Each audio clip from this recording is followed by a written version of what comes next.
Like I'm going to need wristbands for doing plastic ducks. But it's about the mechanics of it. That's it. Oh, excuse me. First! Oh, that was on point. Kakazi, well done. Don't know why I'm sounding like an announcer already. Let's put that one in the back of the net.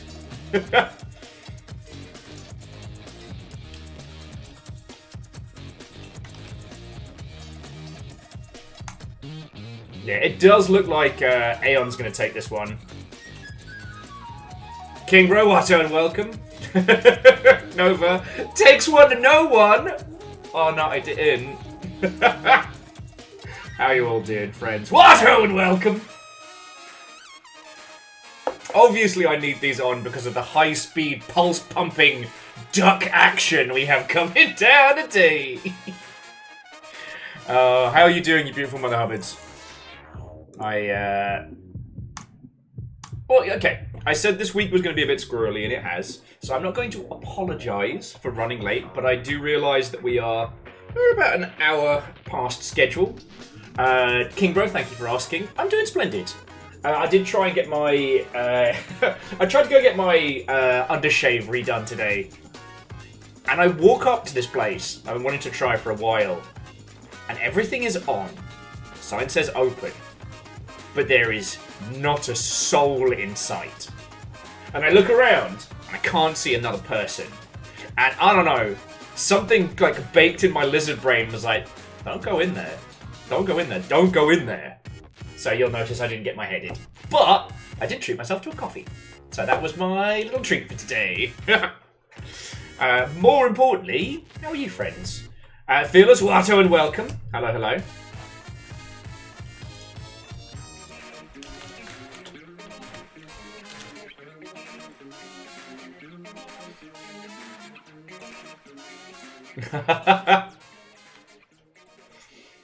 Well, caffeine, you know, you've got to seize the means of production. The production is also your back.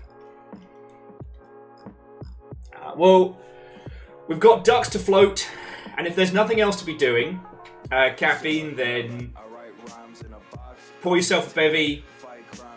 I don't know, maybe some floor time if your back's being particularly grumpy. And let's get going.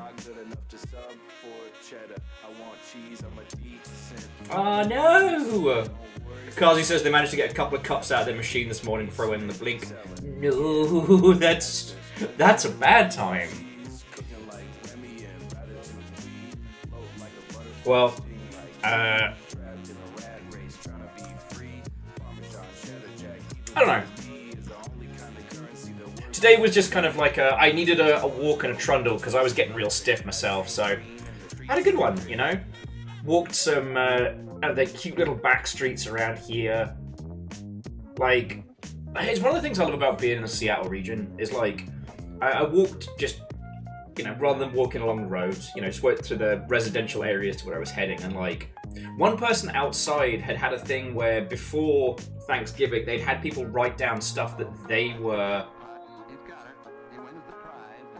Well, like, things that people were thankful for, that they wrote down little, like, cards and clipped to a washing line. And it was real cute.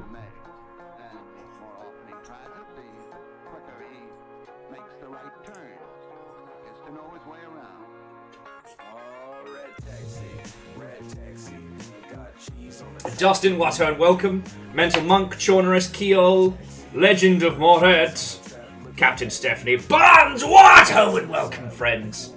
Hello there. We're doing duck puzzles. We're puzzle ducking. Wait, what does this button do? Wait, is that the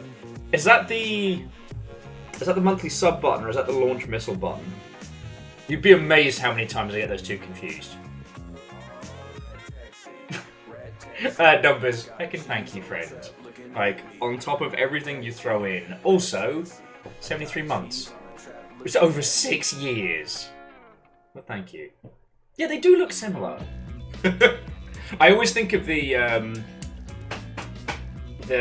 missiles, more missiles, even more missiles buttons. And Vanderbeast, Watto, and welcome. And thank you for the pint glass. How you doing, you beautiful Mother Hubbards?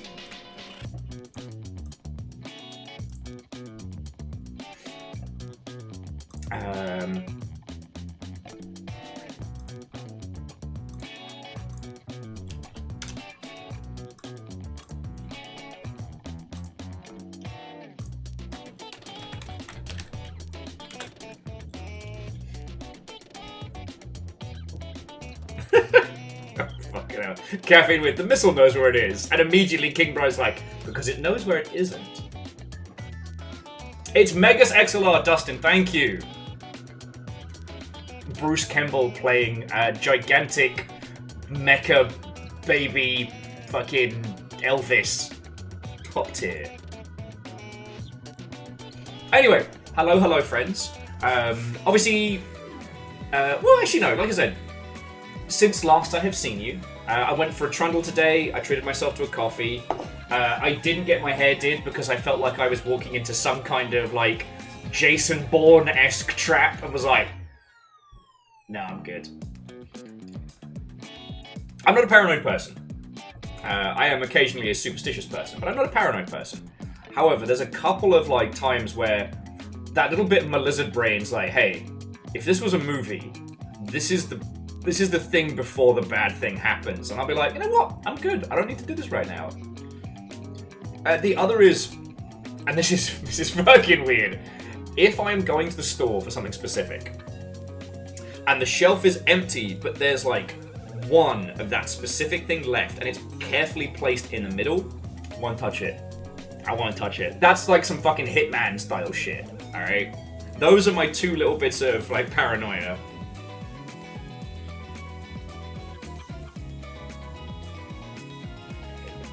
See, I was about to say I haven't done anything interesting. I actually have. Like I said, I went on jaunts and adventures. Beautiful time of year. I popped into my local comic shop and I spent... how much did I spend? $4. I got the newest issue of Power Fantasy. It's a Kieran Gillen affair. You don't need me to explain to you why I'm obsessed with it. If you have the ability to acquire singles, it is worth it, but waiting for the trades is fine. This is going to be one of those books that we end up talking about for a good while. I originally described it as, what if, you know, it's X-Men, but what if Professor Xavier was a pragmatist? And it's definitely a lot more. Yay! Number says they got their housemate into summertime rendering. Woohoo! The beginning after the end. That doesn't ring a bell. Are we talking video game, movie, book? Okay. No, it hasn't crossed my feed. If I'm being perfectly honest, I'm not the most well-read of individuals. There was a time when, like, comics and graphic novels, I was up to date. But, like, I was making tech bro money, and I had access to an inordinate number of comic shops, so. And Grayson, bless her and welcome. Hello, hello. I watched Alien Romulus last night, which was fucking good. There is something to be said for how Aliens as a franchise, the two original movies are extremely good. Right? 3 is interesting, and Resurrection is also fascinating. But if we have to rank them in terms of like which ones are fucking trash tier, like, what is it? Alien Covenant is one of the worst movies, not just in Aliens, but in sci-fi in general.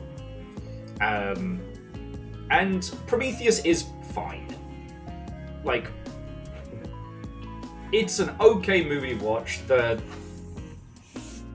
sheer amount of plot holes allow you to have ample parking even on a busy Saturday. And it's fine. It's visually impressive. But watching Prometheus now feels like somebody's self-insert character had to be added to the Aliens franchise and nobody could say no. Because that person is the original creator. And it's so fascinating watching Romulus. Because it feels like one of the most authentic things from the Aliens universe that I've experienced in ages. Spoiler, big Aliens nerd. And it's like, how is it that the original creator of this franchise, you know, the brainchild, can't seem to find a cohesion with their own creation, but others can? You know what I mean? Anyway, we might be talking about shit for hours tonight while we wait for the right duck, so we can talk about this. Fox in the Box, Watto and welcome. And Fearless, yeah, you do. The only thing I'd be really curious to ask of you all, if you watch Alien Romulus, is the cast super young looking, or did we just get super old very quickly? I couldn't tell. One of the characters, the main character is played by a wonderful actor who did an incredible role in Devs, one of my favourite TV shows. Nova says, having seen it, the answer is yes. King Bro, no, you won't watch it on pirate websites, because we would never ever admit to pirating video games or TV shows or anything like that on this Twitch.television, a recordable format. I am 100% sure that you are joking about that. And I would never, ever, ever condone the piracy of, you know, big TV shows or movies. Never, ever condone that.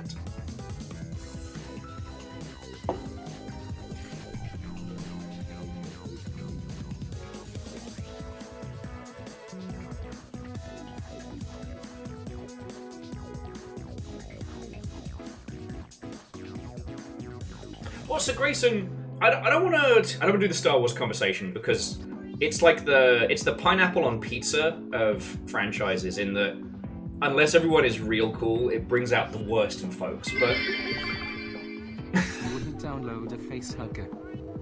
You shouldn't download a facehugger. That's a bad idea. And Numbers, thank you for the bits. But as I get older, like I can look at the prequel trilogy and I fucking get it, right? Like, I get what it was going for. It wasn't what I wanted at the time, but I realized that, like, you know, the whole point of the prequel trilogy was to show that when we meet Luke on a desert planet, shit sucks. And before shit sucked, the Republic thought that shit was great, but shit was also bad. Like, there's loads of elements throughout that I can see what he was going for. Like, it was supposed to be pulpy. It was supposed to be Flash Gordon, right? Like, you know,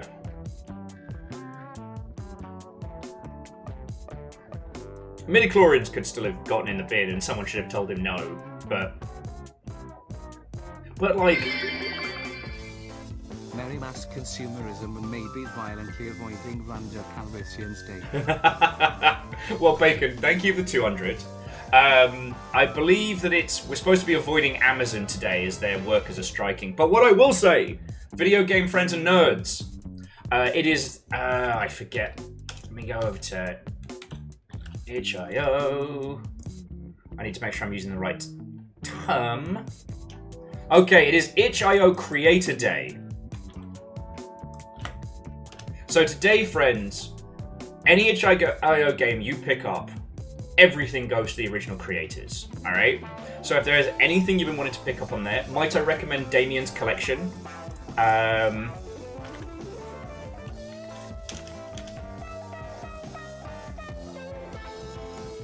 it. Yes, might I recommend all of Damien's Collection or Voices of the Void? Here we go. Alright, so here's Damien's itch store. Boosh. Jesus. Yeah, Bacon, that's a scary shield. Thank you. Like, seriously fucking thank you.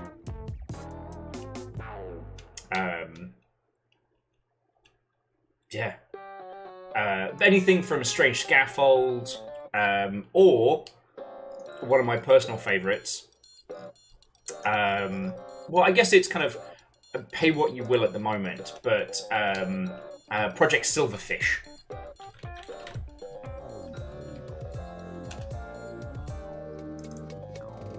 Why isn't it coming? There we go, Project Silverfish. Like, hey, yeah, Chonus, we'll see you back. We'll see you in half an hour. Like, there is a ton of incredible stuff on itch.io, and right now everybody's hurting. So, you know, if you wanted to get some fucking great games and also help out some starving indies, today is the day to do it. All right. I mean, you don't really have to worry about Steam sales again because it's the Steam Autumn sale, and in a few days after it will be the Steam Winter sale. So.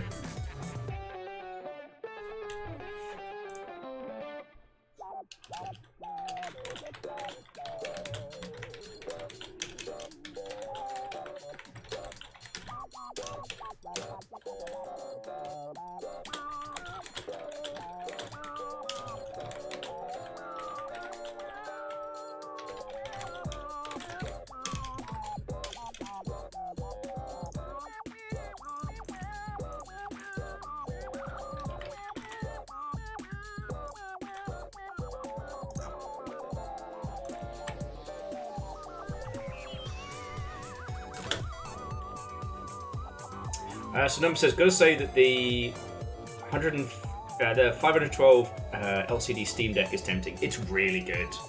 It's really good. And you can get like a fucking terabyte flash card for it for fuck all. It's great. Like the OLCD, however it's said, like it's a brighter screen and it's a little more crisp. But that's only if it really matters to you. Like the LCD one is the one I was very kindly given as a birthday present, and it's fucking great. OLED, thank you, Jackie. Oh, and also Jackie, Watto and welcome. Kestrel, quack! Yeah, didn't think you'd get a quick draw quack like that, did you? Oh, I packed away the duck already! Fuck. I'm a fool. I'm a fool!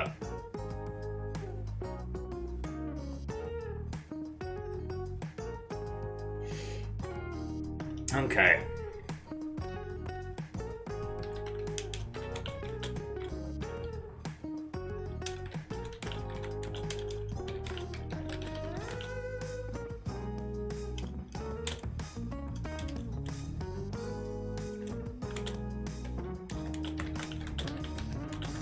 Reactor online. Hey! Weapons online. All systems nominal. Viking 64 pint. Watto and welcome. Hello, hello. Sorry, zooms out. Thank you for the 9 months. How are you doing, Watto and welcome. Hello, hello. So numbers, I am working that out. I get the keys on Sunday, and tomorrow is still just kind of like boxing tchotchkes and getting ready. So I may take you up on that offer.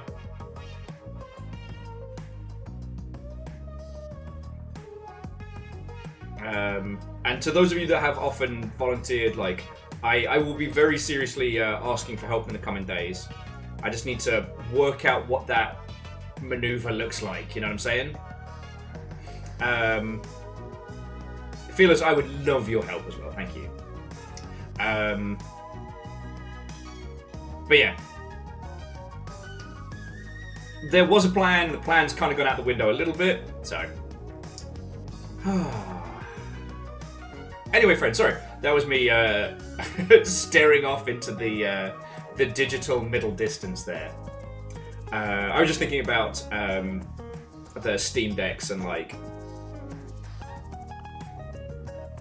fucking useful piece of kit if you're an indie dev as well. Because one, getting it to work on the Steam Deck is great, but if you ever need to like exhibit, instead of bringing a whole ass PC or a laptop, you bring a Steam Deck, plug in a mouse and keyboards, plug in a monitor, jobs are good.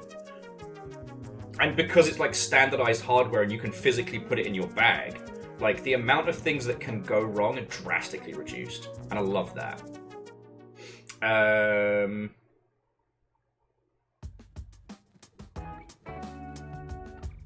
Oh shit, yeah, it is coming up to birthday o'clock for you numbers. Woohoo! So yeah, I'll tell you what, let's get the pool going now. Because all we're going to be doing, really, friends, is hanging out and nattering until we get the golden duck. So, to bring you all up to speed,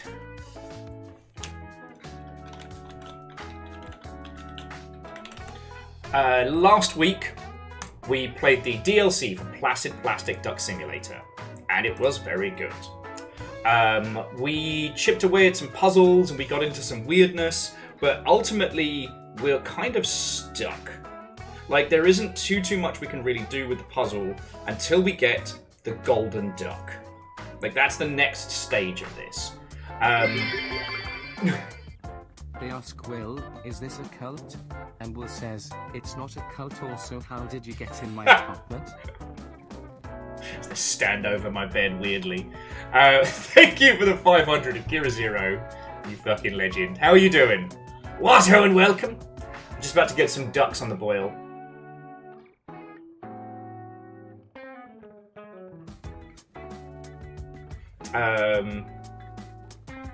And yes, Fearless, like a good USB-C powered hub is very useful. But again, it's just the fact that you can have a full and up and running system to take to events and whatnot so easily.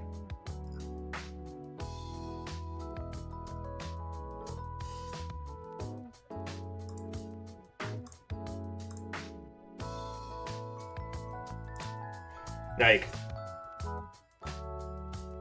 I cannot state how useful that kit is for just general vidya-gamery nonsense.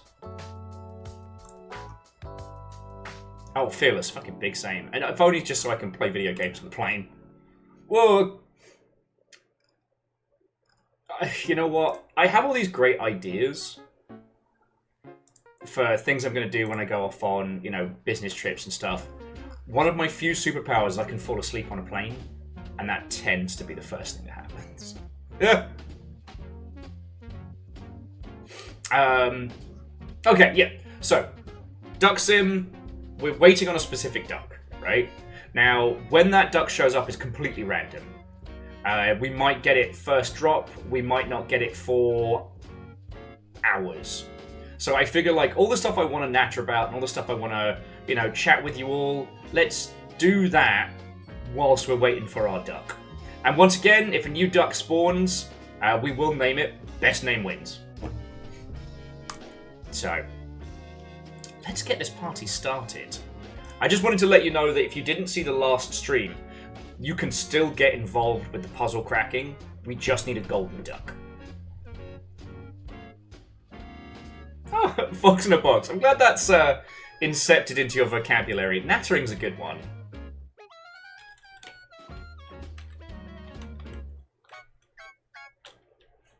Okay, Placid Plastic Duck Simulator. Move this over here. It's good because Rat Taxi just finished. Rat Taxi, Rat Taxi.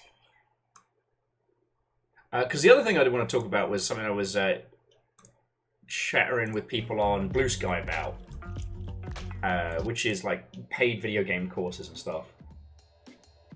Where are my ducks? Ducks.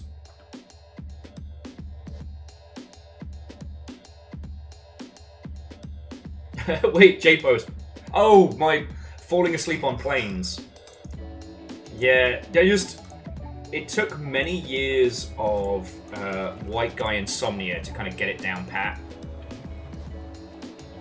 Thanks again to Ultima Online for wrecking my sleep schedule through most of my teenage years.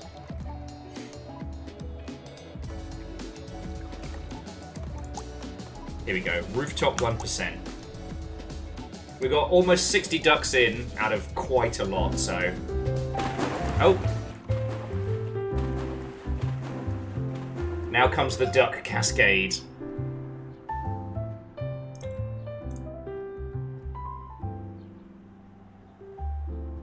Alright. Settle in, friends, settle in. So, I got into an interesting conversation about video game courses. And, I don't know, I wanted to talk about it some more. So I put it over on Blue Sky, but I am, especially right now, incredibly wary of any video game courses, right? And the reason being is, like, it's twofold, right? Like, one, we don't know how the video game industry is going to be in 6 months. Oh, look at me. Sorry about that, friends.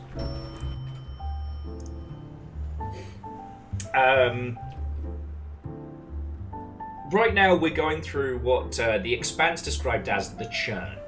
You know, this idea that things are in a state of flux, and however they end up, who knows? All you can do in the churn is accept that it's happening and try and keep your head above water. You know? What was that? Did one of the ducks just explode quietly? Huh. And hey, and that's just how it be. You have to have a certain level of acceptance that, like, alright, it's just, this is how things are. This time next year, what the games industry looks like, you know, how people are forming studios, how games are being made, will look drastically different than they do right now. And that's okay. I mean, it's not amazing, but basically the AAA model doesn't fucking work. It's too entangled with a lot of other big industries that also don't work right now. So, it does mean that people who make interesting, weird indie stuff... Poindexter, welcome to the show. Thank you for coming on. People who make weird indie shit are set up to be kicking ass. I recognize that Flash. We've all just been moved to a holodeck on a cloaked ship. Shit. Again? Fuck. Scotty, is this a Q thing? Can we say this is a Q thing? Thank you, the 200 friend. Zoom says the grad school they're applying for has courses in 3D graphics available. Okay, so when I say paid courses, it's not just like, you know, university courses or like practical application stuff, you know. We're talking as well as courses online and all sorts. Now, the value of a university course in how to make games is a nebulous one, right? I cannot sit here and tell you that you should absolutely go to university to study how to make games, right? I can't tell you that that is the play. But I can say that you will meet a lot of like-minded people, a lot of other industry friendos, and it might be the start of your path. If you're not a very self-focused person, like, formal education is a great way to get your laser focused in. And if you declare bankruptcy, then your debt goes away, so don't even fucking worry about it. You can always be a true starving artist. But in the flip side, like, one of my friends, he actually did the thing that everyone says they're going to do. Like, he sat down for a year, he learned all the programs he would need to apply for big studios, and then did it. But I'm talking about the other things in between. You've got your online courses, you've got your myriad of things there. And over the last, like, couple years, I've seen an increase in the amount of scams and the ways in which they present themselves as authentic. And yeah. And I wanted to talk about that today. You know, Hoffa says I wouldn't recommend taking a paid course in Unity at this point. Also, big same.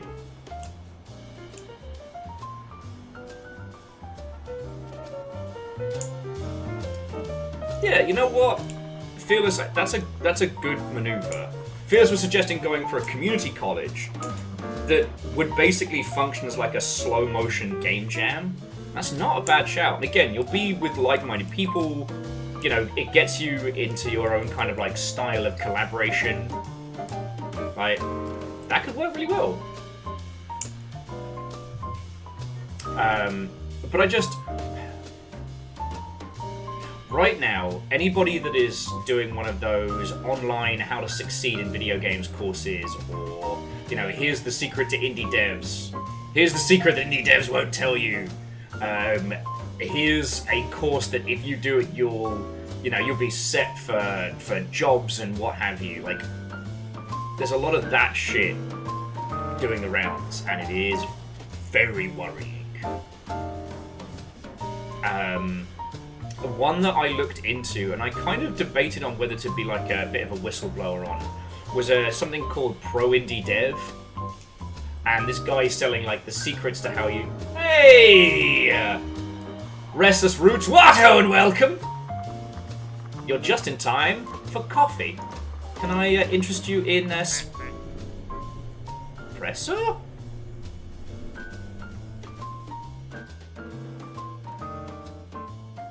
I didn't do this.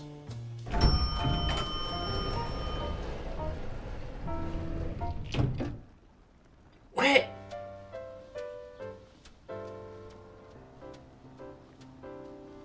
Okay. Like, Panduckmonium's not a special duck, just a cool duck. And Hawaddle 5-0, along with Haiku.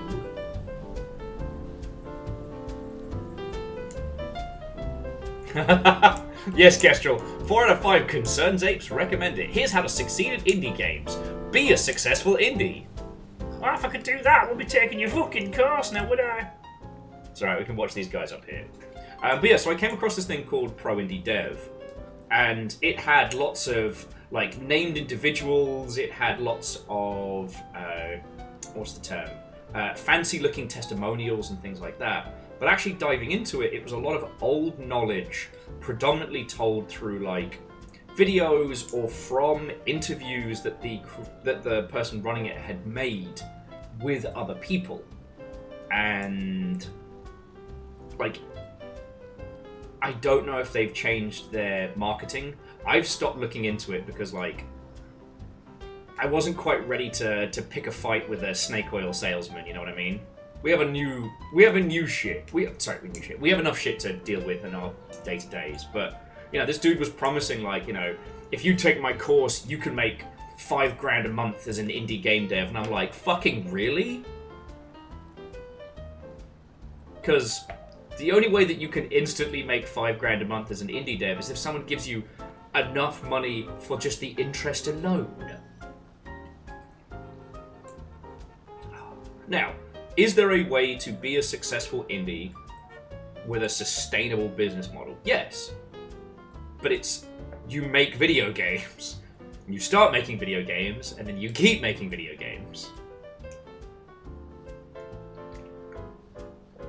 Well, and Jackie, people keep making this joke about, like, you know, have an OnlyFans or sell your feet pics. Do you know how competitive OnlyFans is? Like, holy shit. At Sober, I was sitting down with a friend who runs an OnlyFans, and they were saying that, like, that whole space is insanely complex. Predominantly because a large number of users expect, you know, photos and videos near constantly, because the top creators produce content on the daily, plus all these other things, right? The pressure to create in those spaces is insanely high, because those people who are at the top make stupid money. So what they do is they pay people. They have a photographer. They have a video. They have someone to edit their pictures. You know, they have someone to edit their videos. Like, they have a team. And as an individual creator, you can't keep up with that pace. Like, you know, we spend a lot of time looking at sock pop and strange scaffold and things like that.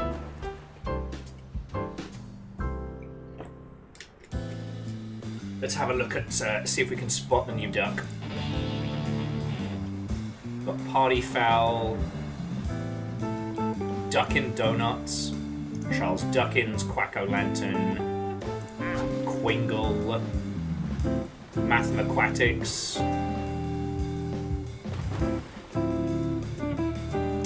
I think we just had an existing duck spawn. We'll keep an eye out. We'll keep an eye out. I don't see any unnamed ducks. Duck and Cover, I do like that one.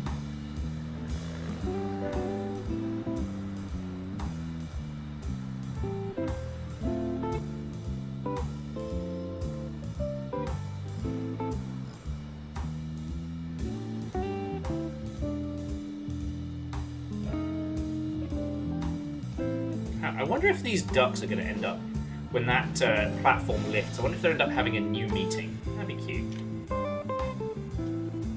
Oh, you've not seen Rouge Quack before.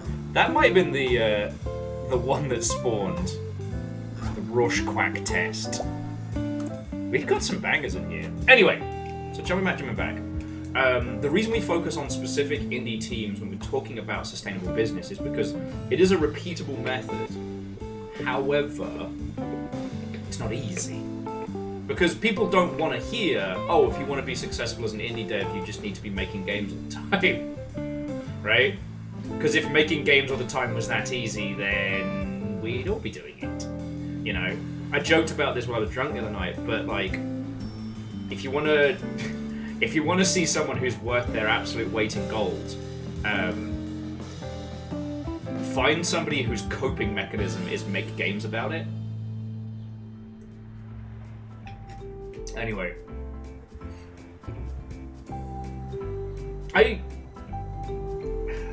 sometimes I feel a little bit, man, Poindexter does not want to fucking hang with us tonight. Sometimes I feel a little bit with how critical I am of paid online courses. I will say that right now, you have access to more industry knowledge for free than we've ever had. You can literally go and ask industry professionals questions on, you know, streams and YouTube and whatnot. You know, lockdown put a webcam in everybody's hands, and a lot of people who were making content then have kept doing it. You know, it's not just Game Maker's Toolkit and Errand Signal anymore. There's a fucking gajillion indie devs you can just talk to. Now, in that situation, you end up with a problem of, like, how do you filter that info? How do you get the useful stuff? And I like to think that's where dickheads like me come in. Because if I don't know something, I will point you towards the person who does.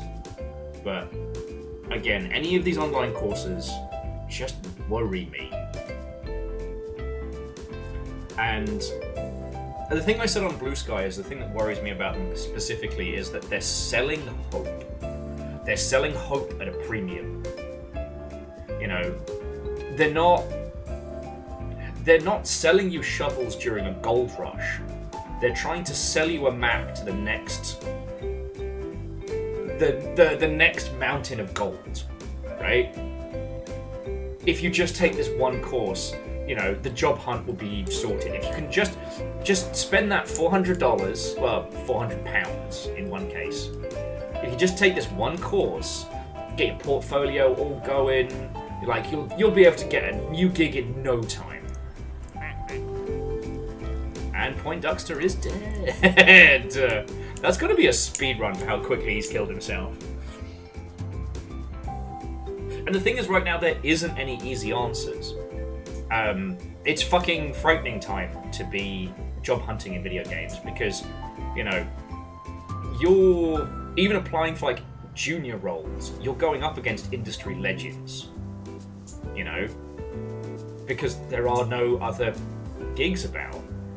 It's great if you're hiring, but for anyone to sell this idea that you can do it, just take this course, that don't worry about it, we'll get this all sorted, you know.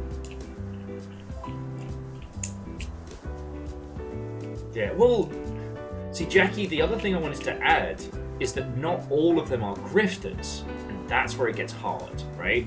Because Lance mentioned something similar to you on Blue Sky, which is that like it's kind of like those people who would sell here's how to be big on Twitch. Just take my course in 4 easy steps. You too can be huge. And some of them were just shitey grifters. Actually, if you want to do a deep dive into the grift mentality, once again, Dan Olsen, Reset the Clock, done an incredible video on YouTubers selling grifts. One of them was basically like ghost writing / auto-generating books on Amazon for air quotes passive income. Anyway, it's easy to spot a grift, right? You're all smart nuggets. I believe in you, smart ducks. But it's when the person who's selling it genuinely believes in what they are selling. That's when it gets difficult. And perhaps I should say this another way. It's like, because the industry has changed so drastically, a lot of the old info doesn't work anymore. You know? There's still a few bits of evergreen advice, like apply for art grants.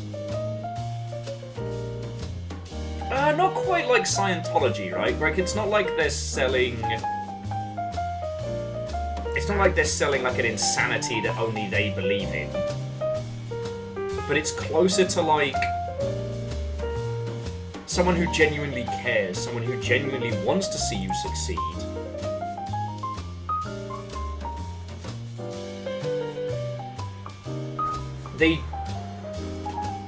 They don't realize that what they're selling you is bad info, right?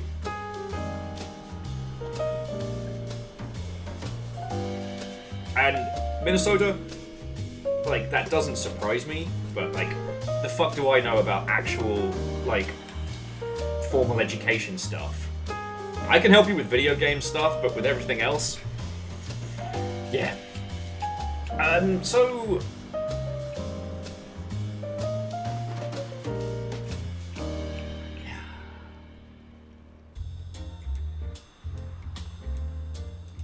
it's closer to things like crystal healing. That's where it is. The person who is selling you crystals and the person who is trying to heal you with the power of crystals, 9 times out of 10, they genuinely believe that. And they are not trying to grift you. Does that make a weird sense? I don't know if there even is a comparative, right?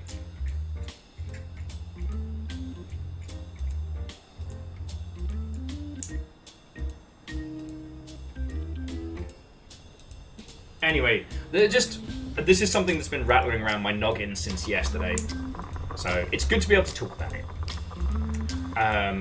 When it comes to any kind of paid video game course stuff, unless your company or publisher or whatever is paying for it, be skeptical. See if you can talk to anybody that's taken it before, or check in to find out whether any named characters involved are actually involved, or if they did a video interview one time. Oh, did we get a new duck? We did, and it's just purple. This duck needs a name. It's just a purple duck.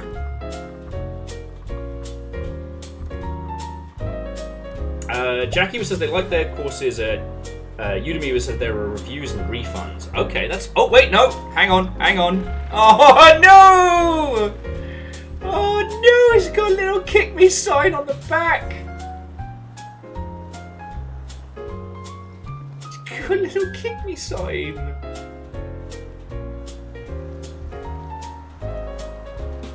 I'm trying to remember how to pronounce her surname from Charlie and the Chocolate Factory, but that one does kind of work. Quack Me's pretty good.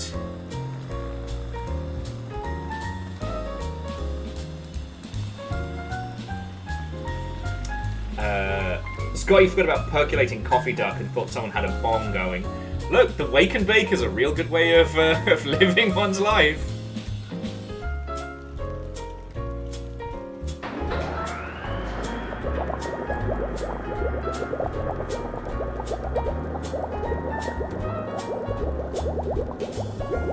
Yeah, no, and Phyllis, that's real good. See, with quite a lot of video game courses, they kind of existed in this strange little...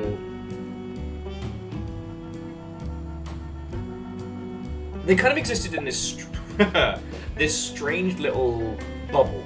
And unfortunately that bubble is not there right now. So what used to happen with a lot of these like paid seat courses, unless you were going to one that was specifically about like networking and meeting other people. Fuck, I got ducks on the brain. Would be large studios or publisher-owned studios that would promise like advancement, right? It used to be real hard because there weren't many things that community managers could take for like advancement. But so the idea being is that, you know, your company pays for you to take this course to get better at X and Y, and so it's corporate paying these courses out of like the budget they have set aside for like employee training each year, and that's fine.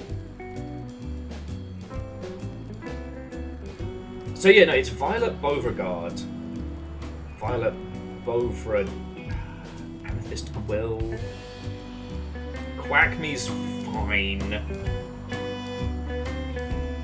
There's not a lot to work with, it's just a purple duck. I mean, we could call it Darkwing, but what if there's an actual like Batman-style duck? Jackie says the Udemy courses are good, like $20 for a course with 60 hours material. Fuck yeah. But if you ever wondered why a lot of those courses, not the Udemy ones, but the rest are so expensive, it's because corporations usually pay for them, right? Asking a regular person to spend over $400 for a seat for any course right now feels like, you know, you've got to be having a fucking laugh. Sir Lavender Waddles. You know what? That's not bad. If someone called themselves Lavender Waddles, I'd put a kick me sticker on the back. Okay, do we have better than Lavender Waddles? Sir Lavender Waddles, my apologies.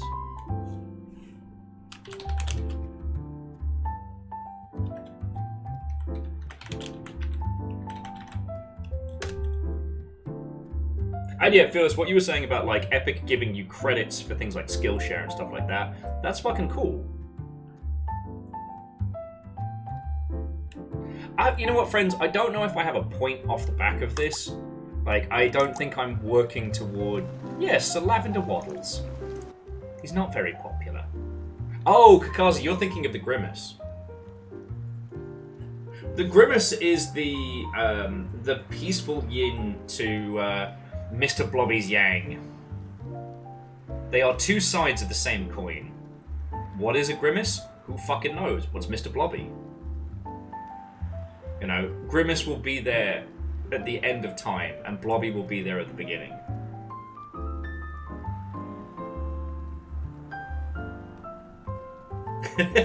You did get two duck names. Doing good. Anyway, I'm not trying to bang this drum, and this isn't directly off the back of the conversation in Discord, right? But more to explain, like, why I am so skeptical about any company that's like, hey, we're doing courses. So, like, Damien did, like, a little, like, I think they were hosting it themselves, but, like, I'll teach you how to do RPG design by numbers. And we know for a fucking fact that, one, Damien knows more about, like, pure numerical JRPG designs than probably anyone else in the English language games industry. And two, we know that shit's legit. It's not Damien through, like, another course. Damn numbers. You know what I mean.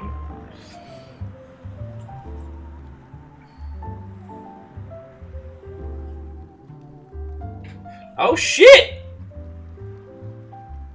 Alien ducks in the house!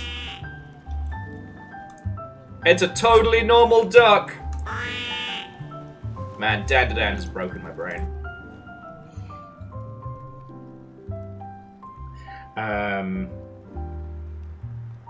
But yes.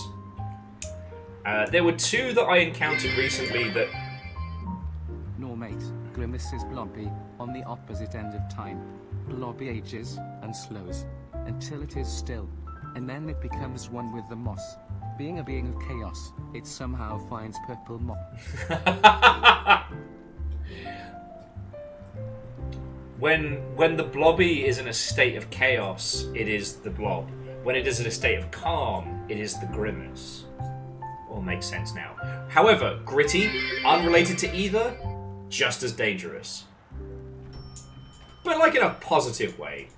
Sorry, Legend, thank you for the 200. And Zoomzang, thank you for throwing 100 in.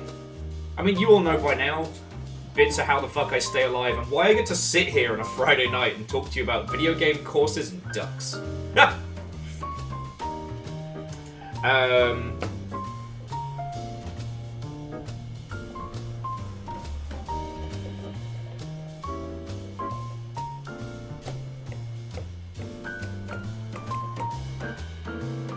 What was I talking about? Oh, yes. Just... This isn't like a targeted thing about the discussion in Discord, just that... Of like the two big grifts that crossed my feed, not even the ones that I've like... The two that I've deep dived, not even the others. One of them was basically like an unpaid labor MLM disguised as a here's how to get into video games thing. And...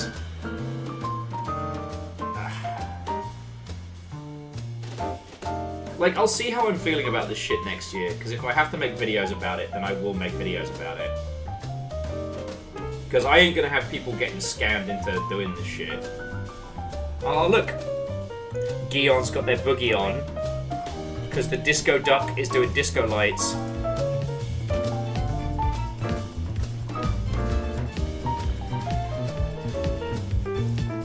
There's the thumbnail. Anyway. Yeah, there was one where people signed up to be part of like a video game collective.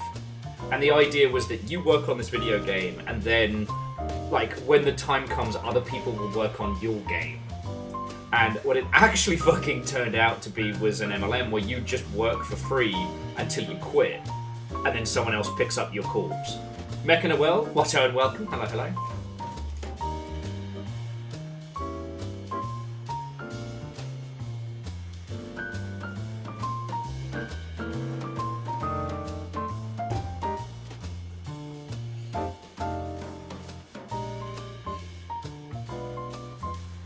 By just talking about Roblox. Well, Roblox worked out how to actually make money off of scamming. Ugh. Ugh.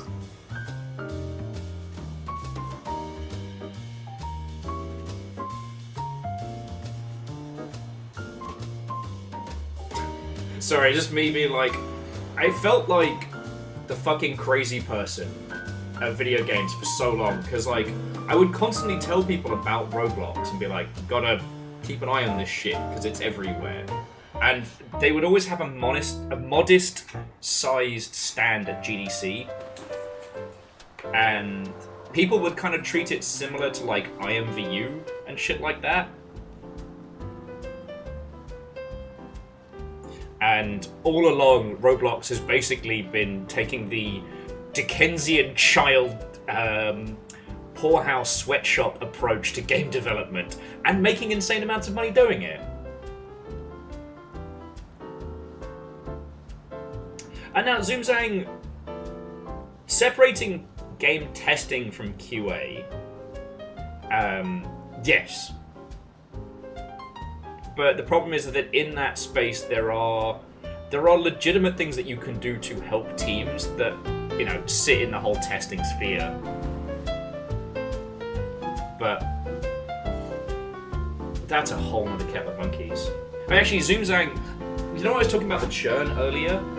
I think testing is a really good example of how everything has changed and how it's really important that, you know, anybody sitting around like myself giving out like advice, and especially if they're fucking charging for it, is like, the game has changed.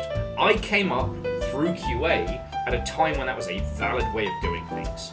These days, most of the big studios either use a separate company for like off-site testing, or they have siloed their testing departments now so much that they're not really involved anywhere else. Now, QA is a legitimate job and it's critically important. User testing and the ilk are a whole nother kettle of monkeys. But like, if you joined a testing house, I can't promise you that that would lead to a career like in other fields of video games. Do you know what I'm saying?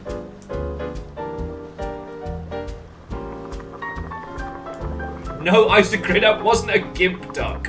That's the mathematical. There we go. This is mathemaquatics. Not a gimp. And a luchador, also not a gimp. This is one of the key puzzle ducks for the first puzzle. Oh, sorry, and to those of you who just joined us, welcome to a Night of Nattering. I am your host, Will, and we're hanging out with the ducks. Getting a fancy chair. We're waiting for the golden duck to spawn. Once the golden duck has spawned, then we can start quacking this right open. Well, Mega Noel, if there is a gimp duck, we haven't got it yet. I don't want to incorrectly credit. So Zoomzone says they've been doing testing for a contract position at a major company that does testing for a major platform. That's pretty cool.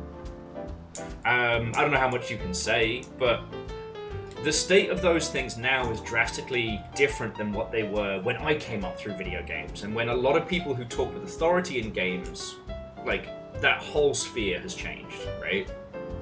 That's more my point. Actually, let's go up with El Quackador.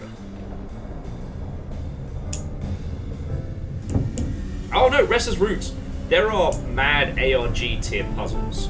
Like, these are our notes from day one, but we hit upon a wall where we need a special kind of duck. Once we have the special duck, the golden duck, then we can progress, we think. So all we can do now is hang out, natter, and wait.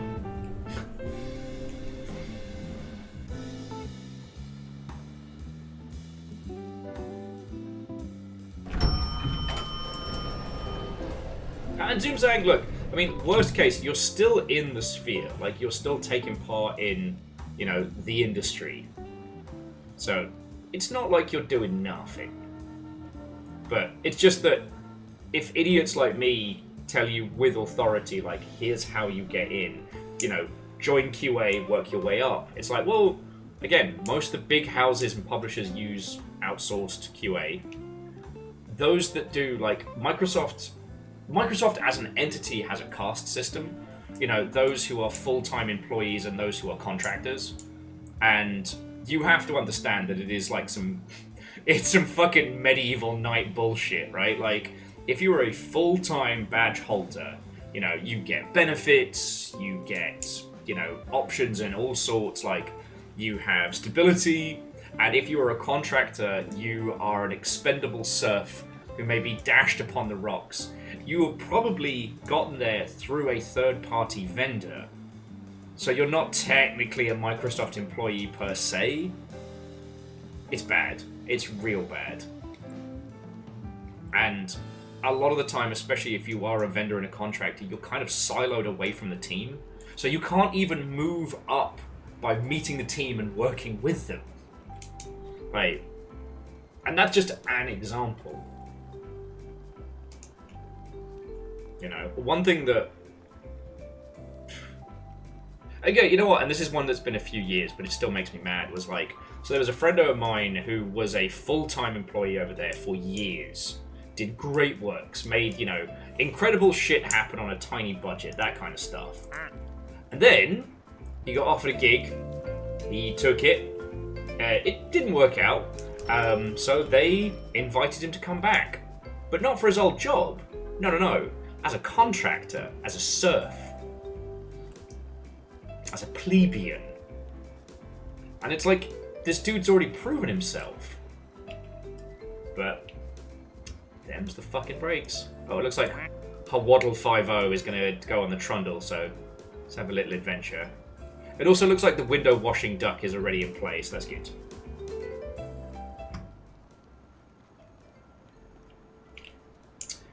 I don't think another duck in the wall has been deployed yet.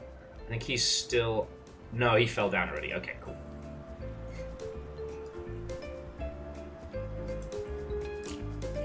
Anyway. At this point, I think I'm just narrowing. This is apropos of nothing. Fucking we, exactly, Kestrel. I feel like I'm kind of repeating a little bit of stuff we've already talked about, but this is another one of those, like, beware white men with large audiences who tell you it's super easy to succeed in video games. It's not. It's fucking hard. If you want my advice in what you should be doing, if your goal is to be in video gaming right now, is to just make some fun shit. Mechanoel was saying that two of their girlfriends are talking about making a game project as a fun side idea. Fucking do it. Fuck yeah. If there's anything I can do to help, like remove some blockers, let's go. King Bro, in the history of video games, it does actually feel like, at least from a biz dev standpoint, we're kind of in a time skip right now. You know? That bit between seasons when you come back and everything's weird and different. And everyone looks a lot older. In some ways a lot hotter. But definitely older. You know? Right now... Well, and this was the other thing that keeps driving me up the wall when discussing the state of the industry right now. Is like, yes, due to the geopolitical state, a lot of places, you know, interest rates are insanely high. So maintaining a company, renting a space, paying people is more expensive than it was. So a lot of indie teams that were kind of coasting by, they can't coast anymore. It's like, alright, it sucks, but it is what it is. But the large majority of layoffs are purely due to the insanity of like financial investment type shit. You know? Because there were so many incredibly successful years in games, and because in business number must always go up, they've had to offset the fact that we're no longer in like the multi-bonus round by just fucking firing everyone to make it look like number is going up. Number is still very good, you know? I know we know this, but I just want to say it for clarity. This is not the Atari crash. Like, consumers still fucking love video games. Like, people are buying more video games than they have ever fucking bought. Numbers. Today my stoner friend used my to-do list as a blood trap. He was high on my list of priorities to deal with, as all my plans went up in smoke. Alright, puns. I don't know if you craft these yourself, if you sit in your little lab, you know, like a person making a fly fishing lure, but it's humor. But that's the vibe I get. And obviously thank you for the bits, because that's how I stay alive. Yeah, Choners, jumping back, yeah, the number is still going up. More people are spending more money on video games than we would have predicted had the plague never happened. It's just, we're not all stuck indoors, like, doing nothing but video games. And because of that, like, the large business side of things is freaking the fuck out. And trying to somehow jank it. Like, I saw some news doing the rounds of people being like, oh man, CD Projekt Red just posted that their profits are down like 49% this quarter. It's like, yeah, because they haven't released the video game. Like, you know, Fearless always love to mention that when it comes to business models from large publishers, like, it's not about them selling us the game that we want to see. It's about them trying to sell us the business model that they want to sell. Right, you get this, I get this.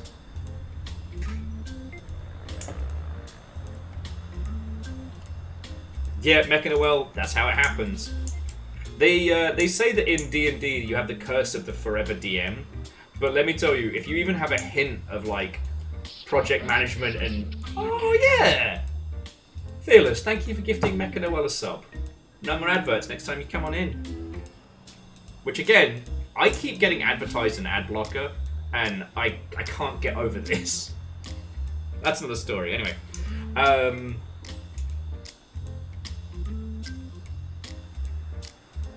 oh, Holy Bus! Thank you! Oh, actually, so one thing I am going to do, because it's actually not available right now, and I just want to make sure... power-ups and channel points. Okay. Okay. The 1 million point Ultra Skelly Mega Dab is going to be disabled now until the move is over. The key component of that has now been packed away. And, well, not all of it, but like, Calcium Bonio would right now cause a shit I need to pack cascade, which I'm not prepared for. There we go. Is there an albino duck with no name? Huh. It's a computer mouse. Listen. If I click William Duxford, they quack. I click the mouse, they just click.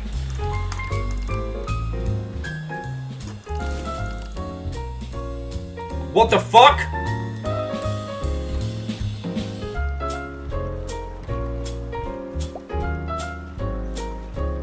$18 green. Hang on, 18 green. 18 green. What do we know? We push the... Fuck! 18 green! 18 green!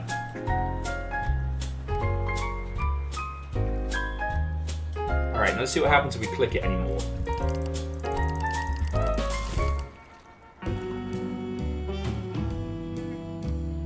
Matrix Duck? It's binary, but there's no way to decipher it.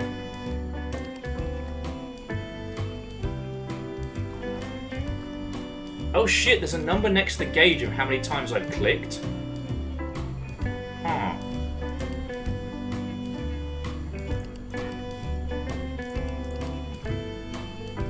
Alright, I'm not going to click anymore. And we're going to see what happens on the next drop. Is it about to drop 45 ducks on us? We should hold fire on naming this motherfucker. This mother ducker. Yeah, I did make a note of 18 green. I didn't notice how many clicks it was.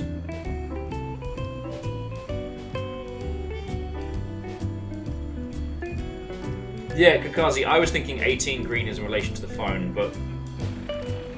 Hang on, let's see where this little guy is on the collection. Okay. It's not an event duck or a special duck.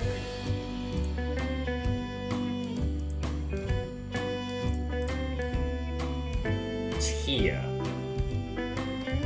Okay, so it's not even a hyper rare duck. Alright, let's see what happens. Because it could just be keeping track of how many times we click. You know, this could be our click holding duck. Which would be very fucking funny.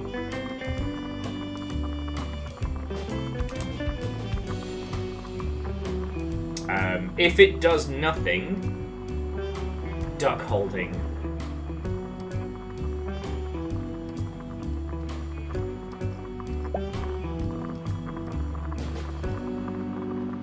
Quack holding's very good as well.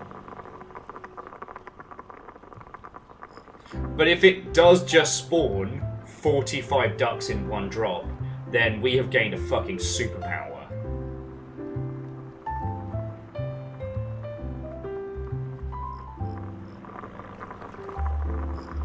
Oh, sorry, Jonas. It isn't the duck making a clicking sound. The coffee adduction. Sorry, the coffee adduct is currently brewing up in the pot. All right, here we go. Let's see what this gets us.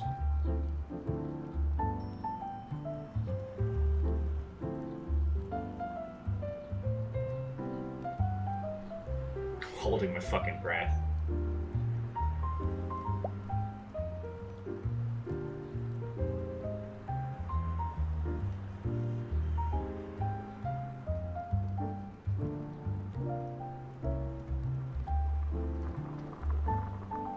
Okay. So it's just one duck. Oh, it's me! It's me! Okay. I'm a duck! There's my own little duck friend! Okay. So, I think I like quack holding for this one. We'll see how many the clicking affects it, and we'll try the 18 green in a second. It's the Viking duck. It's the Viking duck. Quacking blonde.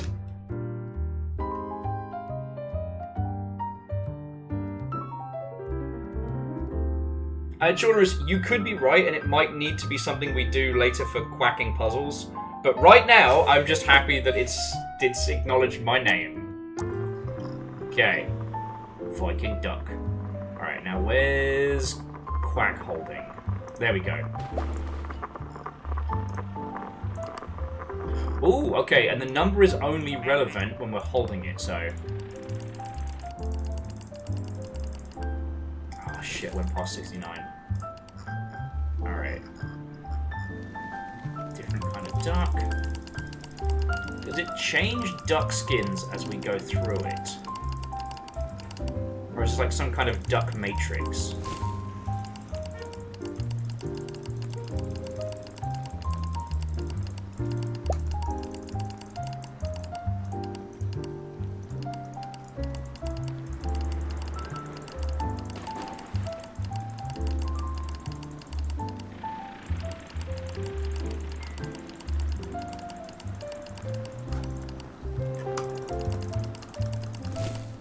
Okay, and 270 for water? Well, 280 roughly.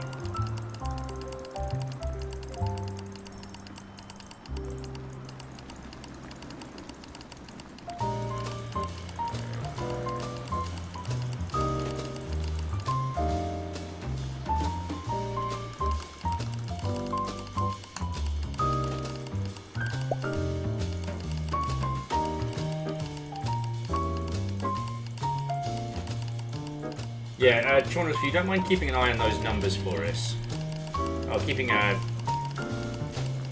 The next one should be about 560. Okay. Well, are we thinking like good old golden ratio? Okay. 570 got us golf duck.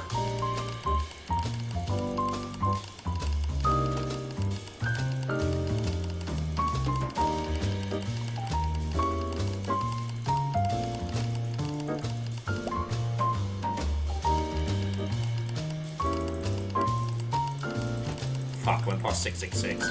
I'm an idiot. 69.9. Nice, nice.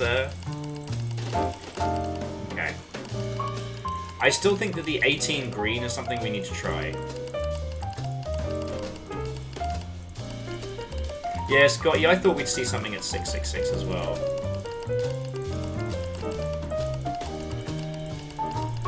Next one should be over 1,000, roger that. What's your thinking, Caffeine?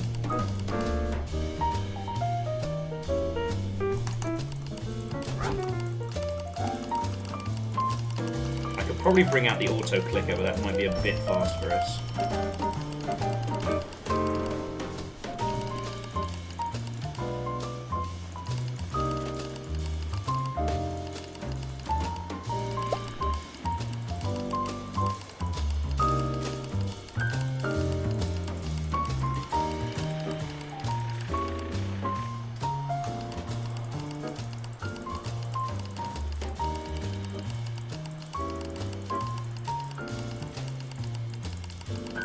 roughly double the last number. Okay. Although the last area in click holding is a white void, so I don't know. If this is a click holding reference, that would be very fucking funny.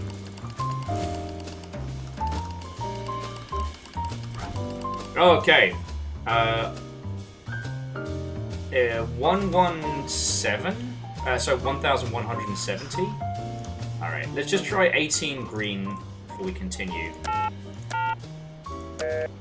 Fuck. And I'll try 343 green while we're at it.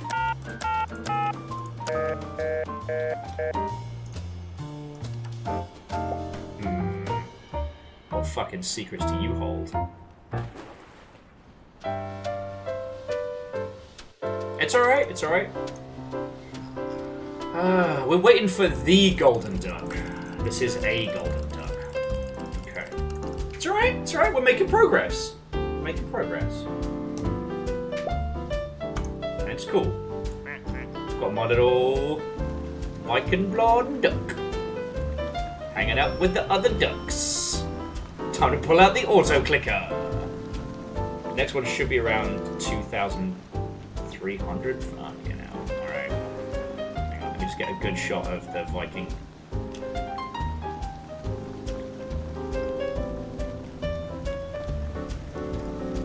Nobody knows how duck we are. Okay. So let's see. Where do I leave my auto clicker?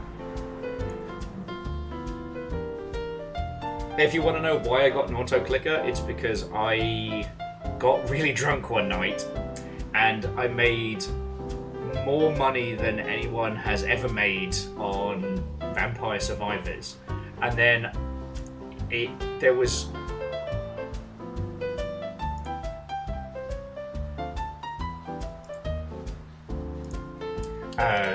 no way I could buy all the golden eggs, and they didn't have the one where it's like spend every penny you have on golden eggs.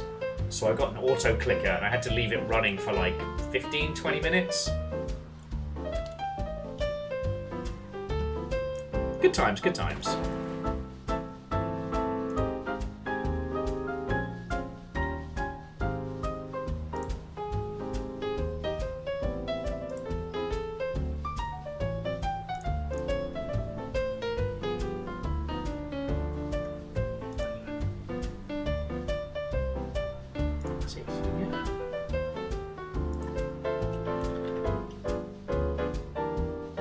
Oh, it is here. Okay.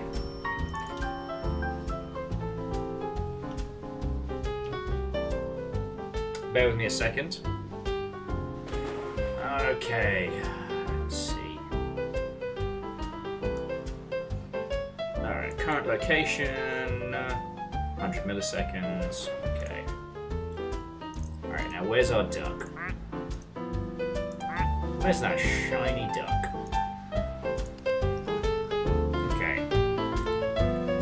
You were saying it's going to need to... The next one will be about 2,300? Okay. I've got to pay attention now.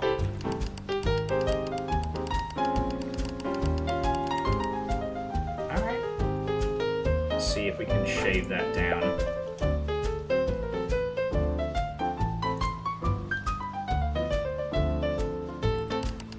There we go. It's a little faster. So I just got to keep paying attention until it changes color again.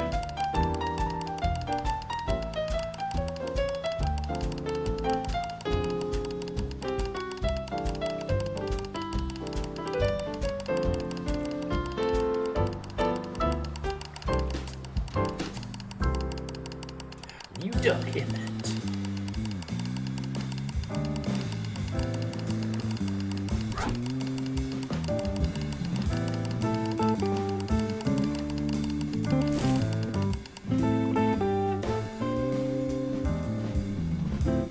You all saw that, right? Like it flashed another skin for a second there. Like, tell me. You think that was a glitch? Okay. So, click duck. And and it was around 1,000. So around about 1,600, 650. All right.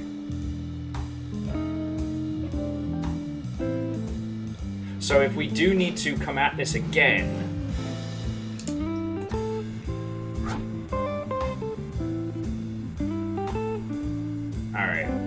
And Jackie, hopefully it comes through. To save on bandwidth for you lot watching, I broadcast at 29.9 frames, which means you may have missed it. Evil Geek, we don't think it's Fibonacci. It just seems to be multiplicatives. Like double and double again. But let's keep going with the clicking. See what else we get. Because in theory, the next change shouldn't be until... oh yeah, we did get a new duck. We'll take that in a second. Should be around like the 2,000 mark, but...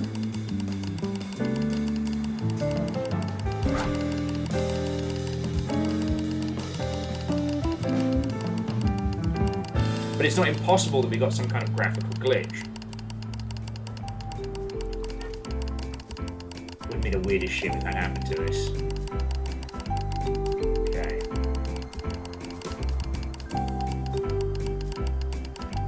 So Dustin, we got a new duck, and it changes skin with X amount of clicks. Alright. This duck is worth $1 billion money. This duck is worth $1 billion money. It has a little smiley, it has a little like dash on one side, and it has a single dark wing. Yeah, one dark wing.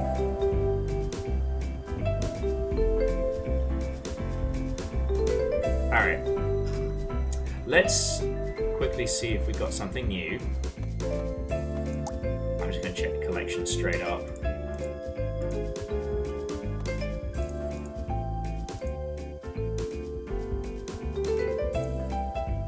Okay, we did not get a new duck. So we can keep going with the quack holding.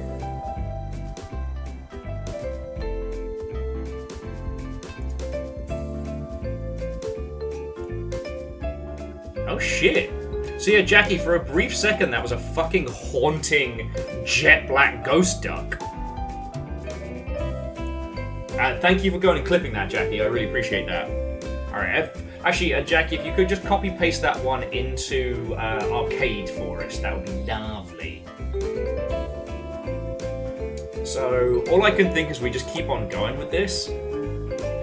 This duck is worth $1 billion money.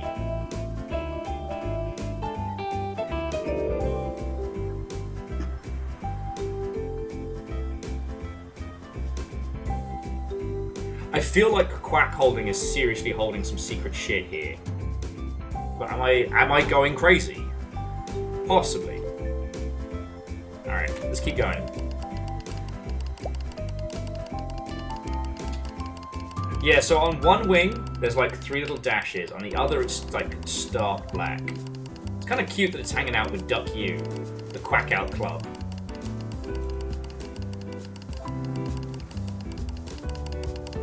Straight as ducky little eyes.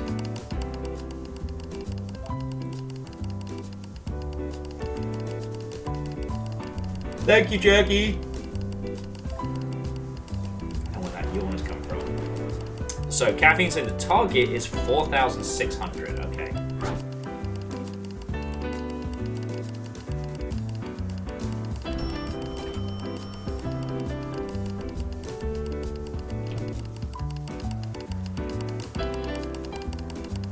Yeah, it's proper Duck U money.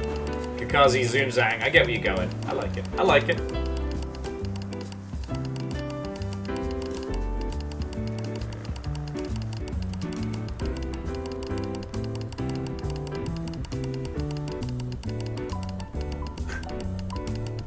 Michelangelo's mallard there at the bottom of the pond. At the bottom of the pool.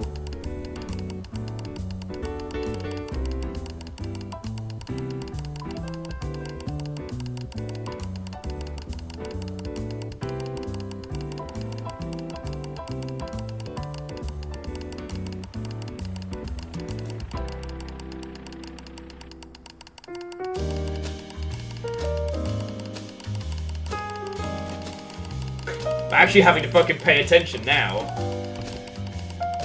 Note to self, only buy drinks I can open one-handed.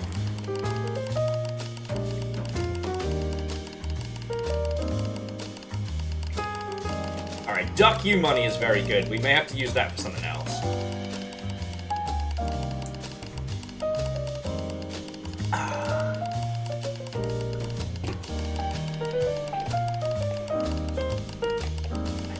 Pepe Sylvia. Name keeps going up.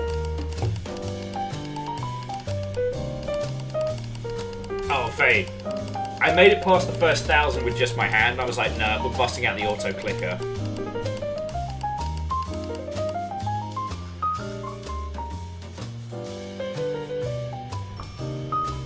Okay, we're back.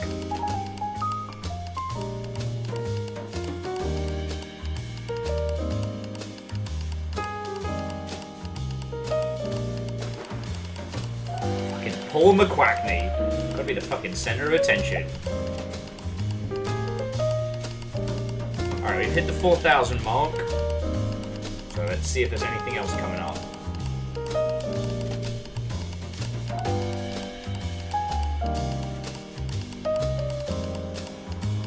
So Dustin says this duck is worth $1 billion money. Number of letters in each word. 4425167. Worth a phone? Worth a phone. We can always come back to it. So you were saying 4425175 call. Nah, good shout though. Good shout.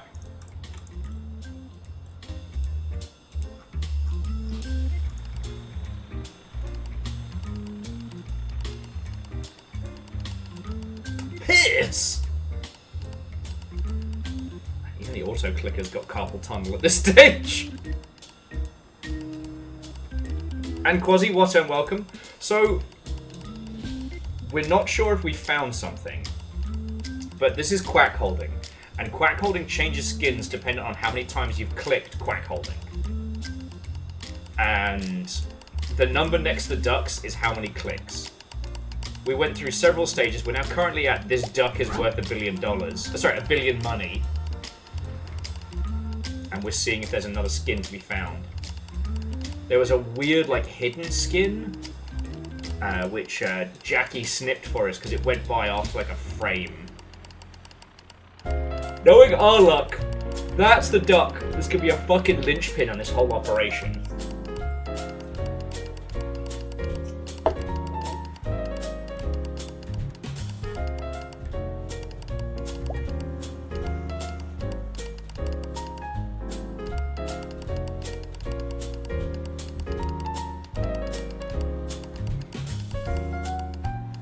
Am I feeling good about the duck puzzles, or just in general? Because in general, I'm doing very well. I didn't manage to get my hair did earlier, as I was telling people, but that's just because I went to the place I was going to, and like everything was on and kind of there, but there was not a soul inside.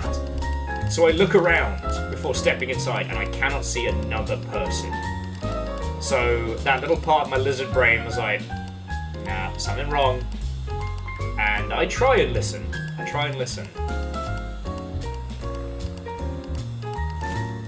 There we go!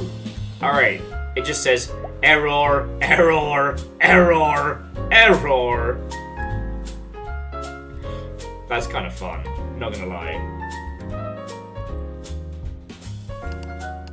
I guess we keep clicking through. Oh, excuse me. Ooh. I have to get some snacky snacks or something. It's a little late in the day for another coffee, but I might. Is that weird? I might do another coffee. Caffeine says, buckle up, Buttercup. 9,200 is our next stop. Oh, new duck dropped. Okay, let's see who we got. There's Glossling, Mallard Ali, Rocky Balboa, Gandalf the Wise, Ziggy Starduck, Opposites are Quacked, which is the other half of the magnetism duck. I don't see a new duck. Quacksienza, Duck the Police, Quack My Witch Up. Let's look at the queue. We currently have Jennifer Quackers, Not a Duck, William Duxford, Duckin' Donuts, Quackson, Andromeda Duck, Party Foul. Oh, here's one of my new favourites, Coffee Adduction, making me want to make fancy coffee.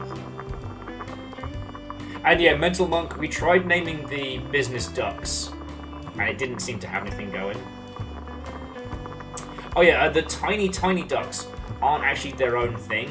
They are spawned by a different duck. I think William Duxford, but I could be wrong.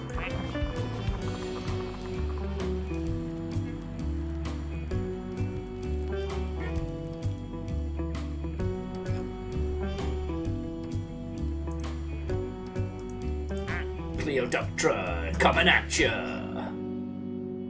And a totally normal duck.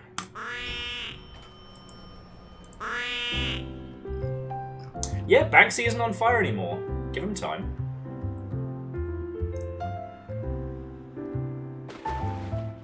Yeah, friends, I know it's like 6 o'clock. I might make another coffee in a second. I think this is a 2 coffee kind of day. Honestly, it's because I've been drinking a lot over these last few days. Not. Actually, no, I've got no excuse. I think I just want more coffee. I don't want to make any stovetop stuff because I'll end up seeing through fucking space and time. Okay. Now, where's our... Here we go. Here's Quack holding. His eyes are haunting. Alright, let's just keep going on Quack holding while we're waiting, right? It's been a sleepy week. It has, but for good reasons, you know? Like, I've been trying to be acutely aware of myself this week. Because, you know, I am packing, but also, you know, it's just me and the guinea pigs right now. And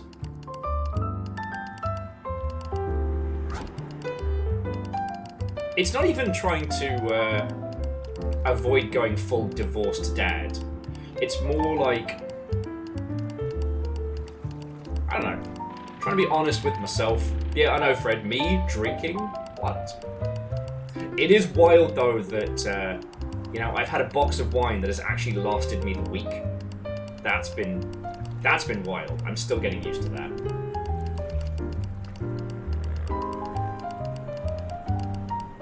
And honestly, yesterday was fucking lovely.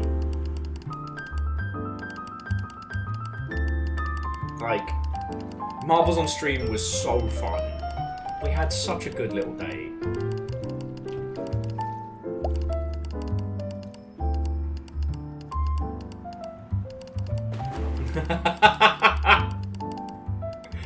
Yeah, Fred, it's like a sarcophagus of wine for me.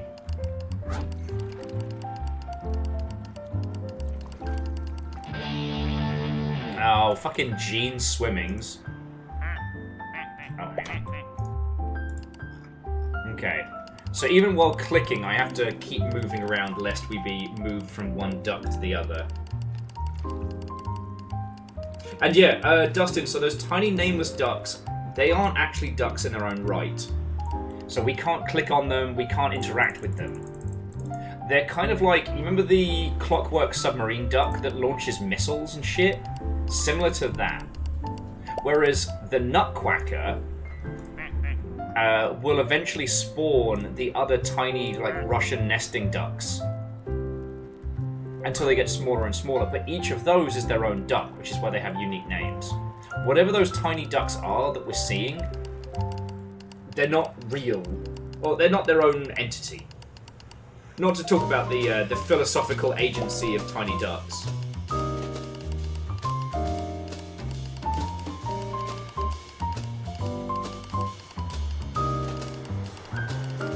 But yeah, sorry, the thing I was saying is like, when a lot of guys go through, I don't want to call it like a breakup, but like when they separate, when they start living on their own again after, you know, living with someone for a while, they can go a bit loopy, you know, running around saying like, everything's great and wonderful, I'm so great. And that usually leads to a lot of like midweek binge drinking and bad times.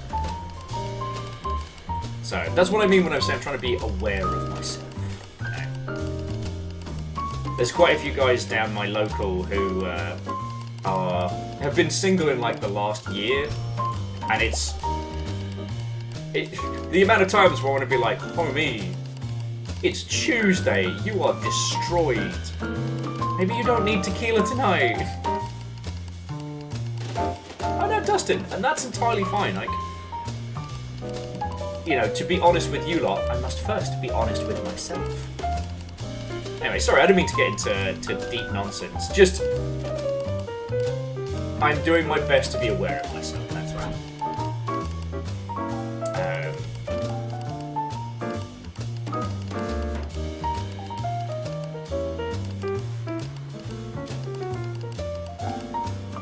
Okay, nothing so far, we're coming up on 6,000.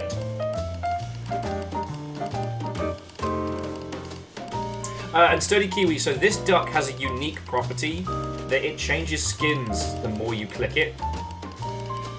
And one of the skins was this duck is worth $1 billion money.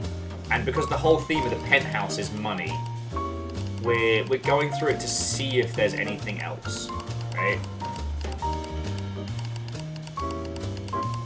Oh yeah, like Mecha Noel, thank you. Like, the way I look at it is with this kind of nonsense, it's when people are just, you know, repeatedly, insistently telling you, I'm fine, I'm so great, I'm so fine. You know, that's when you can start worrying. But, you know, like I said, things are not awful. You know, Fiona's been sending me pictures of the dogs today. The guinea pigs are a little grumpy with me because I'm not giving them fancy Thanksgiving caliber salad. I got them like a little guinea pig, well not slaw, but like just a little bit of everything. And so when they got their usual like hay pellets and kale this morning, Cleona even looked at it and looked at me and went, "What is this peasant food? This is what I feed you every fucking day."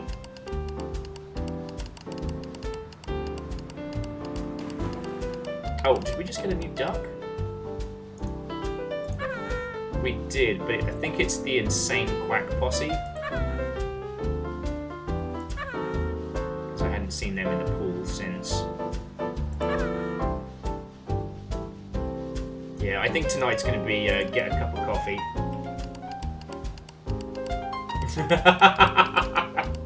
Rebels, you get it. Those two haven't quite teamed up yet.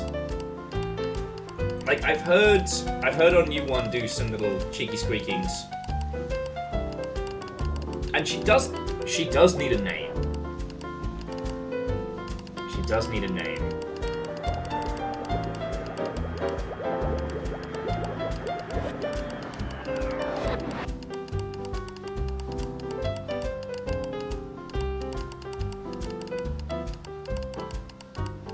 Because her current, the name she came with was just Harriet, which I immediately read as Harriet because she is a tiny little wig with legs.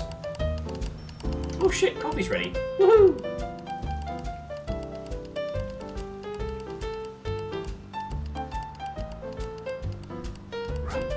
God, the idea of making some proper espresso right now seems really good, but that is definite overkill.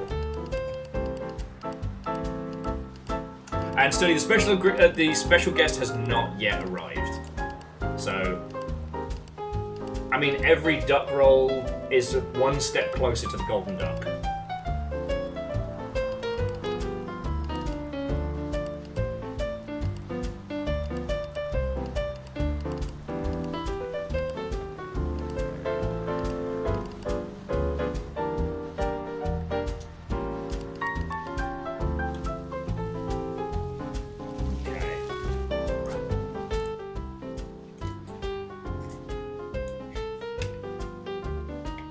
Maybelline's not bad.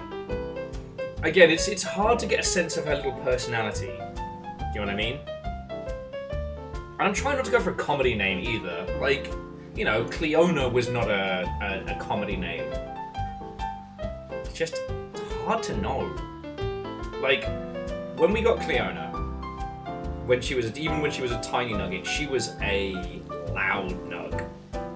Like, I still remember, we got her from the pet shop, put her in the box, I opened the box, and she just went weep, weep, weep, right at my face.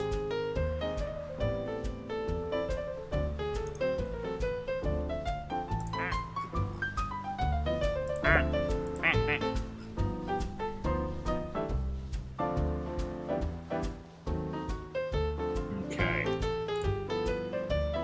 Alright, friends. I know it's only been a couple hours, but I'm actually going to make myself a cup of coffee. So I'm going to leave the ducks doing duck things. I just need a little sec to pop some stuff onto brew, and I'll be back in a sec. Oh, and Rebels, guinea pig noises are the fucking best. Alright? They purr, they chirrup, and even like when they scream at you for salad, it's still cute. They're like little weep weep weeps. They're fucking cute. Alright, so then let me leave you with Jack Quack. See how it goes. Oh, also the insane Quack Bossy, the little flower that they have on their lapel will put out other fires. So now we've got this kind of thing where we have Ganduck the Wise setting things on fire, and then insane Quack Bossy putting those fires out. Alright. Okay, we'll be back in just a sec, friends.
You with your sneaky duck there, J-Post.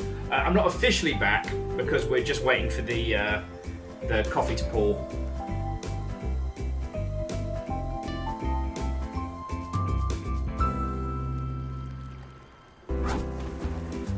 Oh, MDH, good fucking find. I saw that they had a Cubone and a... what was it? They had a Cubone and a Bulbasaur? I think that was it. In our local Target. If they had a Tepig, then it would have been all over. There's no way I am walking away from a gigantic Tepig. Like, I don't make the rules.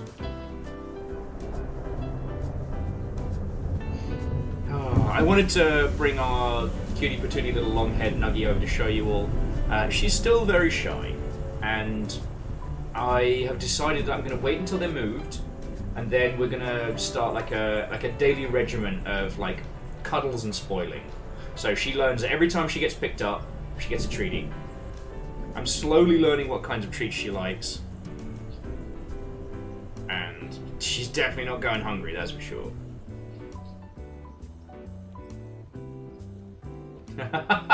Rebels, I love it.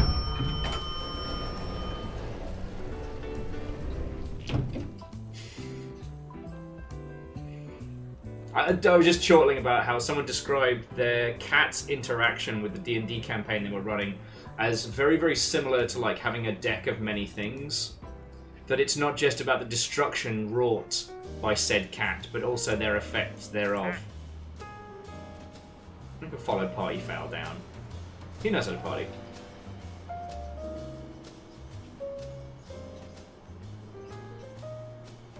You know, the idea that cats walking across the D&D board, similar to like a trickster god, unaware of the chaos it causes. And I like that.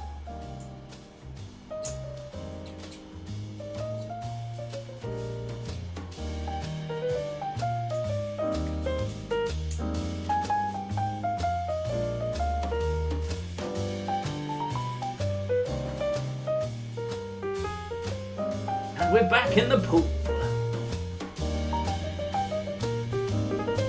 About to be yeeted by No Touchy. Look out! Now, it does amaze me that we're still finding more reactions. We mentioned this last time, but I had no idea that Disco Duck Gion from the Anacrusis reacted to the Disco Ball Duck by having like a little boogie.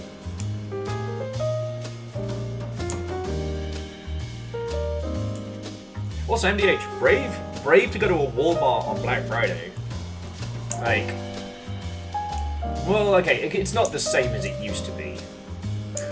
You know, I decided that I wasn't going to go to Freddy's today, but I'll be honest, like I was kind of walking past the car park and it was pretty dead.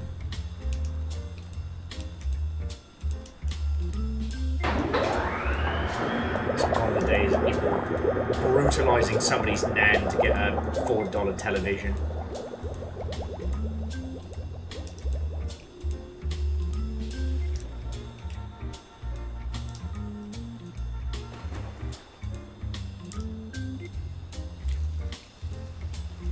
Mental monk, go get some sleep. One of us has to, and we shall, as we do battle, awaiting the great golden duck.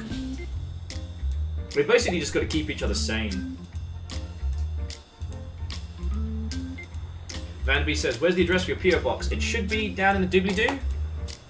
Should be. Should be in the doobly-doo. Just check it. It is, and it is up to date. See, I did the thing. I'm not a complete fucking idiot. I'm not a complete disaster.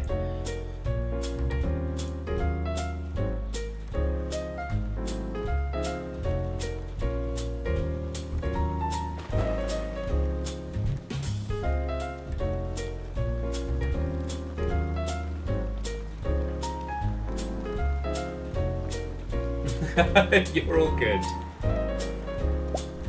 Okay. If any of you do wish to send things for me and the Nuggies, or what have you, for Christmas or beyond, so there is no size restriction. Just remember that if it gets too large, I will have to have someone drive me there, or they charge a stupid amount to send it over. I do like Max in the air, that's so good. But there is no size restriction. I hear don't send anything alive, because I will be very sad if it is dead when I get there. Let me see. It does work as a postal address, so if you pick up something from a fucking website or what have you, fuck me running. If you pick up something on like, I don't know, fucking... I'm trying to think of an example now, I'm just shut my mouth. Anyway, what I will be doing is anything that comes through the PO box, I'll do a run before Christmas, and we'll do like a little, you know, nice. We'll do like a little like Christmas unboxing, what have you, like a little like opening thing.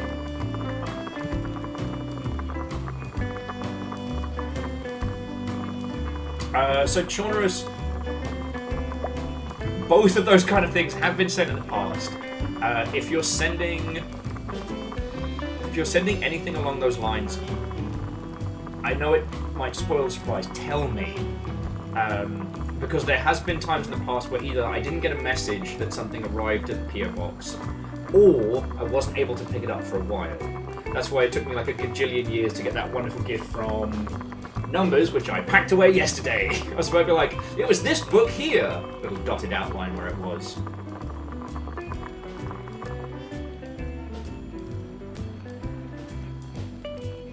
And Reflective, how are you doing, friend? Watto and welcome.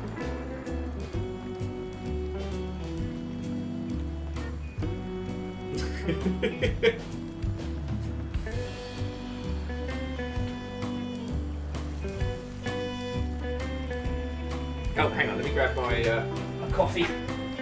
Night coffee.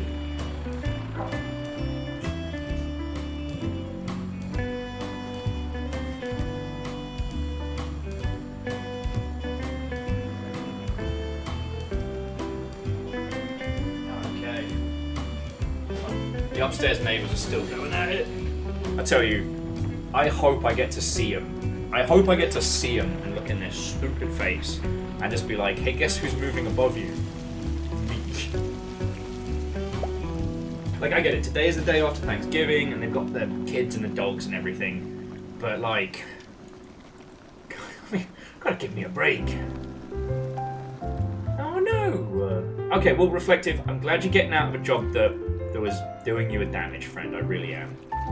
I'm sorry you're going through the fucking ringer again. But you need us, we'll be here to keep you sane. You know, that's something I can do.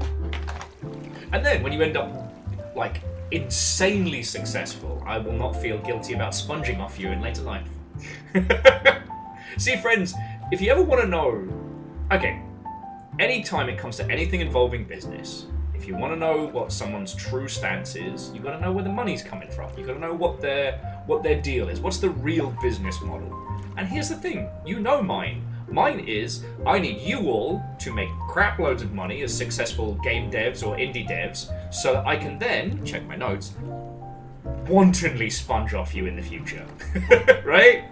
Like, I just need like maybe one or two of you to hit like notch without the fucking insane weirdness, and then that's fine. That's my retirement. Obviously I'll keep streaming because I fucking love doing this. Like, I'm here in the long ship till the wheels fall off, but that's not the point. There we go, Scotty.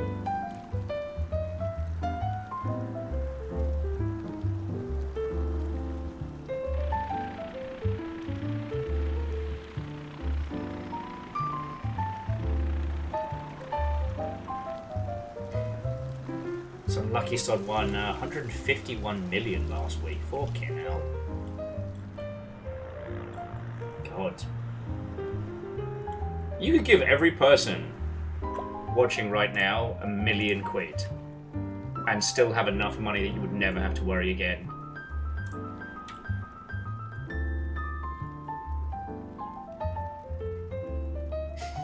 And Reflective, that's way cool. Oh, actually, so Reflective, just on money-saving video game banter. Oh, and we just got a new duck. Anybody new? I don't see anyone new. There's the duck agenda. I don't see anyone new. Hang on, let me check the collection real quick. That's the secret. We all want a new duck. But nothing so far. Okay. And we'll do some more clicking in a second. So due to the Warframe ARG doing very, very well, Dark Sector is now free to own on PC, on Steam. And I know you know about Dark Sector, but I was like, yo, if you need an excuse just to go back to some classic 2000s gaming for the low, low price of no fucking money.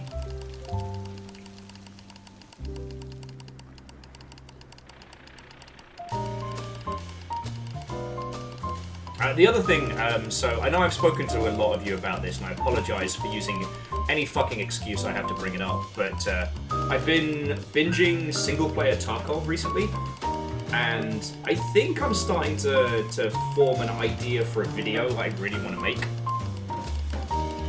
I just now need to think about what I'm going to do as like the name for a video channel. That's going to be my next big quandary. The swim to El Dorado, that's pretty good.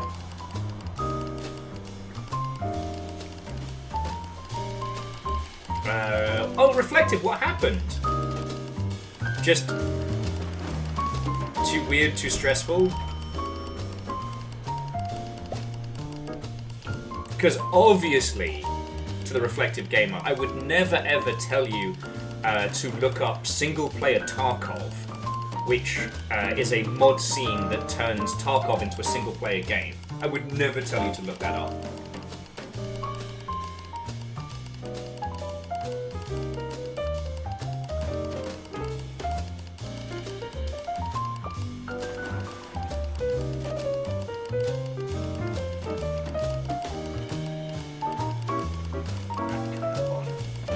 Well, and so Dustin, it's not something that needs sorting right this very second. But at some point, I have said I want to make some proper videos, right? That is something that I am sincerely planning on doing. I've got the footage of Tiny Will, and the Tiny Will footage I'm going to cut into one or more different things. Because, you know, examining yourself as a teeny tiny teenager is a good way to see how far you've come.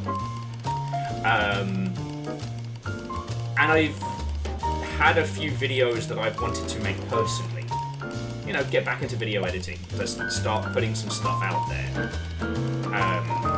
But I've realised that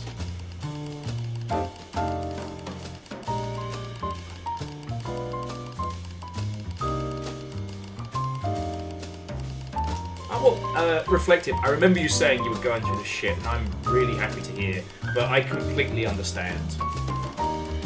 I will say, though, Reflective, one thing that was recommended to me, hang on, sorry, not just recommended to me, but somebody gifted me a copy of, I don't know why I'm saying it weird, where is it? It was another top-down styly one.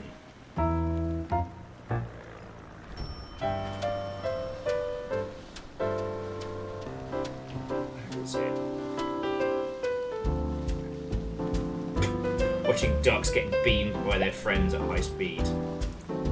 Oh, okay. So Reflective, it's called Blood Running, and it's got this real nice kind of like acid-soaked indie vibe to it, and it seems to be a more,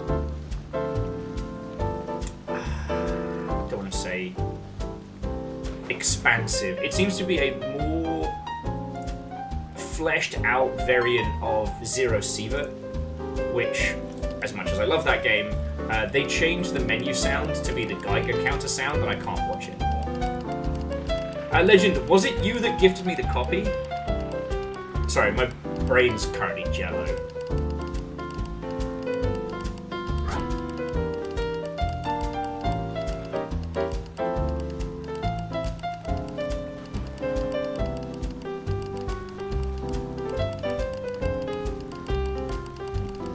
So maybe that'll scratch the itch. Alright, we're up to 9,000 clicks for Quack Holding.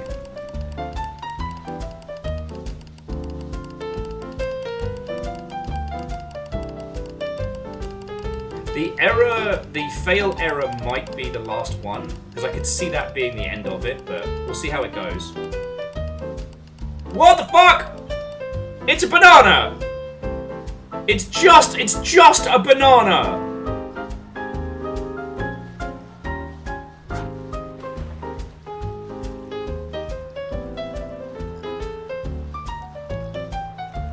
It's a banana for scale!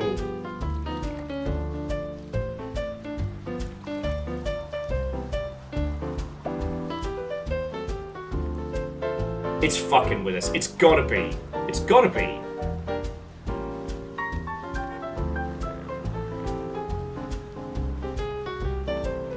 It's gotta be.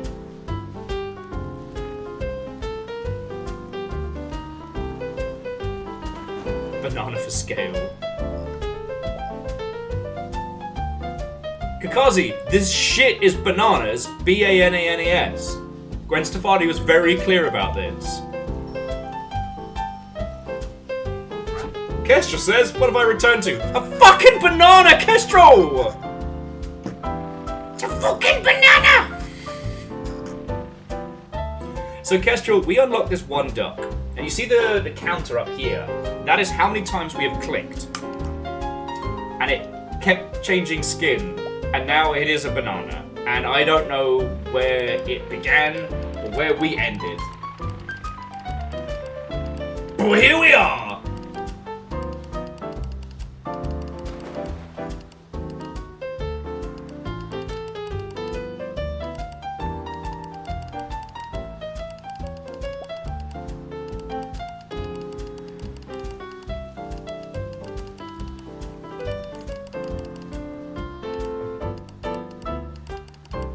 So yeah, welcome to the party, pals.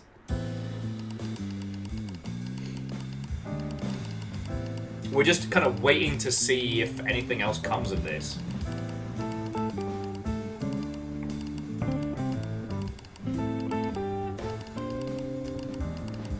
Okay, so you're around for the color changing one, so my apologies. But still.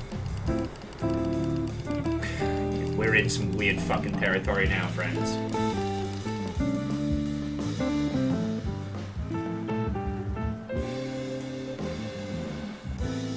Code to try AU 343. Oh yes, so that's what we're currently waiting to see when we get the fucking the golden duck.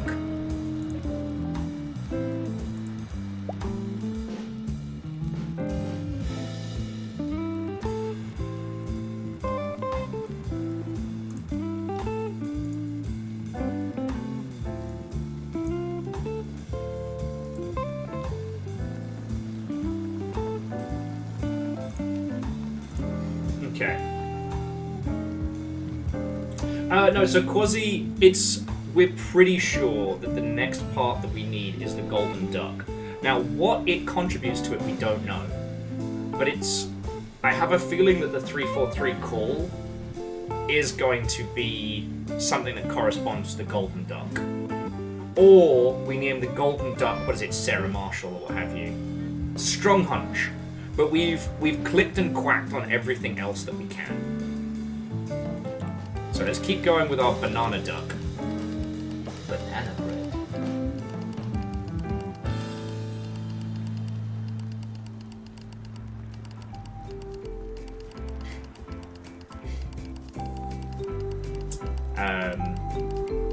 So yeah. Aside from nattering about some of the stuff we've been talking on today, it's this little fucking duck mosh pit down here. Yeah, as I said, I've got no spicy stories to tell you all at the moment. I desperately need more people to finish watching Arcane, because holy crap. So the thing, you know what I was talking about earlier on about like the Alien movies and how it's so weird that the original creator of Aliens as a franchise has not been able to make a good Aliens movie. But Alien Romulus is a great Alien movie, right?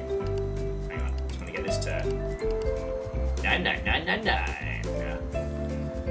And here we have Quinn's house, home of Freddie Mercury. 10,000 quacks. Okay. One thing I can talk about with Arcane that isn't a spoiler is how they came about it. Like, they did it essentially as like internal tech tests to see if they could actually like develop the show. And then after a couple of like talk tests, they did like an animation combat test and started putting together this story of, you know, this story of sisters. And I'm still in awe of how much fucking detail is in that whole ass show. So, there's a detail from season 1 where we have little Victor. And Victor is a genius, but was a very sickly boy and, you know, has fostered his mind where he has been unable to, like, you know, improve his physique. Now, here's something that happened in Season 1 that I didn't notice until somebody pointed out. There's an iconic moment in where little baby Victor, he's made a wind-up boat that he crafts all little mechanisms, all little stuff, he puts it together, and he puts it in the water and lets it go, and the boat is like trundling down this little stream, but the boat's getting faster and the water's getting faster, and eventually Victor falls because, you know, his body is frail, his legs don't work properly. He can't keep up with the boat. Later on, when he is able to fully walk, to fully run, there's a boat in the background, and not only does he keep up with it, but he overtakes it. Like, the level of details I can't talk about because some of them are fucking massive spoilers. But like, holy shit!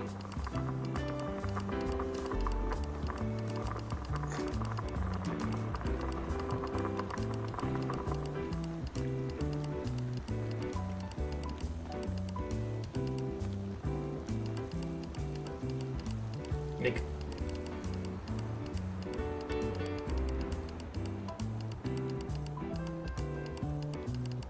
I guess what I'm saying is that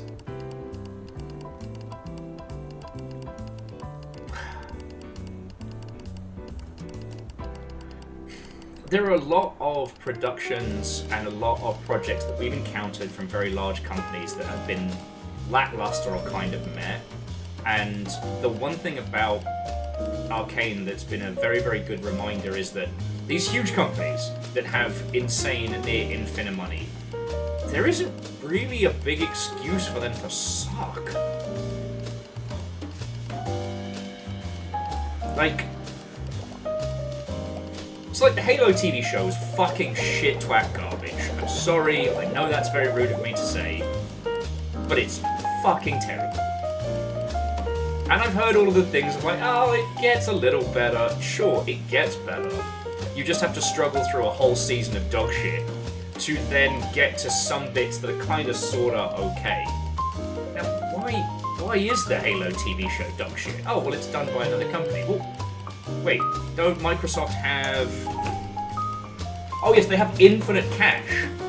Why was that not an internal production? Oh, well, you know... Why did Master Chief take his helmet off? Why does he fuck?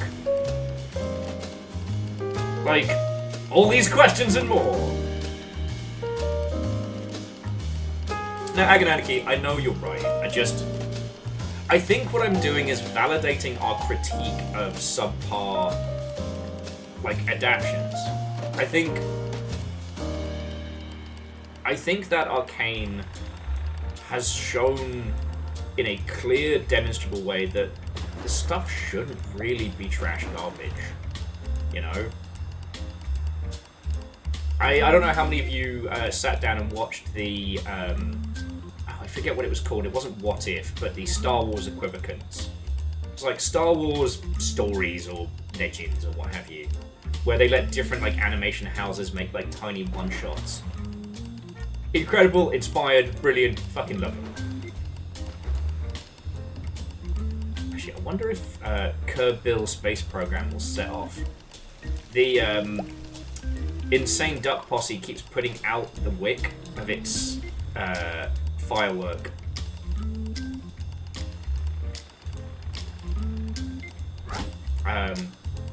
What was it? Oh, there we go!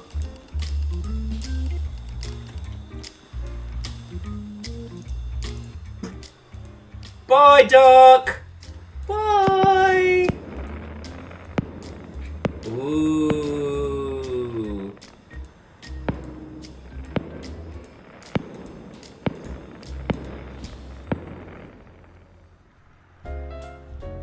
He's dead now. Anyway, where were we? Banana!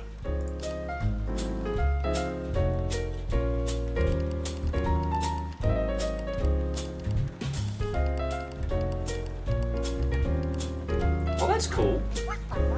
Nope. The Quack-O-Lantern actually casts a spooky face in front of it. That's really kind of rad. Anyway. Where's my banana? At this point, I don't even know if there's anything beyond the banana. Maybe we peaked. But there's only one way to find out. But also, new duck incoming.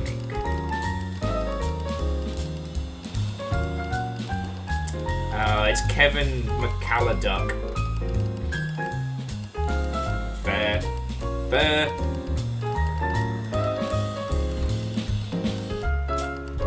Exactly, Miyakity Sucker, we've come this far.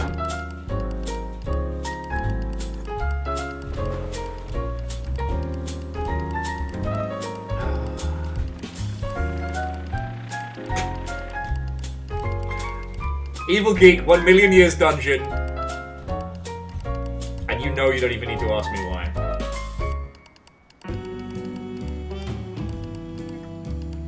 You know what, Kakazi? You're right. I thought Error Fail was as far as we were going to go with this, so... As click holding is my witness. Oh, actually, on that subject, though... I'm just gonna... I realise I haven't told the people of Blue Sky what we're up to. I took the time to rant about expensive training courses in video games.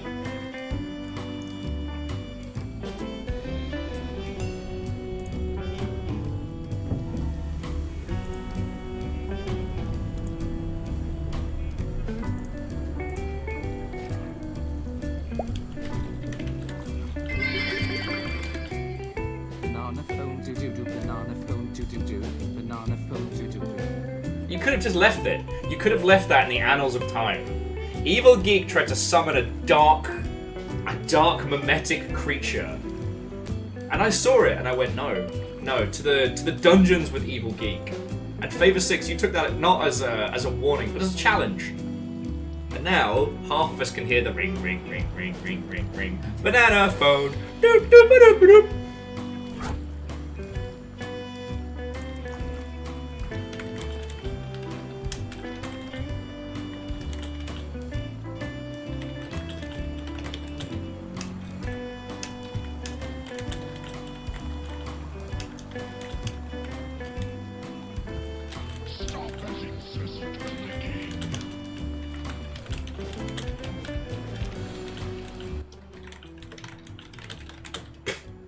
Why is there a banana phone account?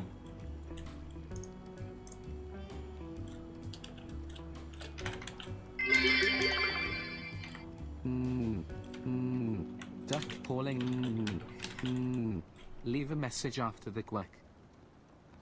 Where did you find that noise?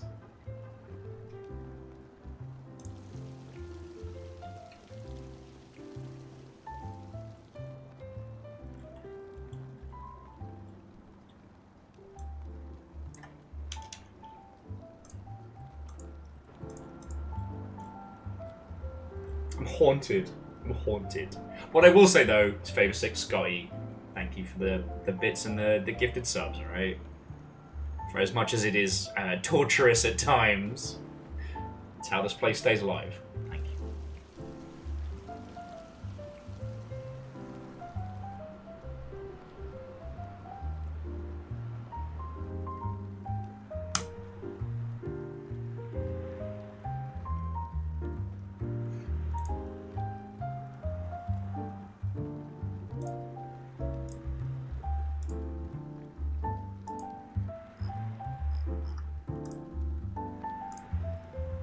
Okay, and Scotty Doggy, thank you for topping off the pint glass. Much appreciated. Alright. No, I take it back. I take back that thanks that I put at your feet there, Favor 6. I held the door open for you, and I regret it. Get clicking some more.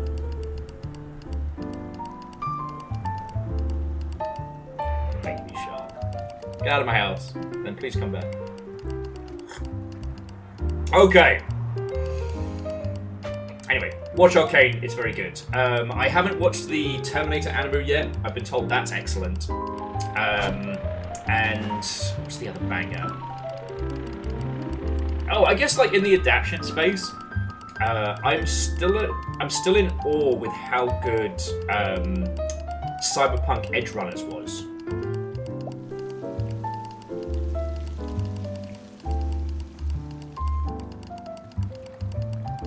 My only worry is that with the success of Arcane, a lot of people will be like, you know, I could reinstall League of Legends. I could go back. Don't go back. If you got out, if you got clean, I'm proud of you. Don't go back. 2KO is coming if you desperately need a League-flavored something. Teamfight Tactics is still there.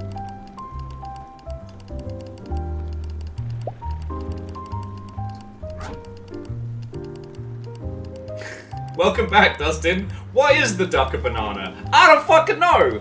We clicked it a lot. Runeterra is alive. Runeterra is the TCG, right? And there's also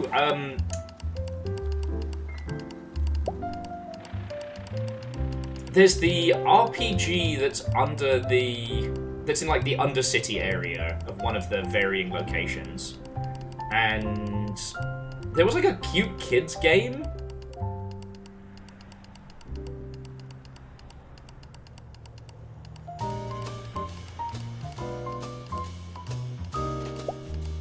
I often kind of think about that League of Legends might be the closest thing to a Warhammer 40,000 comparative that we have. Something that is wildly financially successful. But ultimately, people enjoy its setting and its characters far more than the actual experience of playing it.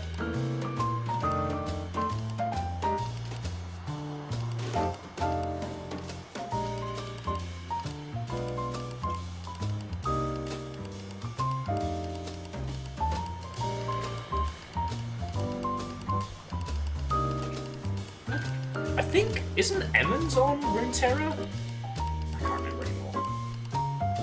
It's hard to keep mental track of where all my friendos are and what studios and whatnot.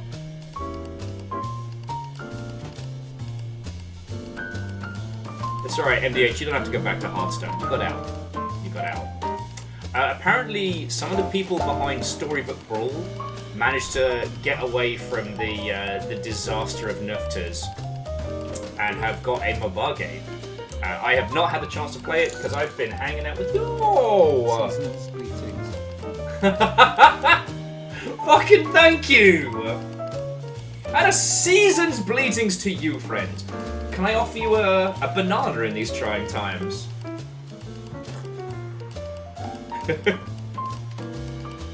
How are you doing, friend?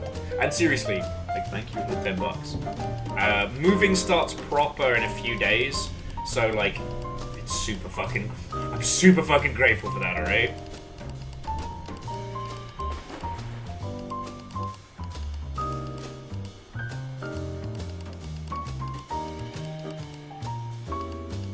So yeah, coming in. How are you doing? Lotto and welcome.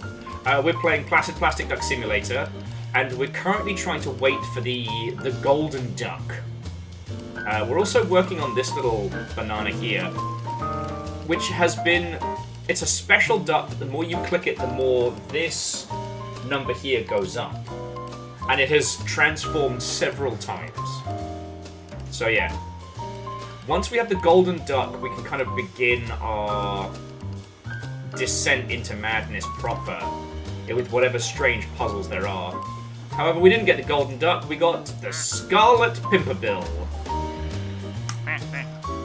Alright, back to clicking the banana.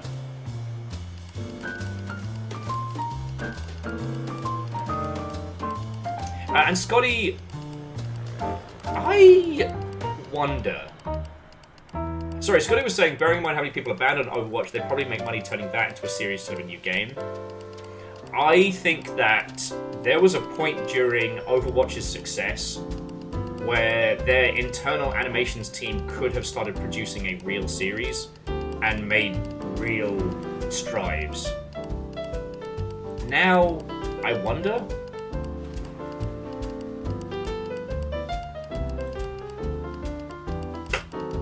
Clicking a banana sounds like a bad euphemism, and yet here we are, friend.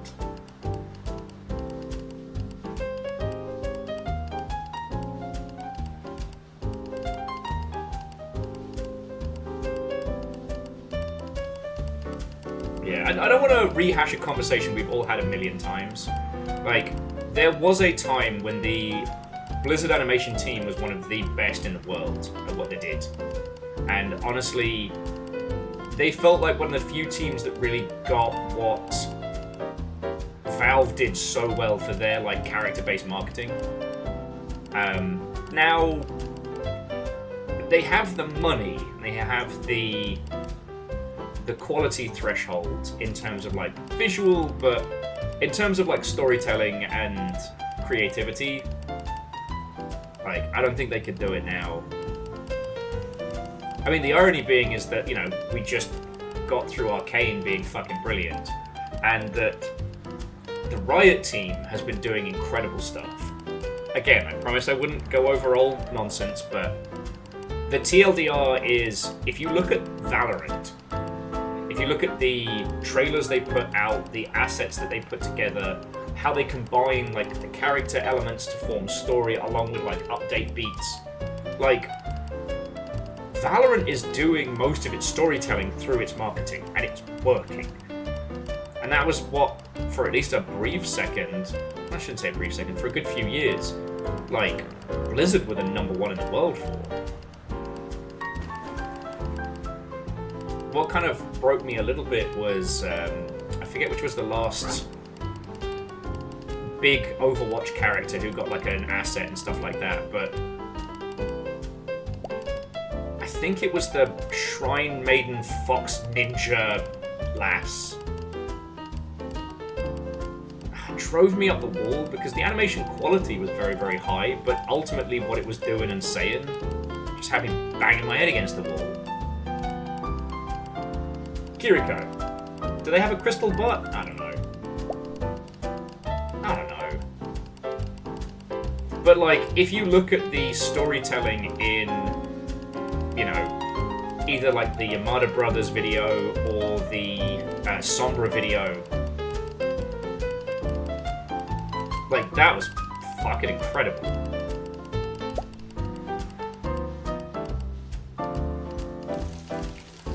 Like that was incredible, no notes.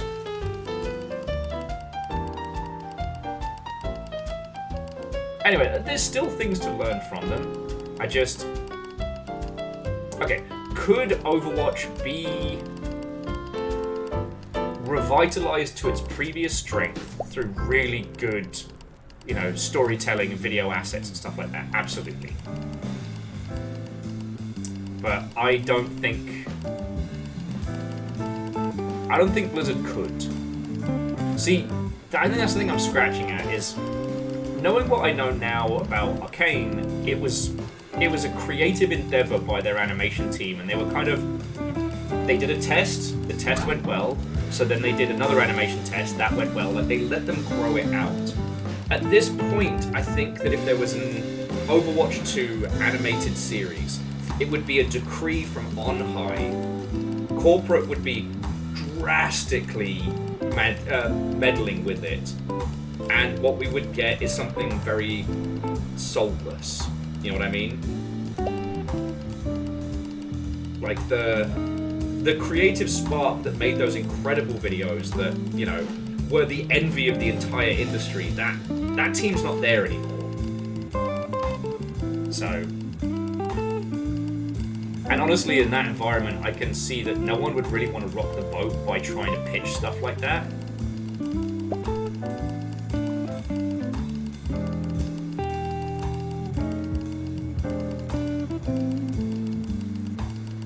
Well, so MDH, alright, let's, because I'm not saying you're wrong, but if we put on our business hats, what we saw with Cyberpunk was a really good way to do a 1-2 punch, right? Right now, Overwatch 2 is one of the most negatively reviewed games on Steam. It is definitely of the games in the bottom 10, it has the most reviews, of which they are predominantly negative. And this is after Valve have cleaned out all the, like, you know, the hate spam ones, which is fucking wild. If I had faith in Blizzard's operations, here is what I would do, right? I would, and again, it's very easy for me to be an armchair general in this, but so. None of this timed bollocks with classic Overwatch stylings. Make that a game mode. Bring back the classic shit that got pulled out that people liked. Okay, simple. The beginning of the campaign mode. So either a campaign mode prologue or, you know, a campaign mode start. And you time the release of Overwatch the show at the same time as you drop the story prologue. So you not only give users like a reason to be interested in it again, but you give them a legit through line to come back to, right? And the reason I say this is because, like, Cyberpunk did all of their big updates, big fixes, and then their Sorry, hold that thought. What you saw there was El Quackador, the bull, charging at the Scarlet Pimpernel because it's the bull saw red. I love that.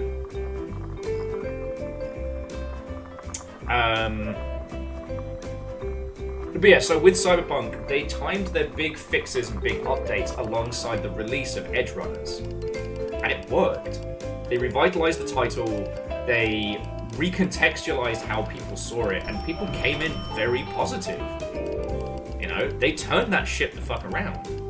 Now, League of Legends hasn't seen a massive, to my understanding, a massive dip in personality. Fucking hell, in users, because a larger portion of their user base is international. Arcane was kind of grown organically, and they've got a good structure for expanding upon it without burning out their audience. You know, and it also helps they have a music label now, they have an animation department, like they have all the pieces to do this. And again, I'm not saying that Riot is good and wonderful and great with no flaws, but if we're just business hat mode on, it is possible to emulate these different things to do a big revitalization of Overwatch. I don't think that they have... I don't think that the self-awareness exists within Blizzard anymore. We got decorative ornament, not gold duck. I'll keep floating, keep clicking.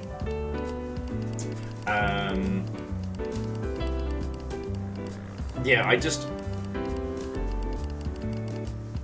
you'd be amazed how difficult it is to get people at a corporate level to understand that a product is having trouble. Like, the release of Overwatch 2 was bad. It was a bad business move and it was handled badly. Without actually talking to people at Blizzard or at Activision and whatnot who were there around decisions, we can only extrapolate, but, you know, I think it's safe to say that the goal was just to sell people a new business model.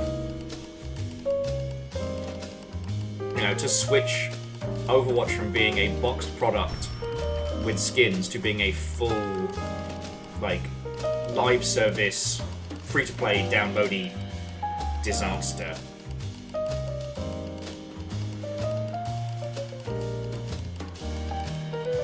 And so, and the reasons why I don't think they've got the business acumen to understand what their user base wants was the fact that they got rid of Overwatch 1 and overwrote it with 2, you know? If you think about classic Blizzard wouldn't have overwritten Diablo 2 to release Diablo 3. Oh, that disc that you physically bought from us? Yeah, it doesn't do shit anymore.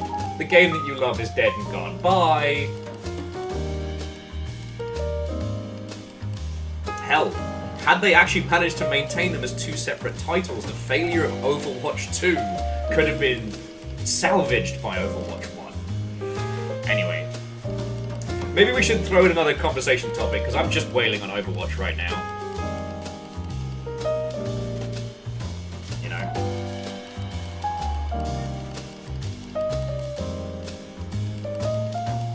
Like, at this point, I'm just being flighty.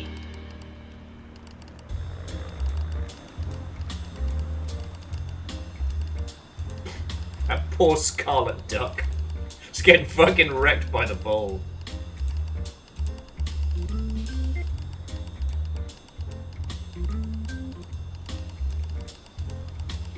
Banana for scale, Chornerus. Banana for scale.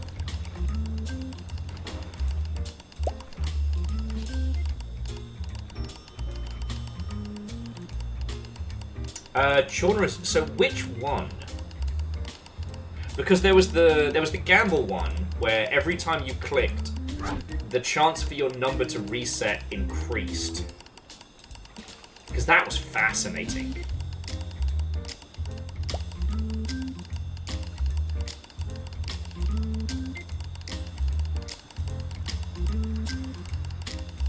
I think, was that one just called the button?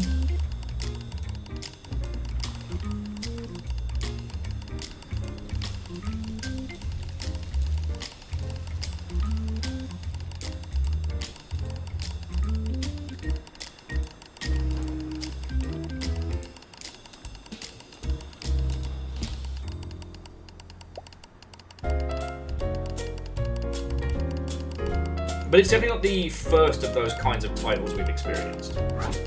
So yeah, I'm just waiting for Chornerus to give us the rest of the deets.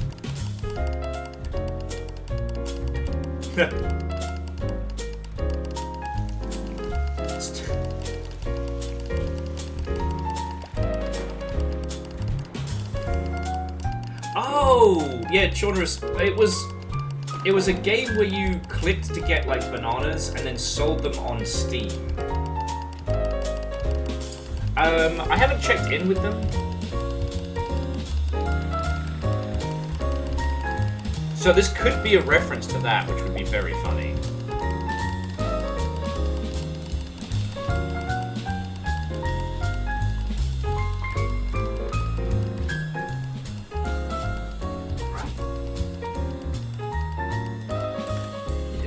Have a look, because get us a nice little seat. Ah, yes, that was the sucker.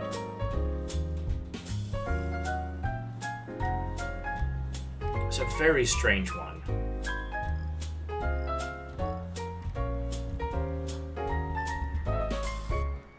I forget forget if there's a quick way to look at the...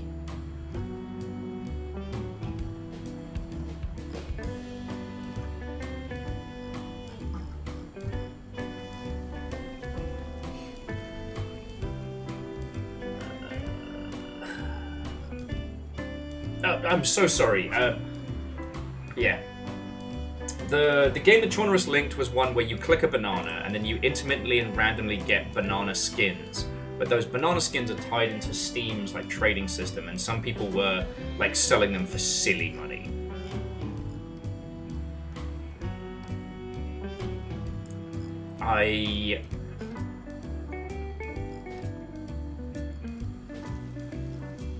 Those are very, very interesting because those are very rarely created as actual schemes and are predominantly created as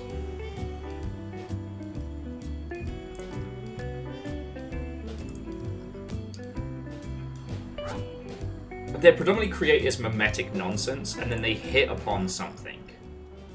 It's surprisingly hard to actually sit down and create one of those titles, because a lot of people after it tried to create similar ones that didn't reach that same kind of mimetic fever pitch. Oh, we'll just hang out with the Quack Out Club for a bit up here. Just on the roof. Duck you, friends. Duck you.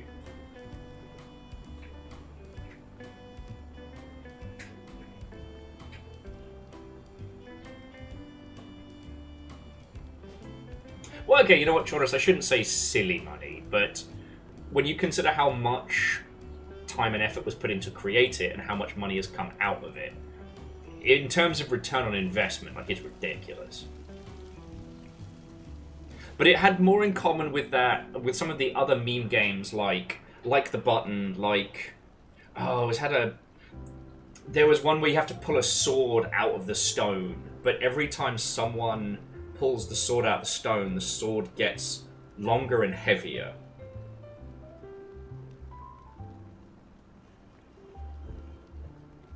Like, there's been a few of those over the years where they're a little bit, you know, Reddit meme fodder. They're a little bit, what's the term?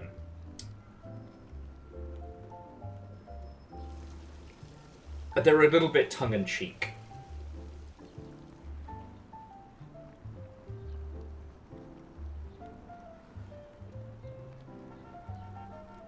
And yes. Well, and the meme nonsense kind of perpetrated it. So they sell skins for like $1, $2 for that game, the banana game.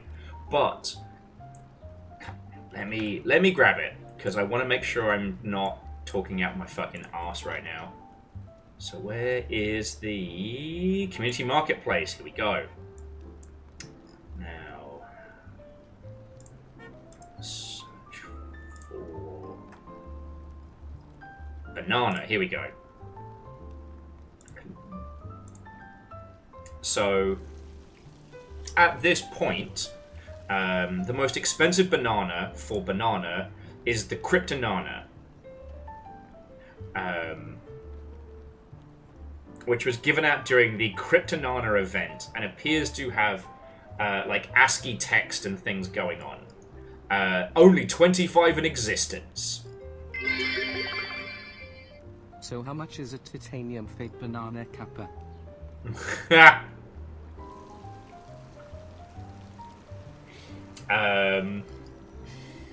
Don't even start.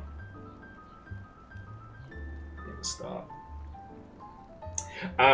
No, because I had the Fade Glock from CS:GO, and it is now worth silly money, and I sold it for about $80, and it is now worth thousands. Anyway, so one person bought the Cryptic Banana back in October for just shy of $300. But beneath that, there's the Cybanana, listed at $121, Shiny Banana at $84, the Razor Banana, powered by Razor Chroma, dropped during the Razor collaboration event, and so far, the Razor Banana has sold at highest peak for $70. but like the thing about this is that you can't plan for something like that, right? Like, oh, we did get a new duck. Let's have a look and see if we can spot them. Oh, there we go. Oh, that's a little piggy bank. Thematically unsettling. Alright, I need a piggy bank duck name. Well, Scotty, worth is a strange word, right? Because to create something like that, the game either has to be wildly successful to start with, or it has to reach a mimetic fever pitch. And once that happens, then, you know, it's, the clicking noise is like, it's giving a gentle shake. You can see the coinage in there. We've already got a safe quacker. McDuck's Vault's not bad. And Shaunerus, worst case, we have an auto clicker. We can do this.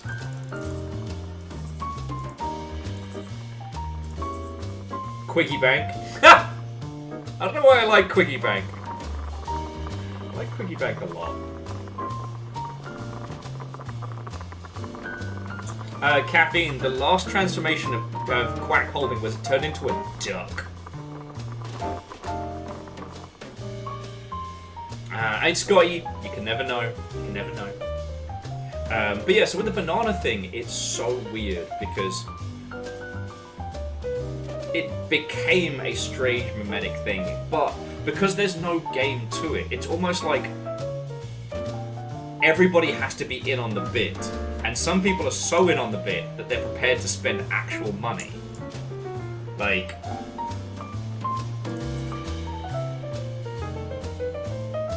once the joke isn't funny anymore, like, there's the drop-off. Life savings, life quackings. Not bad, not bad.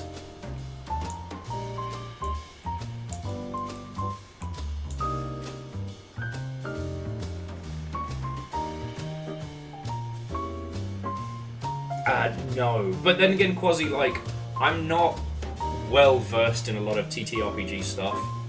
You know. Dollar bills, yo. My money don't jiggle, it folds. Ooh! Rainy Duck Fund. Foul earnings. Here we go. I like Rainy Duck Fund. Oh, the Gundam Builder. Yeah, no, put that in the bank for later. Foul earnings is... It's too cute to be... It's too cute.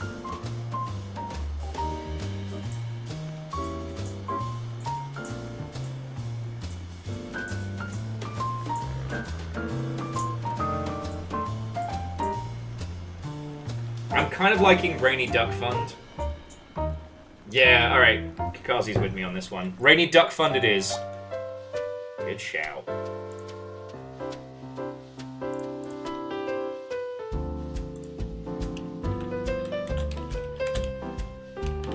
There's just something really cute about it. There we go. Alright, back to the banana. Where's my banana? Lost me nana! Oh, there it is. Back to Quack Holding.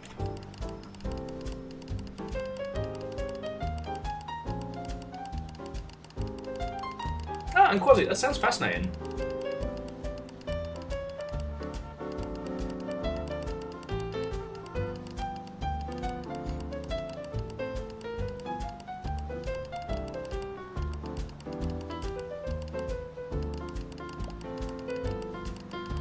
Oh, the only other thing I want to mention with the Duck Fund, that's Duck Fund, with the banana game, is that we essentially get this concept of skewed data whenever it comes to user purchasing decisions of anything sold between people. Via Kuaz, there are two additional factors that can affect anything that's traded between people. One is, unfortunately, money laundering, black market nonsense.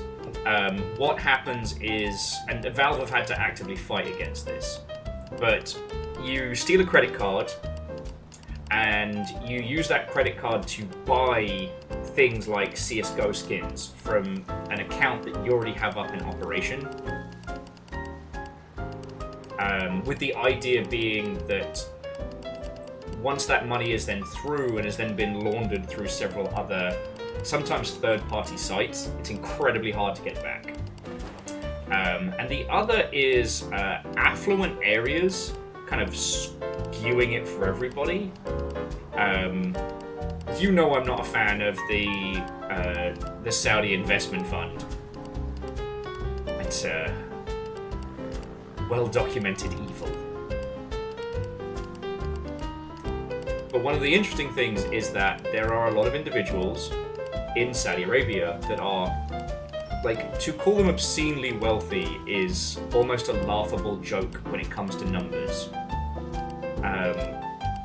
The idea of spending, $2,000 or $3,000 on a skin to them that's not even coffee money. And especially in the mobile gaming sphere, that kind of skewed a lot of research data. It became very, very clear that the whole concept of wolves, whales, and sheep wasn't quite accurate, because a lot of the air quotes whales were individuals in regions where they would just fucking spaff, thousands, sometimes hundreds of thousands of dollars on a mobile game, and then just stop playing and just not really care. Because the kind of wealth they're dealing with is obscene. Right?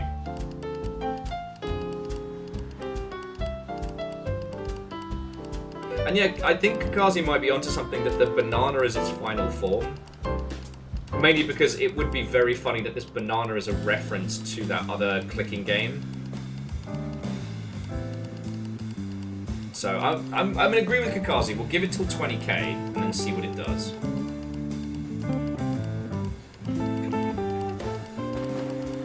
Ooh. That was one of the ducks that we used to solve an earlier mystery. So I'm going to leave it as 80 for now, or 80.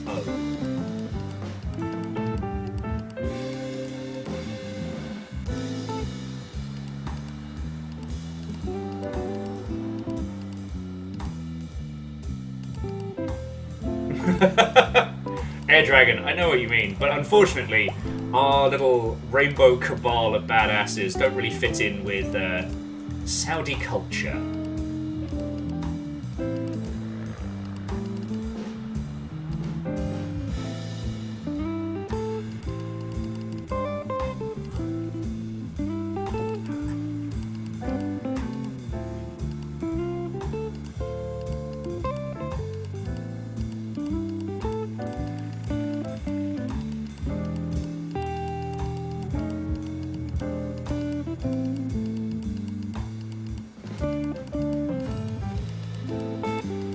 Anyway, sorry, I don't mean to get us up to heavier topics and whatnot.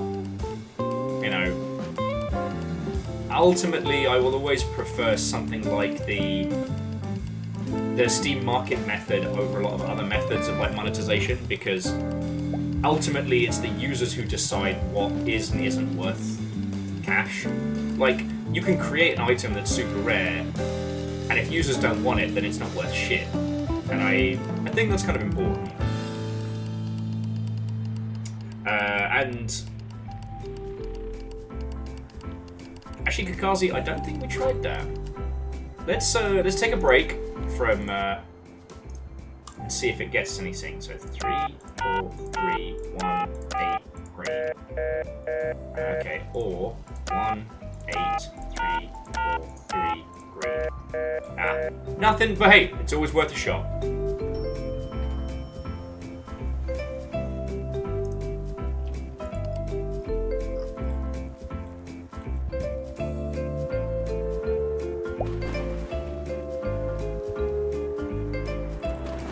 I was about to say Rebels, yeah, you know what I mean.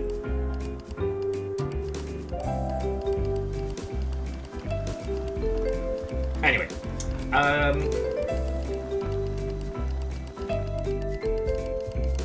it's something I'll probably be talking a lot about in the new year if what's it, Savvy Games and Quibbly and stuff start moving aggressively into gaming spaces, but we get to have a Christmas where we don't worry about it. We get to have our cool little rainbow flag covered corner of the internet, safe and well.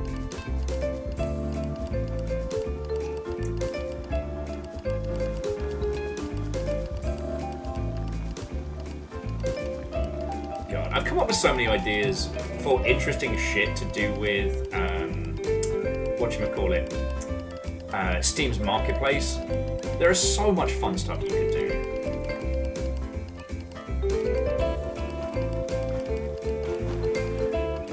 Because, like, I don't know if we've talked about this, but, like, the whole Steam item setup, like, you can retain data for Steam objects. Oh, here we go, almost 20k! Nothing is a banana! It's a fucking banana! Alright. That's enough clicking for now.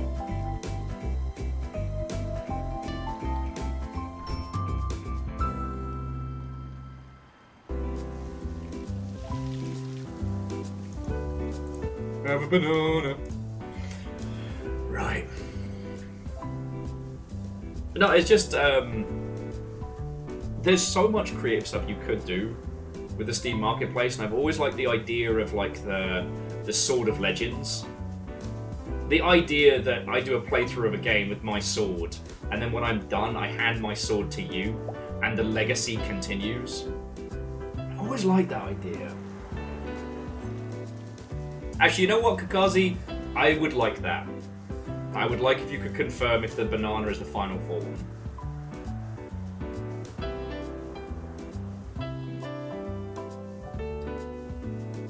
And Scotty, so actually the name of that duck isn't that. The name of that duck is like a little equation. And the 80 that came out is unique to my Steam ID. For the first locked door you break into, that particular segment,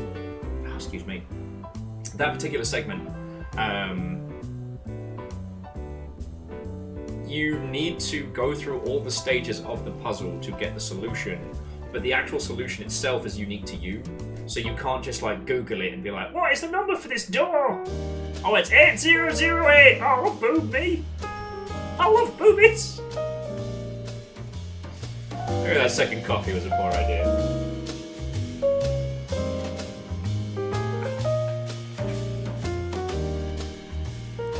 Sorry, just what Air Dragon mentioned about Marvel Strike Force. There's a friend of mine that has been playing that one and doesn't spend money on it. But I just keep thinking about how Warhammer Tacticus drives me up the fucking wall because it's such a good game and it was so predatory. I get so irate sometimes thinking about that. The philosophy of Mabage is to create a UI environment that is smooth and clear and helps people through it. But the design philosophy is all about obfuscating what you need to buy and where you should be spending your fun coins. So that in your confusion where you spend your fun coins wrong, you then buy fun coins later. It's simultaneously like clear UI as the absolute god tier, and also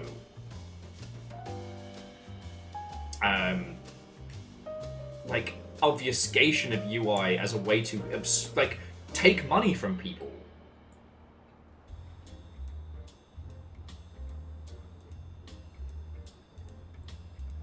And yeah, well, so Air Dragon, you can get pretty far until it gets really predatory. You get pretty far. I think I got maybe to like 3rd or 4th boss for the Space Marine campaign. And like the difficulty curve starts to creep up. And it's like, hey, don't worry about it. You just play the other side of the same mission so that you can unlock pieces for your characters by defeating them. However, you have to defeat them without losing any characters, so you need to play a bit. And I was like, alright, this is fine. And, sorry, I know I'm just... Apparently this is the Friday night of rehashing nonsense to talk about. But... when they dropped the Dreadnought for the Space Marines, I was like, oh, that's cool. I fucking love Dreadnoughts. The only way to unlock the Dreadnoughts is to play a Chaos Marine campaign and beat like Imperial Guard and Space Marines to get Dreadnought pieces. But if you don't have enough Chaos Marines, then you have to buy them and then you have to train them.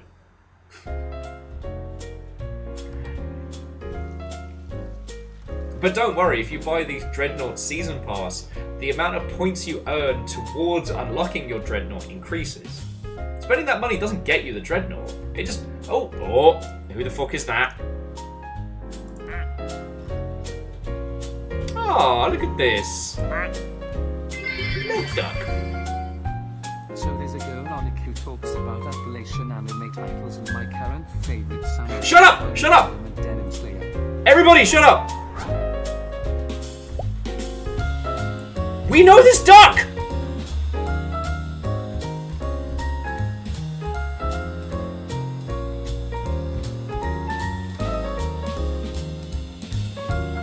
We know this duck! Sorry, Numbers, that was very rude of me, and I'm very sorry. Thank you for the 200. And the Appalachian anime lass is very funny. That's where I got the Piccolo isn't a stepdad. He's the dad who stepped up. Next time on Dragon Ball Z.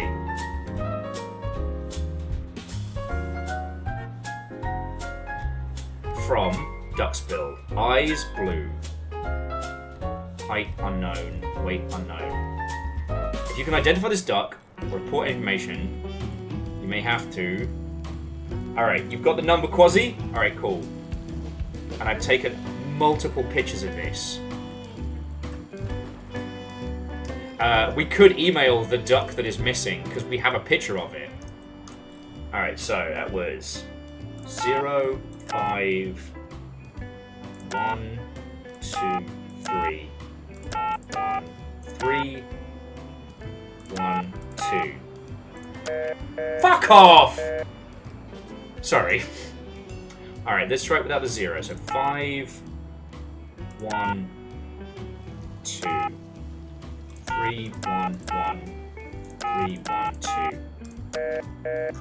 Fuck!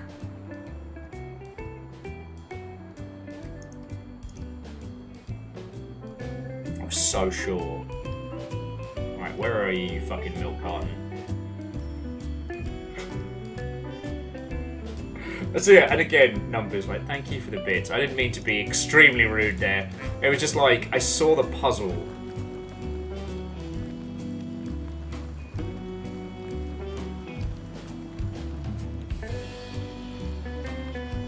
But yeah, there is an email. Okay, the duck that...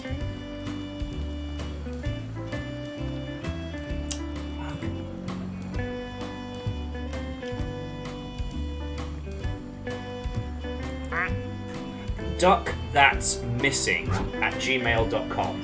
Alright.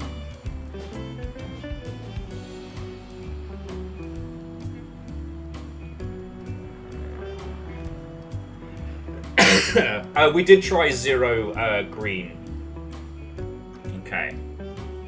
Will's gonna bring up his fucking Gmail over here. Okay. Watch me get signed up for some like fucking weird shit. Okay, 2. The duck that's missing at gmail.com. Viking blonde finds the missing duck live. No, it's not that is, it's that.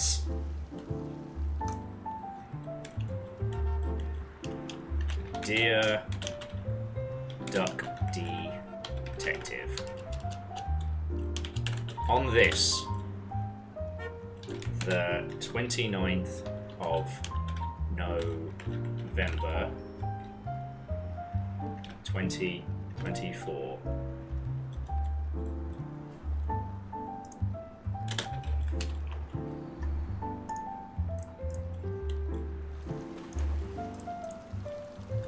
Myself and the crew of the longship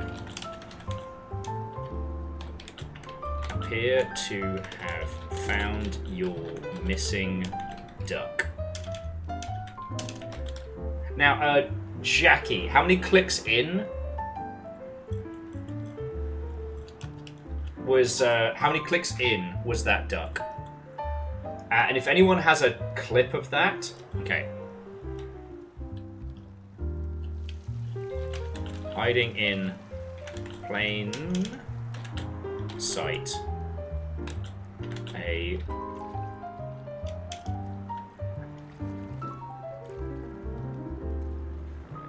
It is the same as date missing.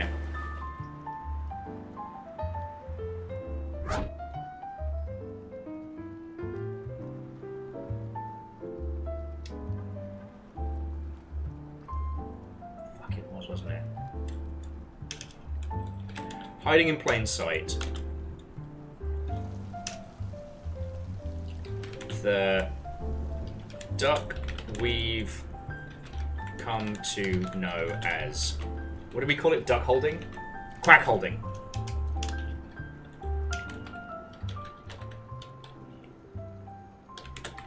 Was clicked 1,708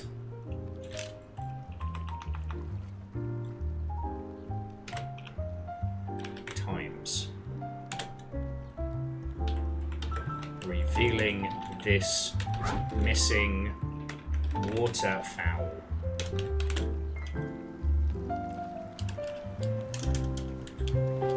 Picture attached. After clicking said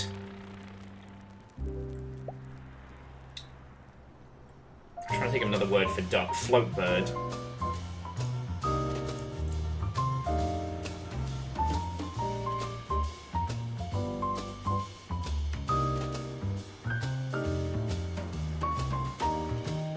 I want to say something like domestic float bird.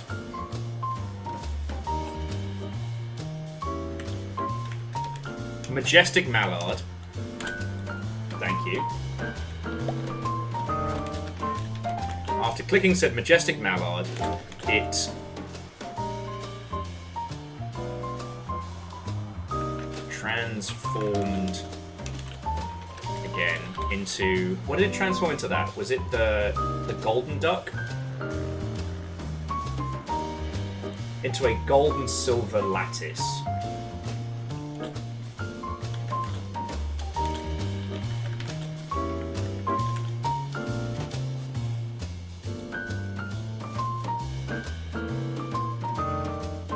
Into a gold and silver lattice outfit. Now it's a banana, and I can't tell you how we got there.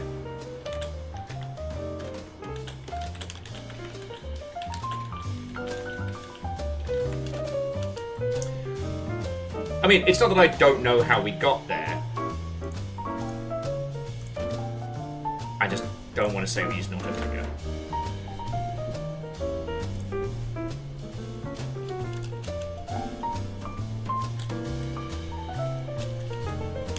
We hope this information helps you crack the case.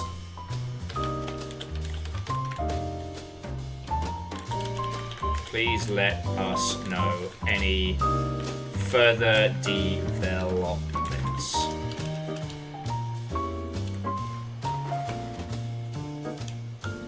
Yours sleuthfully,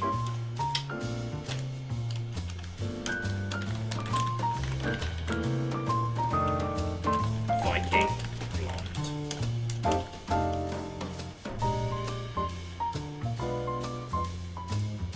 Okay.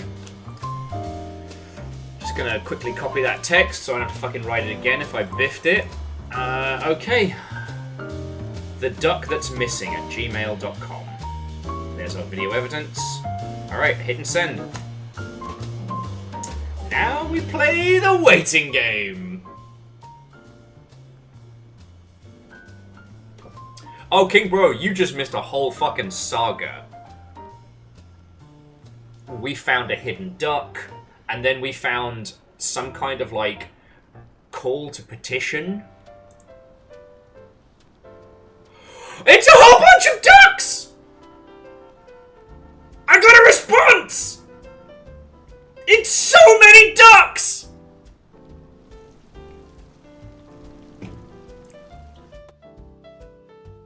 It's so many ducks. Fuck.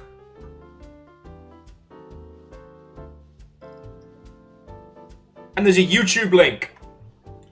It's a lot of ducks. Okay, it says, like, it's all prefabs. So base underscore duck. Prefab. Gold underscore duck. Prefab. Moss duck prefab. Wood duck prefab. There's one that's weird. There's like HU star tiny circle E with a asterisk prefab. It's the only one out of it that seems wrong. Anyway, here's the YouTube video. Alright, I'm bringing it. I'm bringing it back. Fireball! On screen. No, we don't need the BRB, needs T. Pepe Sylvia, Pepe Sylvia. His name keeps coming up, Pepe Sylvia. Oh, no. And here's the link to the YouTube video, if you would like to find it. Alright, let's give this a watch.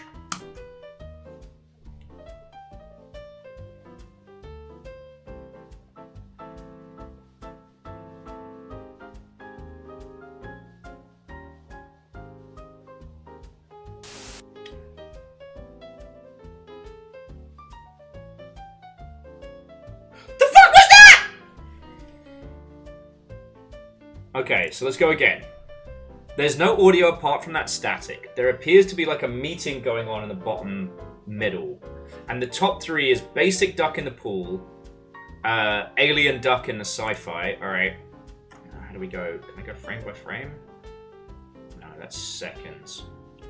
Shit. What's frame by frame in YouTube? What the fuck is this? Period and comma, thank you. ESC2, thank you kindly.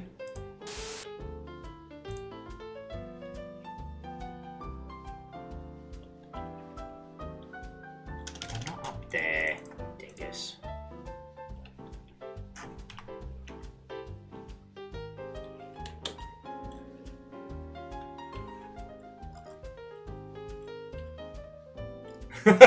This is what I get for emailing random ducks.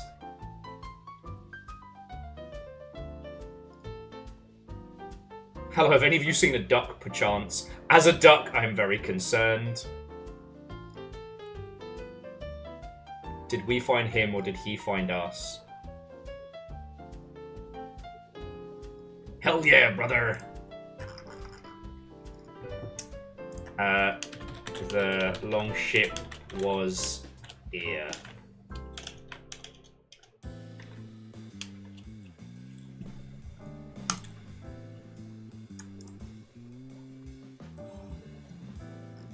Verdon, that's a good point. That's a good point. But there's nothing else to this. Right?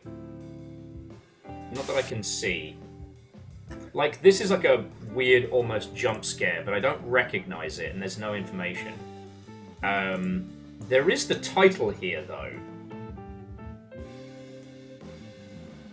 Like, 170822, just repeated. So what if we try that on the phone? There is a possibility that we're chasing two puzzles at the same time, right?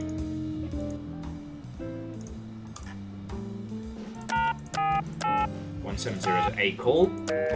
Nothing. Okay. 170822. Nothing. Zoomzang, I think that's too lengthy for.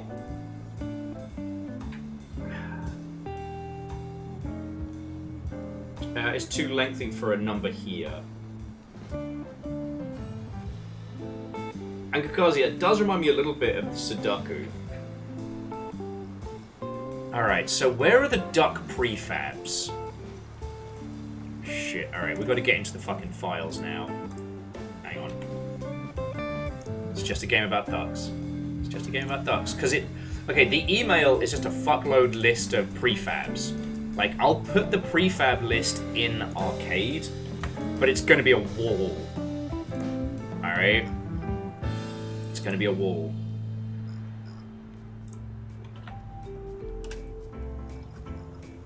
Like, that is the contents of the email I got, followed by a single YouTube link.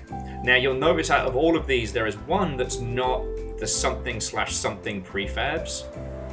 So I'm going to take us over there to see... sorry, I'm going to see if I can find that file, browse local files, to see if there's something to it. Fuck off, miss. Fuck off, miss.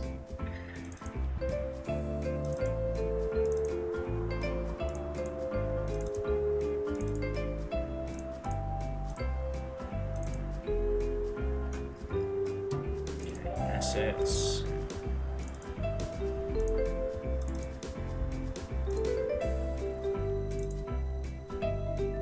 No, that doesn't help us. Sources, no. Plugins, didn't think so. Don't need metadata.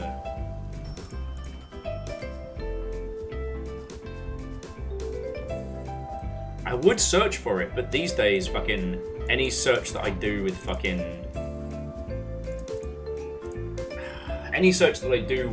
Windows can fucking chug my shit. But okay, I'm gonna fucking risk it for a biscuit. Okay. Search plastic duck simulator for a prefab. Alright, search D for a prefab. Hopefully this doesn't lag out the fucking stream. Quasi, I think you're onto something there. But I just need to find where these graffiti duck prefabs, where these prefabs are. Because one of those prefabs is not like the others.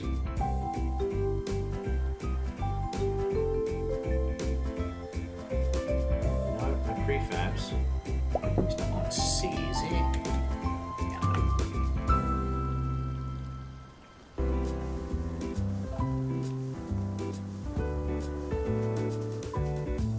This is a totally normal way to spend your Friday night. This is a fucking incredibly normal thing that we're doing right now.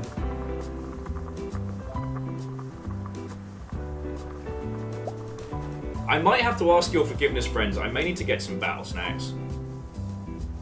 Like, I have eaten today. Like, it's not like I forgot, but... Brain's going a million miles an hour.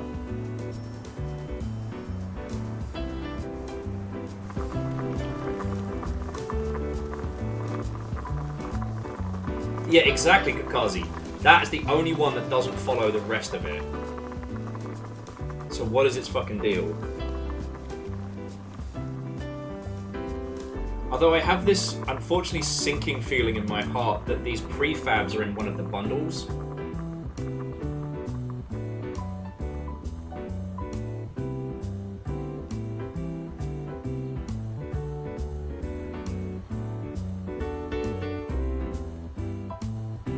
In which case, are all of the ducks listed there? Are they all in one layout? And maybe we have to rename one of those ducks like HU star nonsense. that little fucker can wait its turn, Vernon! Still feel bad I yelled at numbers. As soon as the puzzle started coming together, it was like, no! Don't send me bits, you fuck! I'm trying to do crazy people shit here!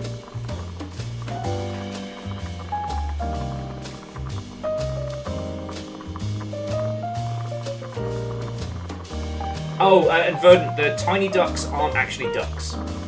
They're spawned by one of the other ducks. So they're kind of similar to like the tiny missiles and stuff.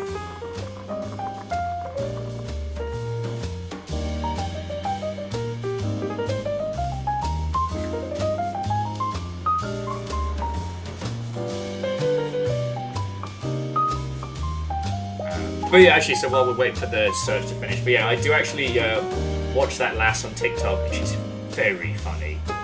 I don't know if she actually is from the Appalachians or just does that accent perfectly. And honestly, I don't need to know.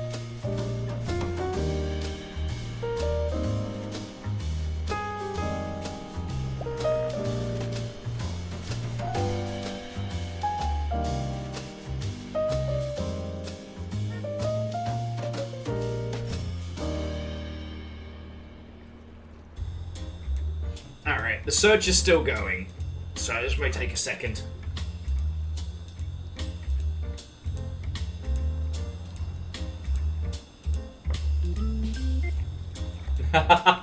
Okay, so the regular base spawn is one that spawns the ducklings.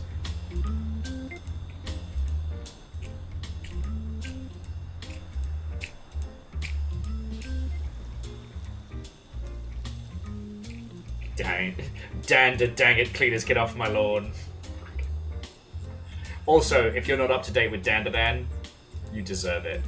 You've worked very hard this year. Dandadan is your reward. Fucking love that show.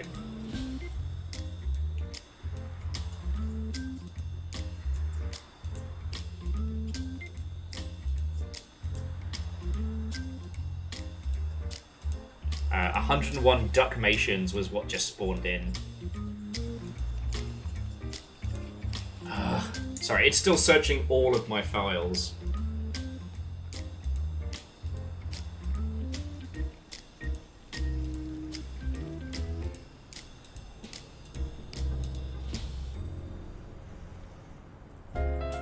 Because the other thing is, if it's not a prefab file we can find outside of the space, then we just need to look into which duck isn't listed.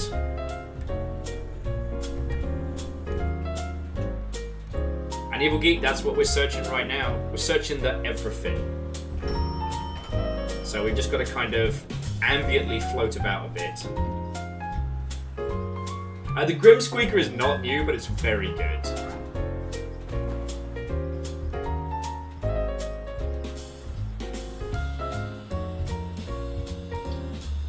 And before you ask, yes, I am. I did get a little fidget thing, which should be packed away right now, but it's not. I know.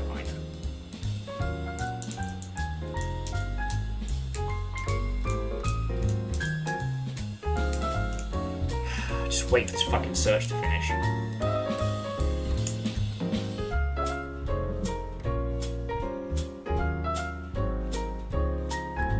We only came here to search. We only came here to look for that one golden duck. That's all we came here for.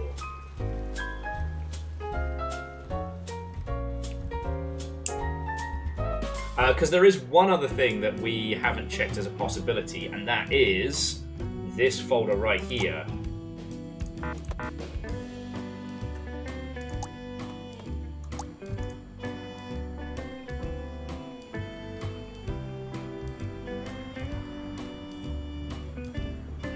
I kind of wonder though if we're maybe not on a wild goose chase as much as we're on a different thread, that this is a different puzzle than the one we're trying to quack. So if we go to the collections, yeah, okay, so look, Placid Plastic Duck has all of these, like Knife Duck, Gentleman Duck, etc. So we would need to work out what is the one duck not listed.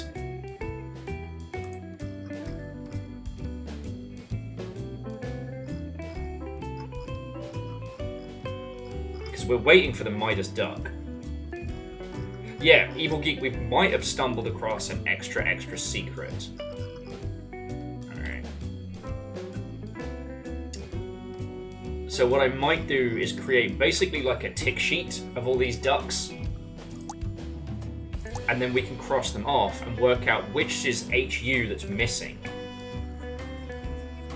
Oh, legend, Whoa! Welcome to the fucking Pepe Sylvia zone. So we stumbled upon another puzzle, maybe. Yeah, well, Scotty, you're right. We do have all of those. Which begs the question.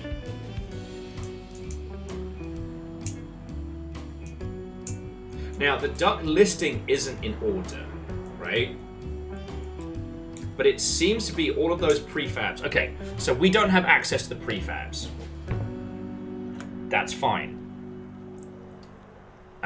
So what this makes me think is that... Hang on. Alright, we're going to quickly do some MS Paint nonsense. Yeah, Evil Geek, I'm on it.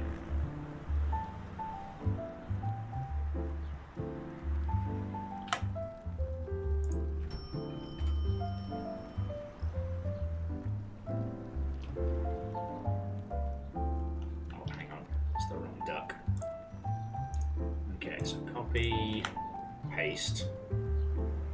Get a new instance.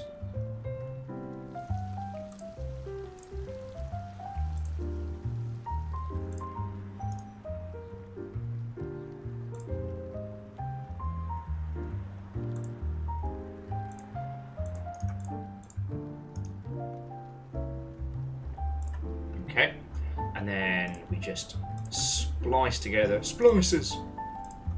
Okay, splice together these. Because we've got got down to the fireman, so we just need the last row. Like our own little, like... Right, walk in. Ducks! Meow! Don't even worry about it. So we're just going to post LSD Ina and no ducks given. Now, if we zoom on out.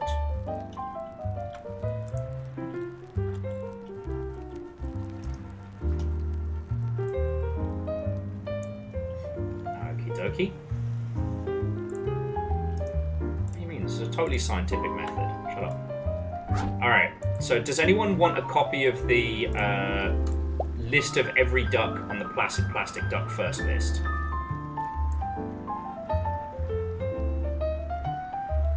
Dustin's in their own little worlds. Princess Moonshine Okay. Okay. Boosh. So we can all play along.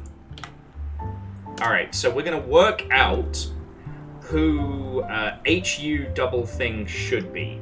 Alright? So let's start from the beginning. Okay, so first up, base duck. Well, that's obviously Billiam Duxford, right?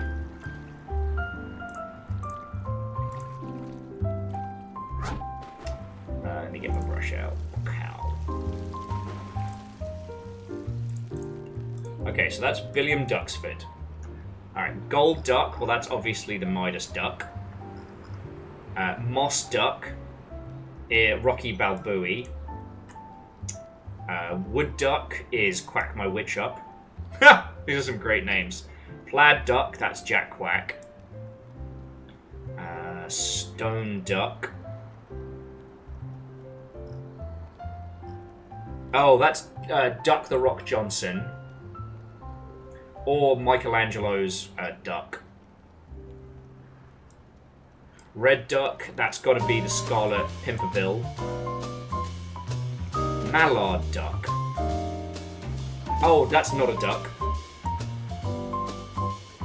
Poise duck. As in P-O-I-S. Poise duck? And Scotty, we might need to rename it to Gold Duck once it gets in. But we just need it to spawn right now. What is a poise duck?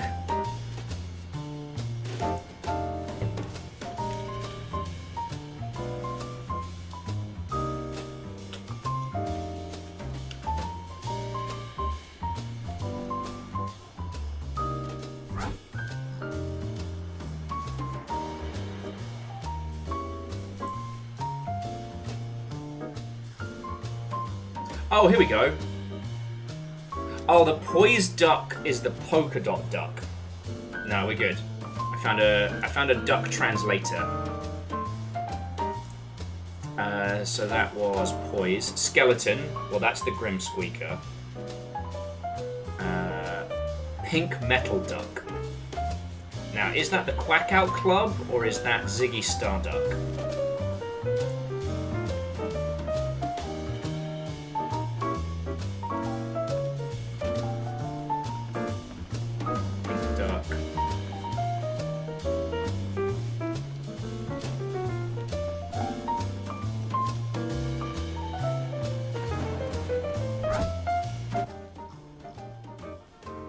Could be. Might be Glossling.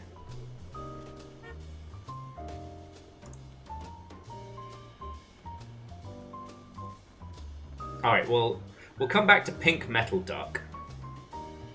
So if someone can make a note of Pink Metal Duck. Now, Panda Duck, that's easy. That's Panduckmonium. Flower Duck, again, easy.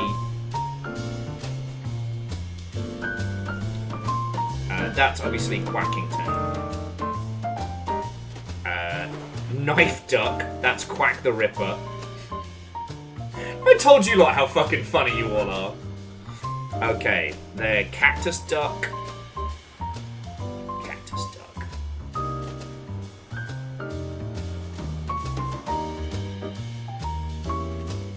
That could be Quaxiniera.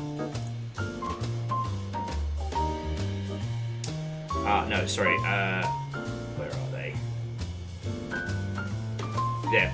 Duck the Police is Cactus Duck. Kiss Duck, that's Gene Swimmings. Leopard Duck, that's Cleo Quactra. Actually, let me just make sure. No, Leopard Duck is Ducky Quackback? I don't remember who that is. Okay. So that's Leopard. Anime Duck, obviously that's Sakura. Camo Duck, that's a nice easy one. Where are you? Duck and Cover. Rainbow Duck, that's the Duck Agenda. Duck You Duck. Oh, that's the one that says, yeah, go duck yourself. I'm gonna check, but it's gotta be, right? Duck You.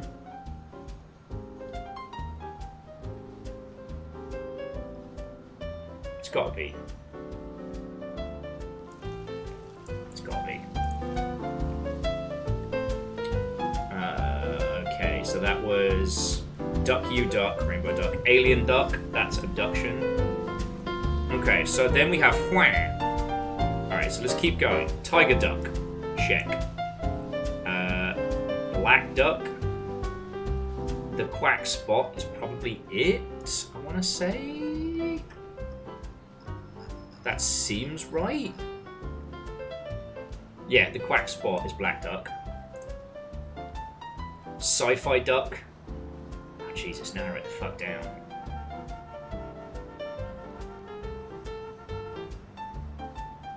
Is it wire? No, that's Wireframe Duck. That's not Sci-Fi Duck. Alright, which is Sci-Fi Duck?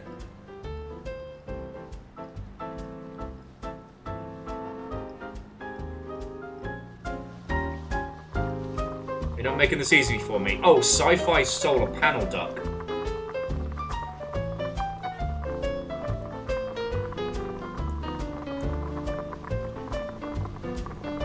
It's not Quack to the Future, but good shout. Yeah, Duck Memori. Remember ducks.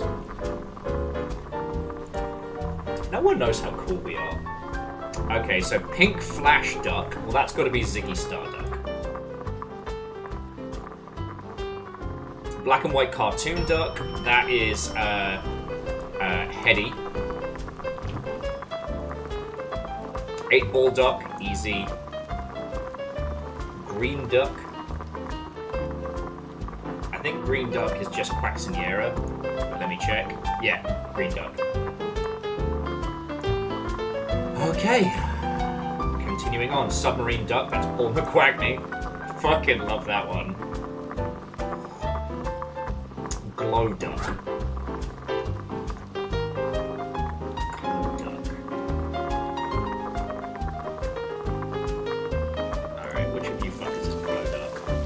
Oh, glow duck, as in glow in the duck.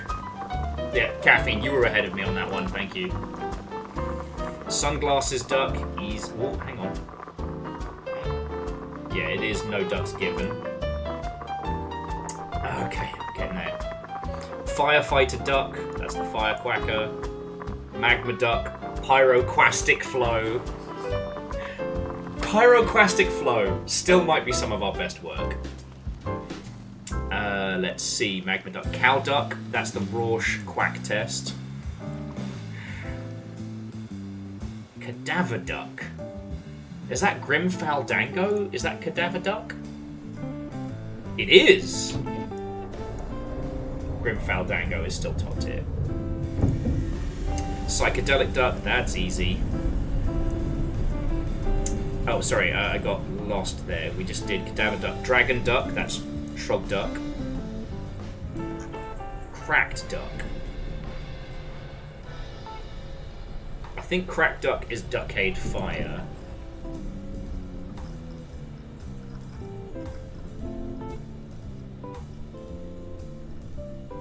No, that's Lightning Duck.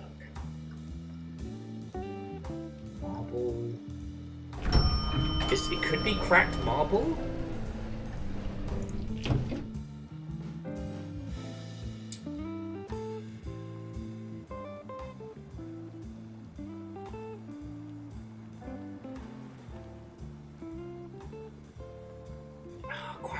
Maybe? Okay, make a note of Cracked Duck as well. So we're still trying to find Metallic Pink Duck and Cracked Duck. Okay, moving on. Cherry Blossom Duck. Oh, that's Araluna Iced Tea. Wireframe Duck, that's nice and edgy. Quactrilateral. Propeller Duck is Poindexter. Fucking rebel. Gentleman Duck is Benedict Cumberduck. Oh, sorry, Beneduck Cumberpatch. The Graffiti Duck is Quack the Future. Psychedelic Duck, we got Lightning Duck.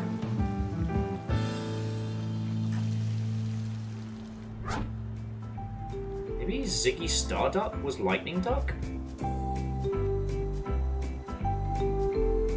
Oh no, Lightning Duck is... Yeah, is Duckade Fire. And then Marble Duck is either Michelangelo's Duck or Quack Busting.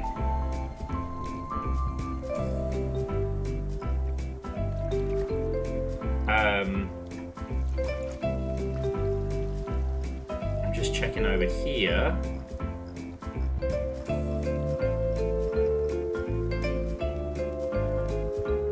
Spiral Duck or Torpedo Avoidance Duck. Metallic Pink, either the Quack Out Club or Glossling. I think it's Torpedo Avoidance Duck. I really do. Because the others are like Cracked and Marble and shit like that, which could be Michelangelo's Duck or Quack Busting. Now, do we have Torpedo Avoidance Duck? No one knows how fucking cool we are. I think we do. Yeah, look. Quack Busting is all cracked up. It's all quacked up.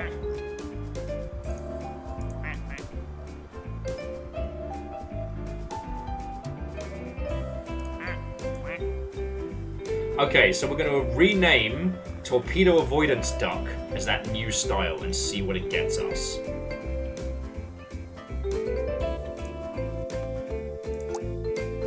What happened to Will? He saw through the fucking seams of life.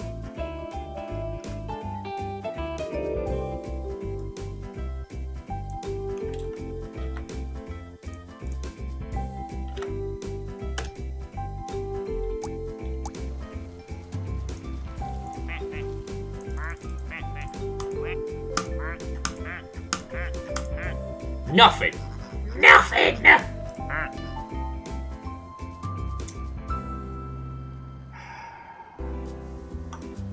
No, so Scotty, the list we got sent was all ducks from the original lineup.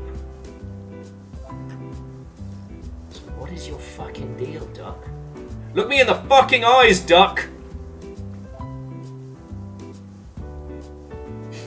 I want you to buy me dinner first before you duck me!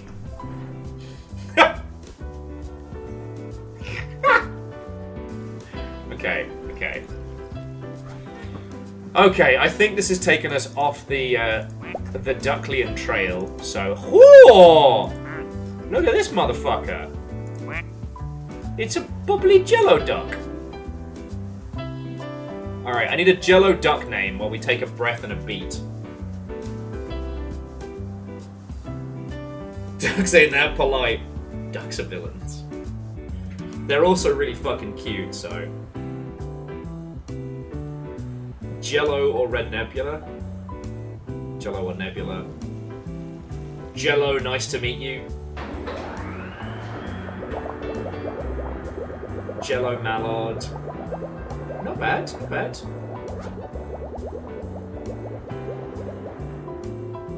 Jello Duction.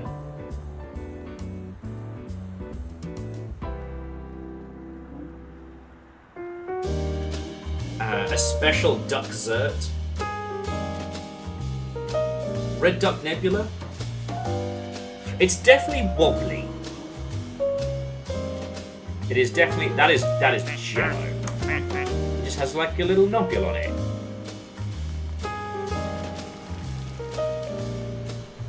Gear spinning, forever twirling, twirling.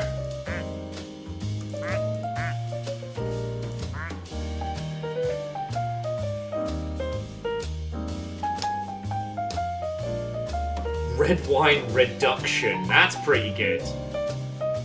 I feel the Jello theme's got some good stuff there. Ballistic Gel Duck. That's my favourite director. Ballistic Gel Torso.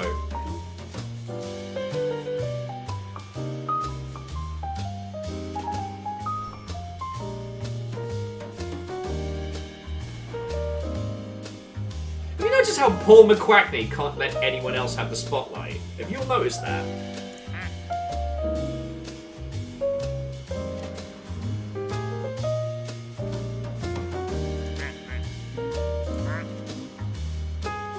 Pectin gelatin. Oh, V-Squid, that's good.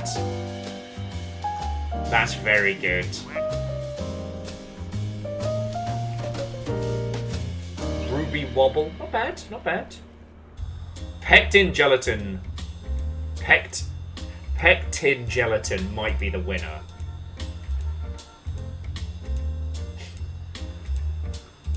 It's so weird, Scotty. I read that in the "Brother, may I have some oats" voice. I don't know why.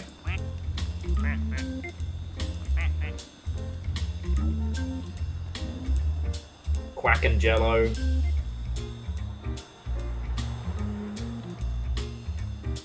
Yeah, no, I think Pectin Gelatin is my current favourite. If you can come up with a better, I'm all ears. Actually, I'm not all ears. I'm all fucking insanities about these fucking ducks. Okay, so that's Pectin Gelatin. And let's just make sure there haven't been another unnamed drop while we've been at it. Okay. Nothing so far. Oh, we need a name for the milk carton duck. Wait, unless that's supposed to be... No, that's madness. Oh, it could be. Maybe it's supposed to be the hue...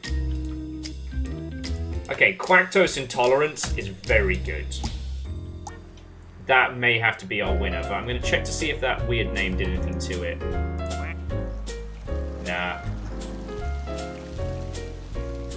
I kind of want to see, though... If anyone could call that fucking number. Do you need to be in Italy to be able to dial that?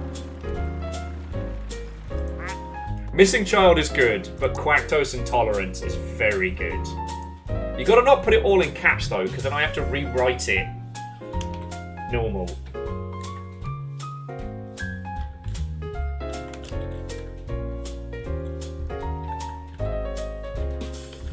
Lactose intolerance. There we go.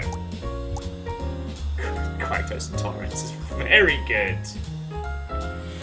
Okay. Okay.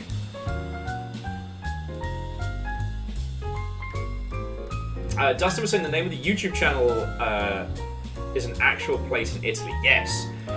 During the early puzzles, and I think we had to do some of them to crack the door, it was like the male duck had like stamps on it that were actual locations in Italy. Did I not? Yeah, no, I did. It's all good, Verdon. The letters get a bit wobbly when you move quickly, so it can look a bit weird. Okay.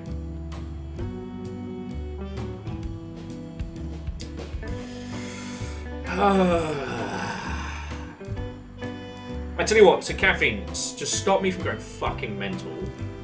Sorry, my apologies, I should use a better term. To stop me from going full It's Always Sunny in Philadelphia, would you check to see how we were doing with that?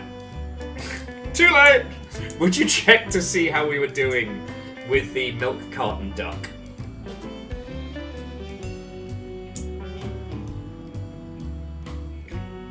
Because our main focus tonight is the gold puzzle, right?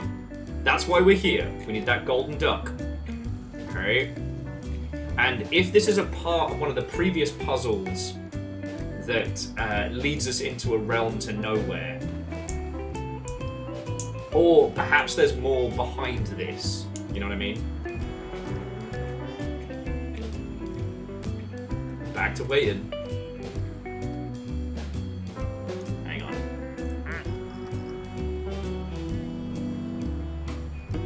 That's so weird. Did he steal a coin out of the piggy bank? Did he always have a coin?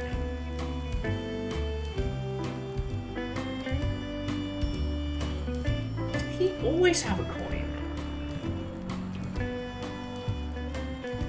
This is just a totally normal way to behave around ducks.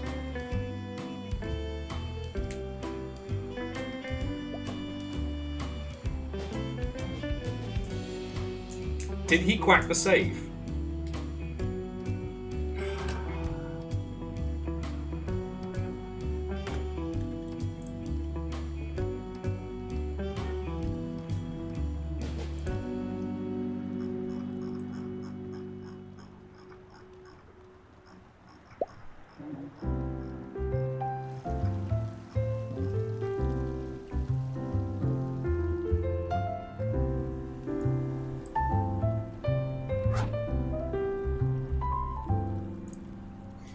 Okay.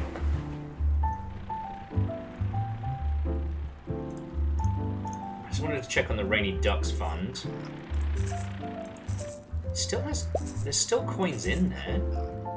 I wonder if the safe quacker can steal them all. And yes, so Lavender Waddles is still in there. I have no reason to believe he'd get jobbed. Yeah, there we go. Possibly the most normal duck in this whole ass fucking pond. Sorry, paddling pool.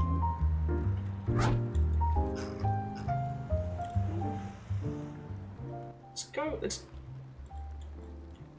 Jack Quack's on fire again. Alright, friends, bear with me just a second. I need to nip to the loo, because I have drunk a lot of coffee and I gotta pee. I'll be back with you all in just a second, so if any of you are drinking tonight, refresh your bevies. If you are making a cup of tea or whatnot, now is the time. And I'll be back with you all momentito.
Sorry about this, friends. I'm going to need a couple of seconds more just because the guinea pigs are out of water.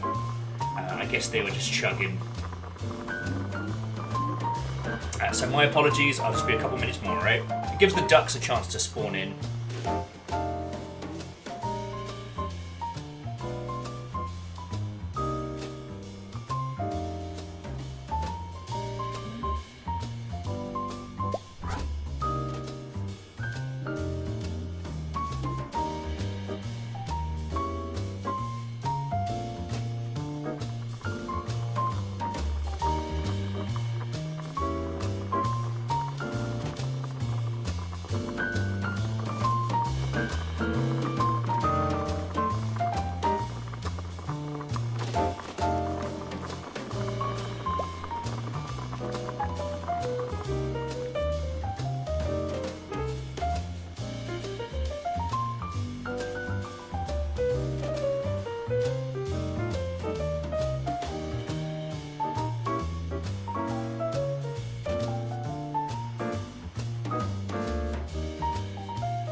Hello, friends. Hello, hello. Greetings. Sorry for the wait. The guinea pigs are incredibly perturbed that I am not giving them even more food. I don't know if we had any new ducks drop. See anybody? But the other thing that I do need to beg your forgiveness for is I'm going to kind of break one of my usual cardinal rules, which is I am going to hit the snacks. Okay, so Kathleen says they think we are done with lactose intolerance. Okay.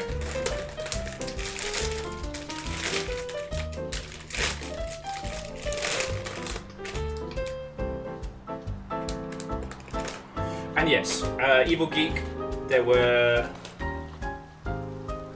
48 original ducks. Of those ducks, hold that thought. Sorry, there were 48 original ducks. Of those ducks, we had a full list of them, except for one that was swapped out, and that was the torpedo avoidance duck.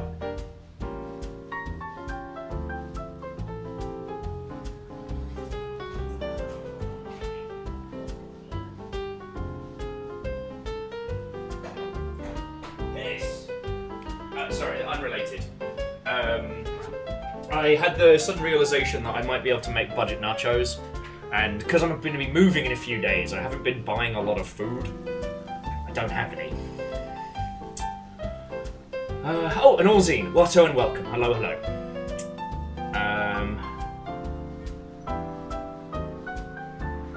Torpedo avoidance duck is on the list. A spiral duck. Yeah, but the Evil Geek, the list that we got had everybody except for spiral duck. So I copied the full list of what we got into arcade. And yeah, spiral duck was the only one not listed. We got Hugh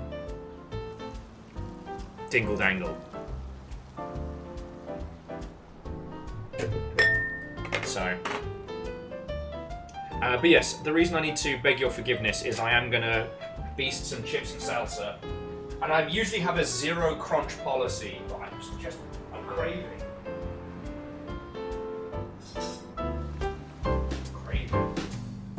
And every time I get up, Cleona's like, "Oh, more for guinea pigs." Well, I know, how dare. It's just, I know there's a lot of people who hate the crunch noise. And, like, I respect that. Ah, fuck it. No leftovers, no survivors. I need to beast this jar anyway. Everything I eat now is one less thing to move. So, yeah.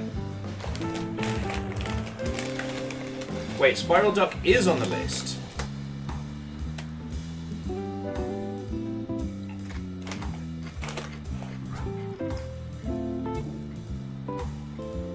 Shit, Spiral Duck is.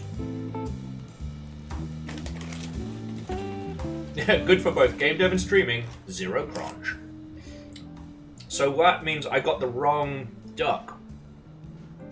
So which duck did I miss?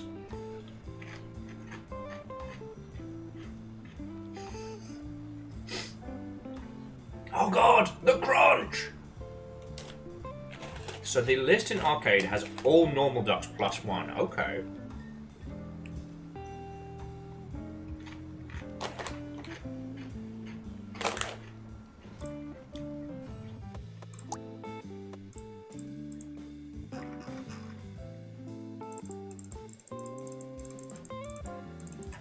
It's an extra duck. Nothing in the Forsaken folder. Okay, so Caffeine's saying that we kind of hit upon the peak with that thread, but we can come back to it.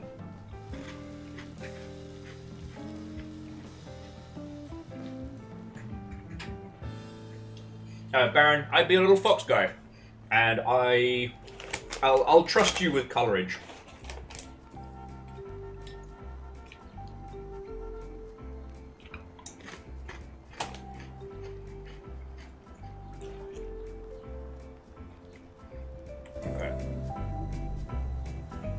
Now, who just spawned in? We've got Math and Aquatics, Grim Squeaker,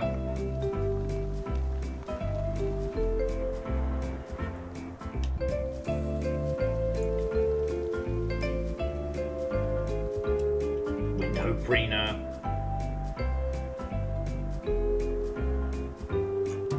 I don't see any. Oh, we got none pizza left duck. The blank pizza. That's not the blank pizza, the blank duck. Okay.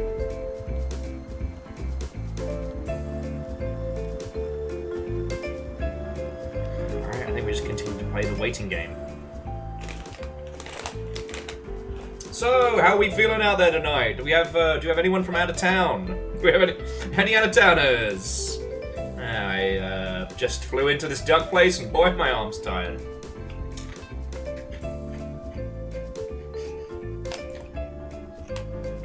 What's the deal with birdseed? Boo! Boo this man! Dessert.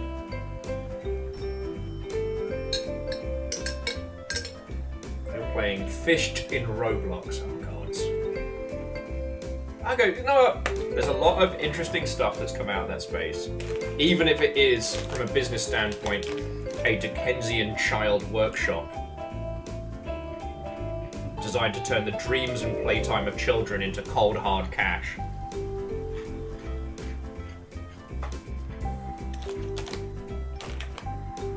It's fine. It's fine.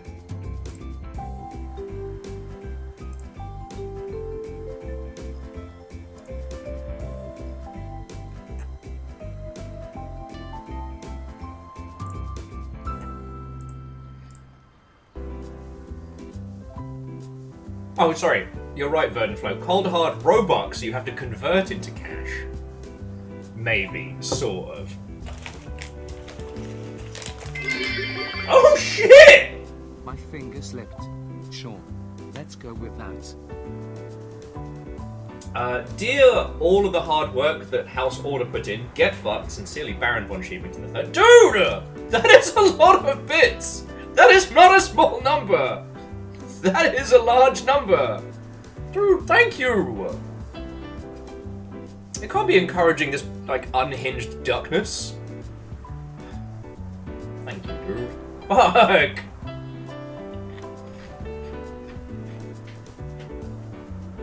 I'm just hit crunching away. Shit!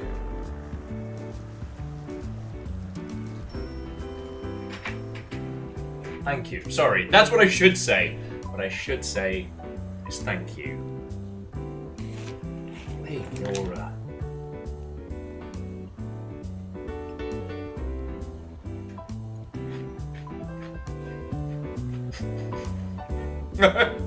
Fuck you too!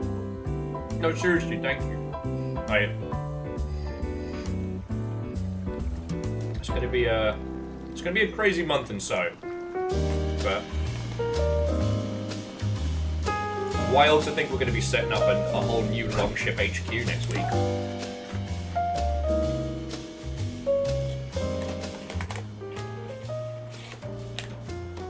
Sorry, just seriously, thank you.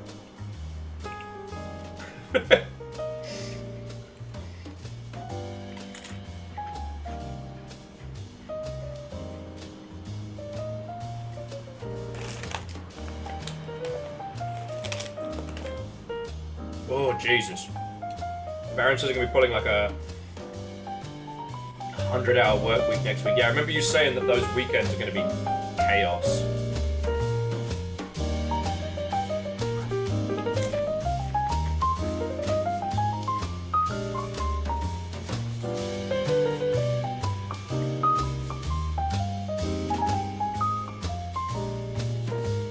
And Scotty, thank you for refilling the pint glass after that devastating airstrike. But we will be able to have a bevy after. You can tell me all the tales. I'll be more than happy to listen.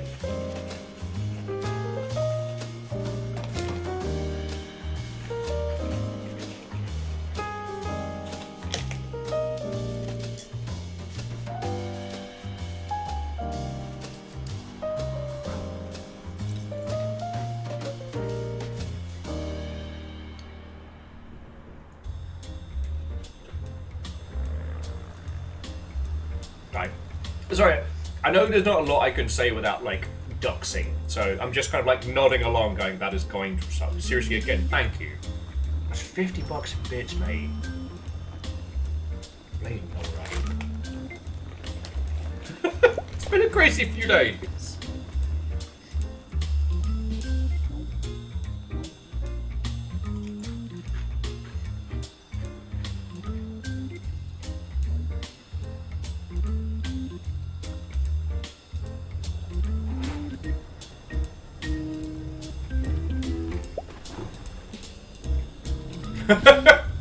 Super close up of Duxon. And Duckiri Roll's still there. There might be upstairs on Adventures, or in the lift waiting area. It's weird that there's a limited number of ducks who can go up.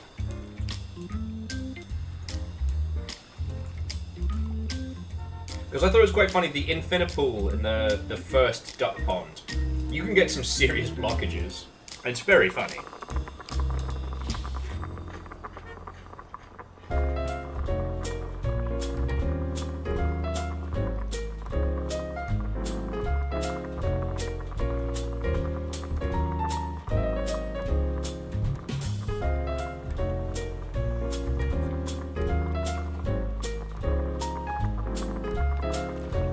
Oh, so jumping back. One of the reasons why I'm not super chasing this whole, prefab list is I do know that, and we came across this when we were doing the early puzzles, that there's quite a few things in this where they aren't 100% finished. Like little ARG-style puzzles that might come into play later on.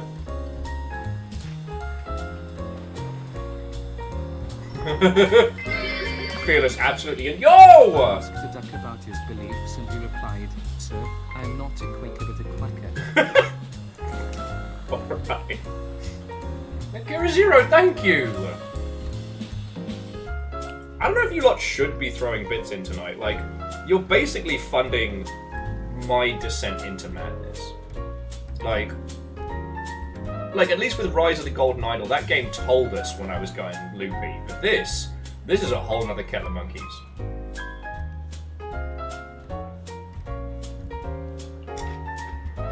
Nope. It's not a challenge. I'm not fishing. I just mean that this is not a sane and stable kind of video game.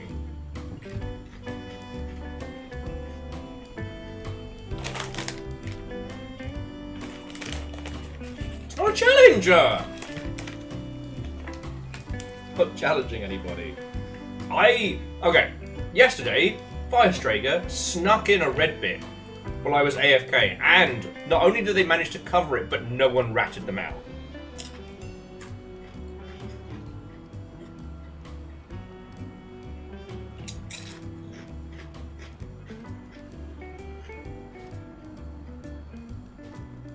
Like, I didn't find out until after I hit the start raid button.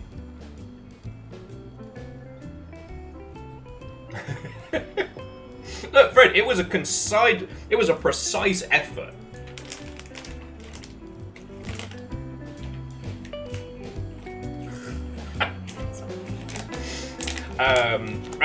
Moose, I say descent into madness, but the unhinged nonsense which we dance in these areas is kind of like London, right?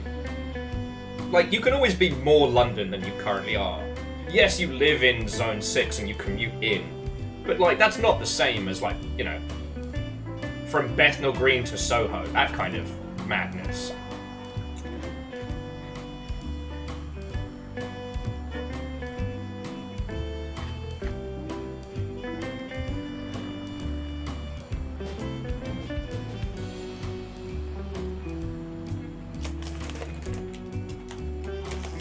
Diamond in the duck instead of diamond in the rough. Oh, Quacktolateral's with us.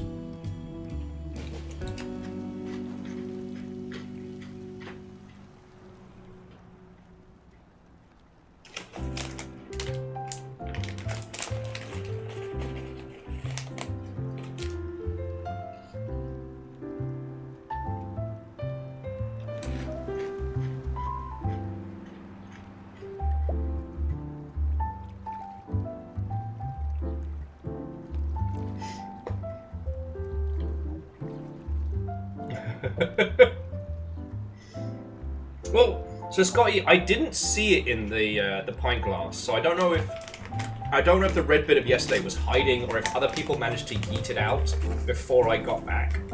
But it was focused. That was a squad effort.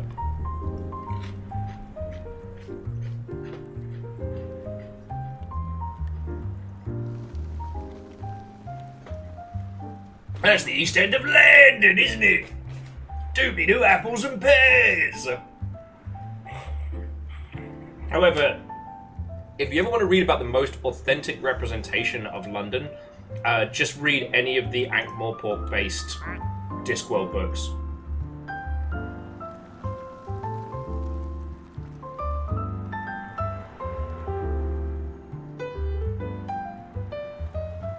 Yeah, you know what? The safe quacker absolutely stole a coin from the piggy bank. 100%. Like, once we've got them all, I think I should go through the duck list and find out everybody's special powers.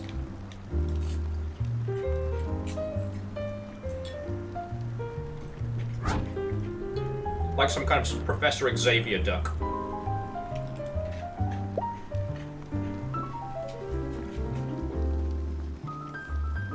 And Akira Zero, good on you for not caving to... Oh! There was a time when Black Friday was a thing. Those times are gone. Oh, also the Mimic Duck is back. This duck will change into whoever it bumps into intermittently. I forget what the cooldown is. There we go, see?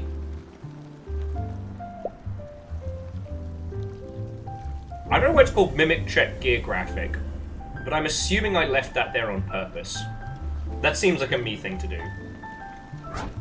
Safe Quacker doesn't currently have any more coins. Just the one. Some of them don't have powers, they're just normal ducks. They're just regular ducks. What do you mean? Just normal ducks. Right, and Mimic doesn't get the abilities of other ducks. It just mimics their paint job. You know what, Legend? That sounds about right.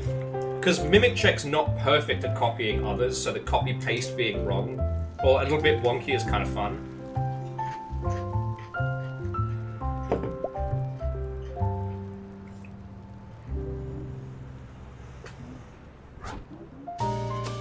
But I will say that previous puzzle still has my mind whirring, and I keep thinking, like, do you reckon that there's a hidden duck we haven't unlocked yet?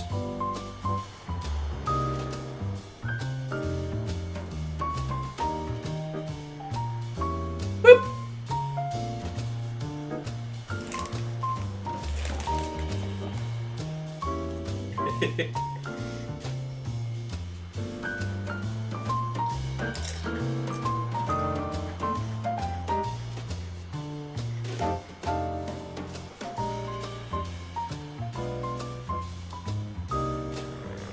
Yeah, and so far... Oh man. Quackdolateral's not having a good night. We did unlock all ducks on a previous map, but that was before we got the DLC, so... I think they patched it now, so if you load an old save, you can start unlocking the new ducks, but... None left... So, none Peter left duck is still brilliant. Was that one of yours, Dustin? Like, it feels like it was one of yours.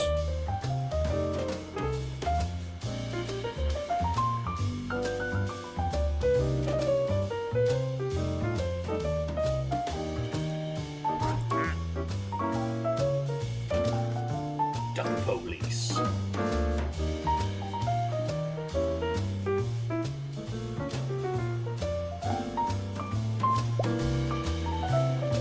Have we gotten the arcade cabinet duck yet? We have not. That sounds like it'd be rad. If Mimic Duck hits a magnetic duck, then goes off around the pool and comes back again, they're gonna be having a threesome. Or, yeah, it copies one of the Magna Ducks and they... What are you doing out here? You can't even do that! Oh! The Scarlet Pimpernel got yoked by the Bull Duck. That's impressive.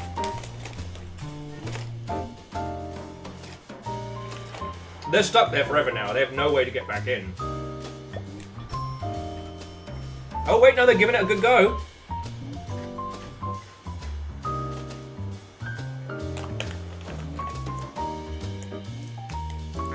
New duck imminent. Killer Duck Jaro. Ductrosity. Sorry, I don't know where I'm going with this.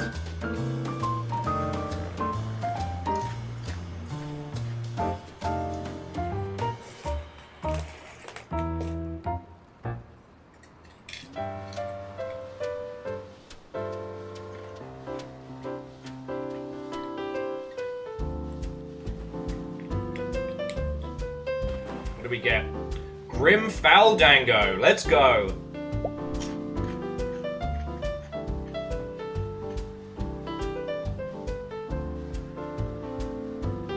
The fact that this could be a 3-session stream.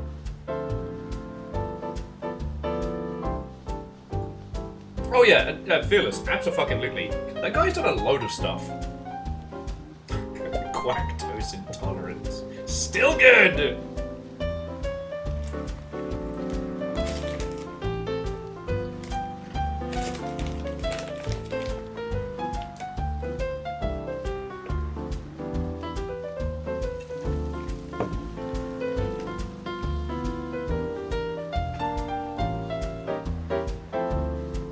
Dustin, what do you mean you're at soup? Oh, Scotty, I didn't say thank you for the 200 bits. Apparently, I really did need these snacks, as even my manners are falling out of my noggin.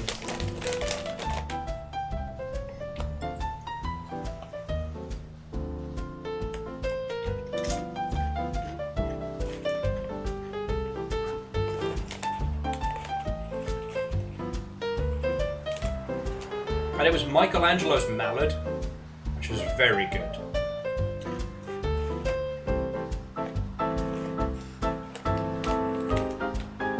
Ooh, the nice lighting.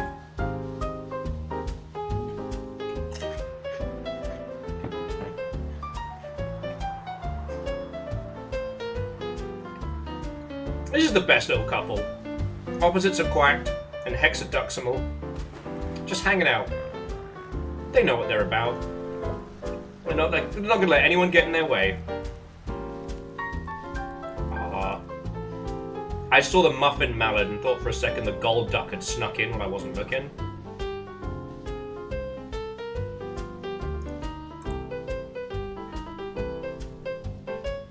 I would be so mad. I would have been so mad.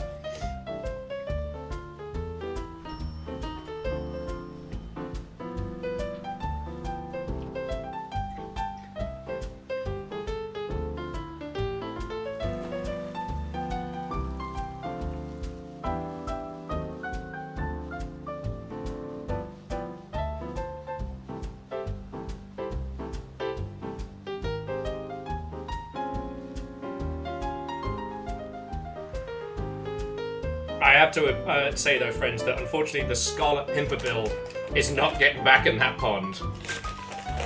He's tried a few little roly techniques and it's not working.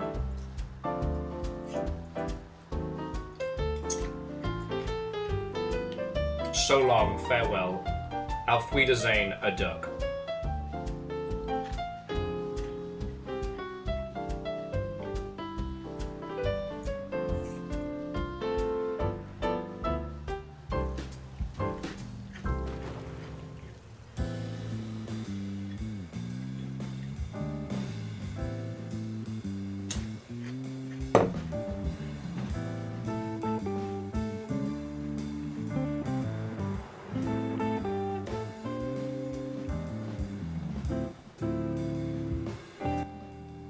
Oh, and we're back up on the roof.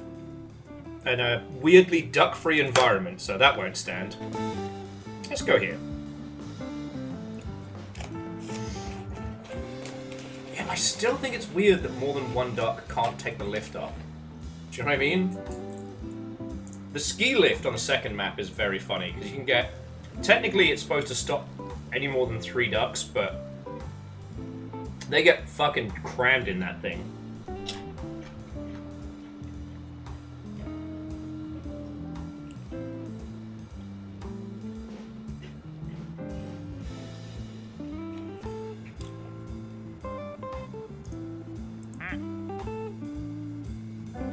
That's a lot of ducks.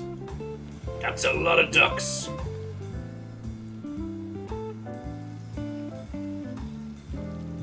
Good old Charles Duckins.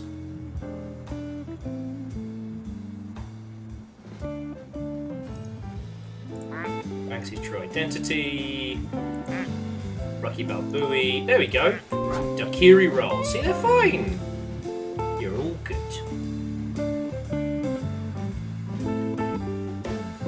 Quack holding's still very funny.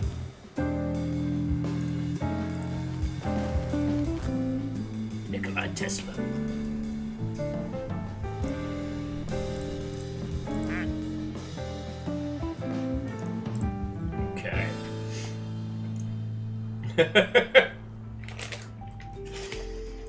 Okay.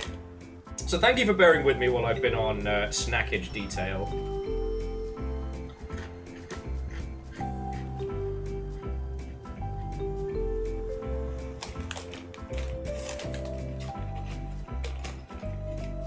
Like, all we can do is ducking weight.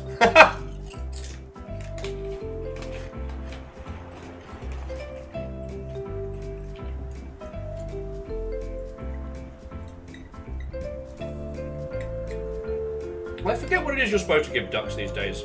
Turns out bread was never good for them. Do you know what ducks fucking love? Peas.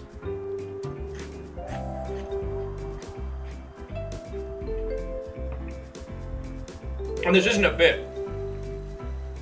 Friends, you have not seen true joy until you have seen ducks eating peas and pool. No joke. Okay. Snacks inhaled.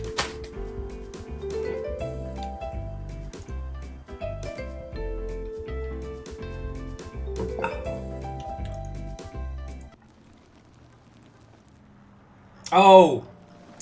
Freaked out for a second there. I tried to click on Hawaddle 5.0. I accidentally clicked on, what was it? Malady Foul Tune.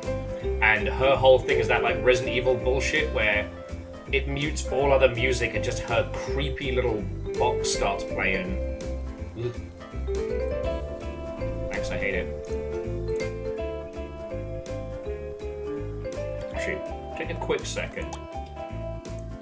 So of the DLC ducks, we've got 6, 8, 10, 12, 14, 16, 18, 20, 22, 24, 26, 27. So we've got 27 ducks left in new pools. I don't know how many we have in the pool right now. We started at about like 58 at the beginning of the stream. So obviously every duck drop takes us a little step closer towards our Midas duck.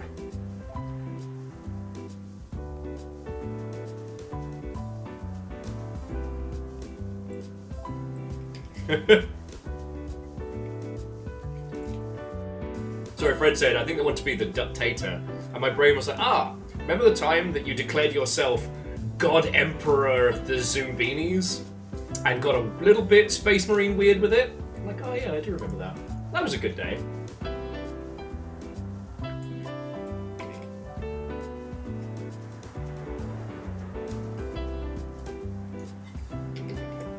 I honestly think that Zoombini method could be applied to roguelikes, and I'm not quite sure how.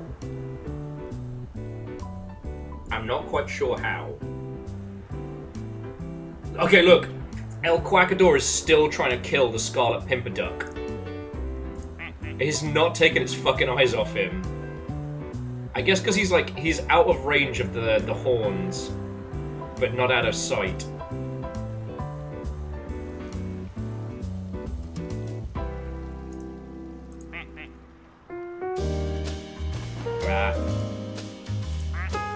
Our next duck is Goose Gossage.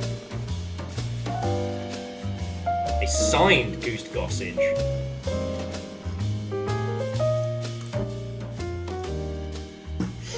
Okay. Oh, sorry. I guess because we do have some peeps who are new. So, Zoombinis is an educational game available on Steam. During Slugfest, one of the things up for bet was I would have to play one game chosen by the Longship, regardless of what it is. And through a lot of back and forth, we ultimately settled on a Marbles on Stream race to decide who should get to choose what game I have to play. Ultimately, the winning choice was Zoombinis, this educational game. So I braced myself, right? I'm preparing for it to be like an obnoxious like talking down to kids type bullshit affair. I was ready to be both bored out of my mind and driven insane. But no. The Zoombinis game was genuinely surprisingly excellent. It had some really fresh ideas in it even now.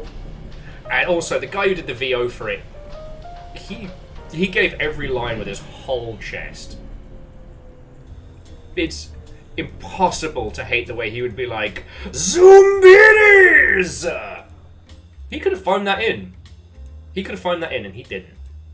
Anyway, one of the interesting things about Zoombinis is that ultimately the goal is to get, 400 Zoombinis to their new home.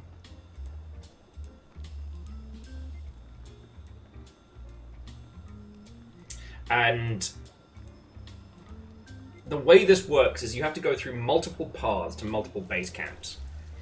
And any Zoombinis lost along the way, you have to re-roll in your next expedition. So you have to get from one side of the island to the other. There are multiple base camps along the way, and you always need to have 20 Zoombinis to continue. The ultimate goal being to get 400 across. So what did we work out? That was like 20 trips. But the fascinating thing about it is, again, you could still progress if you lost all but like 2 Zoombinis.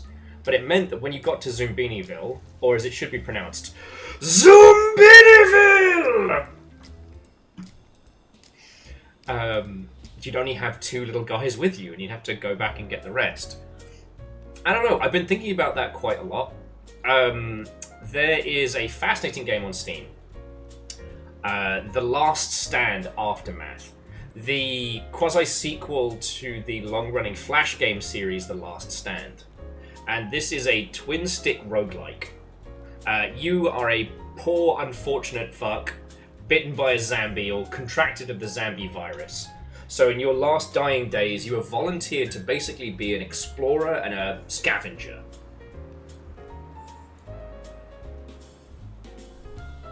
Yeah, Fearless, I remember that fussy troll who wanted pizza as well. I'm gonna burn his shit down one of these days.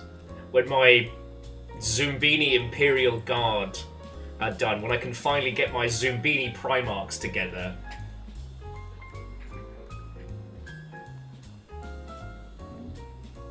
Well, okay, Fred, it's drastically different from the other games before, which is why, and it doesn't feature the characters from the first 2, so I'm hesitant to call it a direct sequel. It's set in the world of. Anyway, one of the interesting things about that is that you need to clear that game multiple times for its story beats, because the story that it does have is very clever.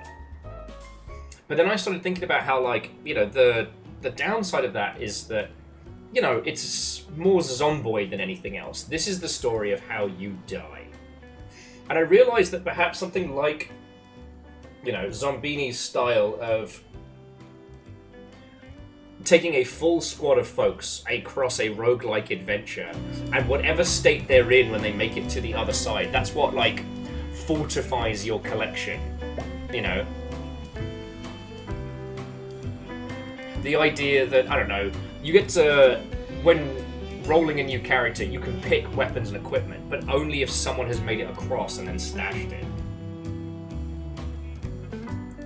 I know, Fred, it's a really good tweak, and it also, it makes loss feel a lot less punishing. Also, and if you haven't played The Last Stand Aftermath, it has this really interesting mechanic of, zombification versus, living. The more that your infection takes hold, the more cool kid powers you get. And especially as you get down towards the end, you start getting some wild mutations. And it's that feeling of, well, I'm not going to make it, but... also, the vehicle that you drive from area to area has, a beacon on it. And the... what's the term? The thematic conceit... Yeah, the thematic conceit is that when you die, other scavengers will come and find the car and drive it back. So all the resources that you stash, so long as you make it to the car, it all comes back.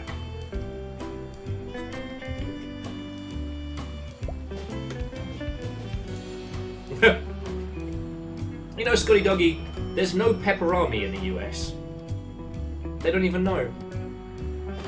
They don't even know. They don't know what they have been denied. But no, the idea that in a roguelike it's not whether or not you can do it, but setting it as the idea of like how well can you do it.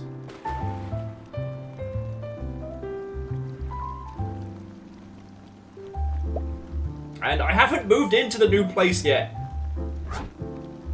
Terrors.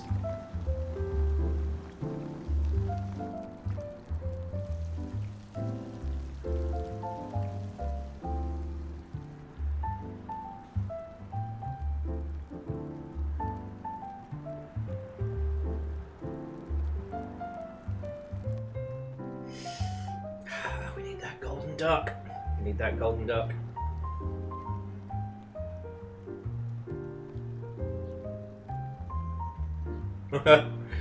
Scotty, Operation Soggy Sock is Fred and Nova's attempt to conduct psychological warfare on me. After, like, Operation T and Doom Be Upon Thee and things like that, they know I'm twitchy, I'm susceptible, but I've seen through their plans. I know it's a quasi-bluff.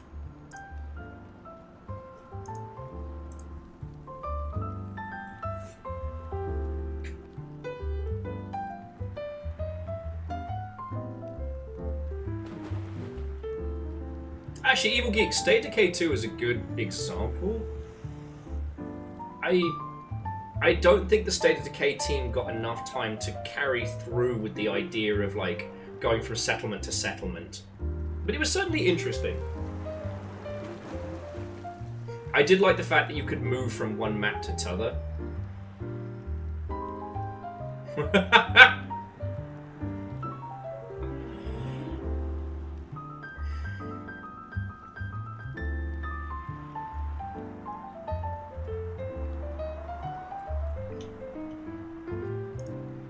Nova, Nova, Nova.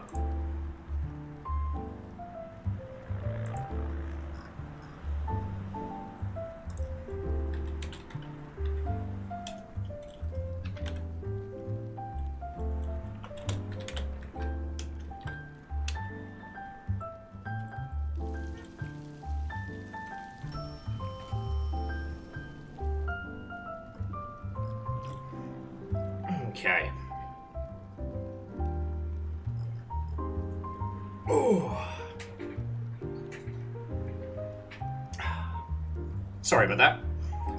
That was my little 1,000-yard stare moment again. Had a few of those tonight. I do apologise. I was just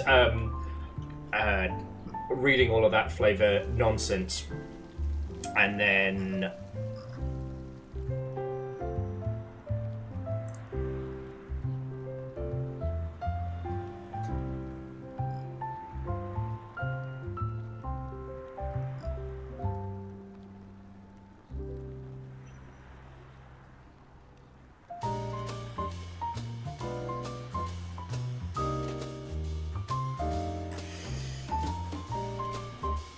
oh, was that a new duck? Sorry. Alright, yeah. Water.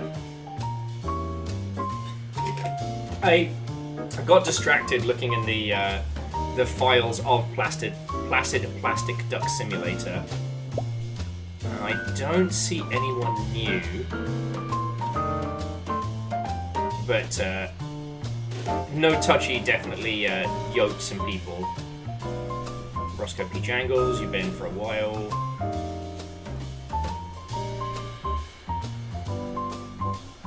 Quackmas. And Scotty, there's no reason why Mimic Duck would be. Well, there's no connection right now.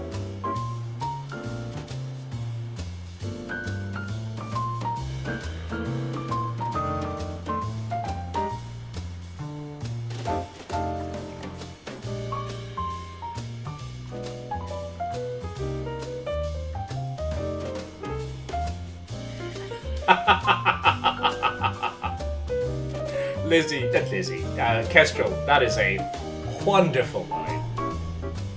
That's a wonderful line.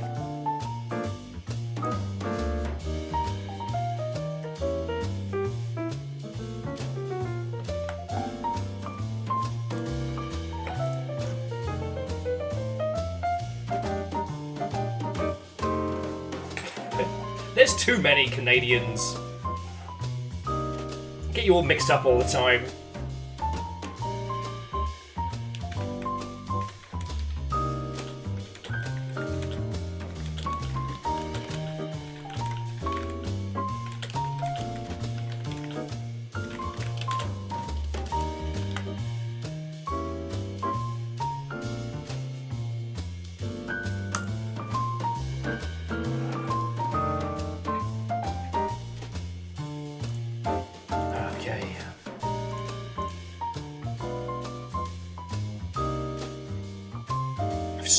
So many tabs of ducks open right now.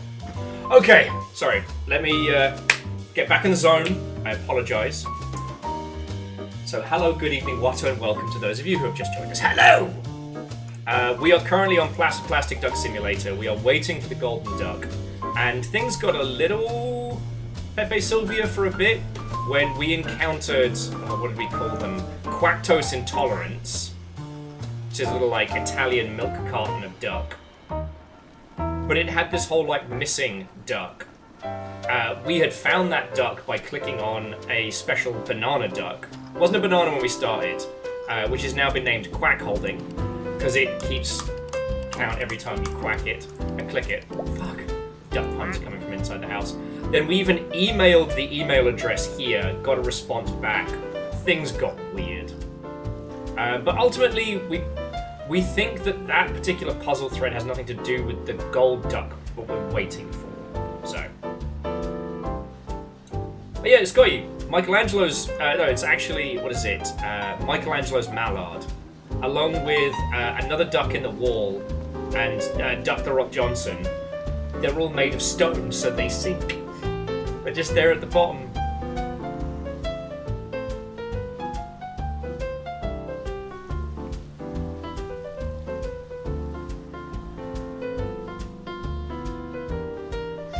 Well, so if we go to the collection, Quack Holding is part of.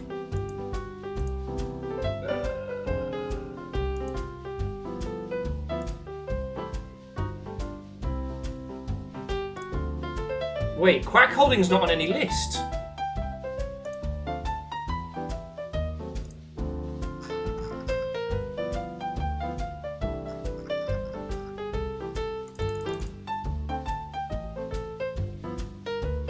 Because Quack Holding looked very normal at first.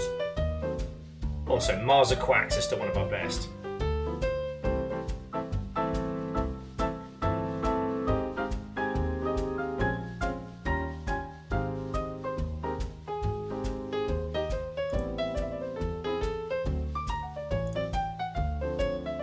I am so sorry, Evil Geek, like if you crack this, and I just didn't notice.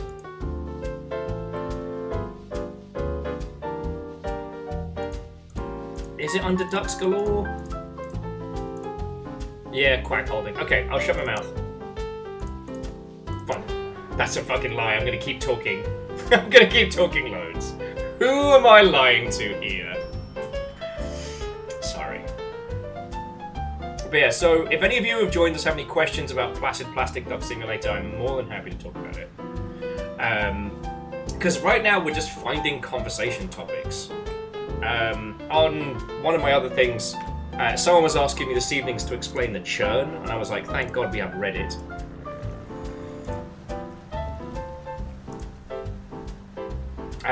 Sorry.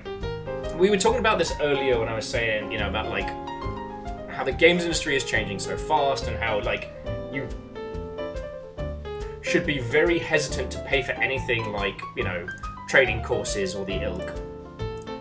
And I use the term the churn. And the churn is used a lot in The Expanse just as a nice shorthand. I.e., like, the churn is when when everything shifts, when world events change stuff, or things well outside of your control just change the norm and what the norm is. And, you know, everybody gets caught up in the churn, and all you can do is kind of hang on and try and survive. You know, you might come out on top, and you might come out underneath, but, like...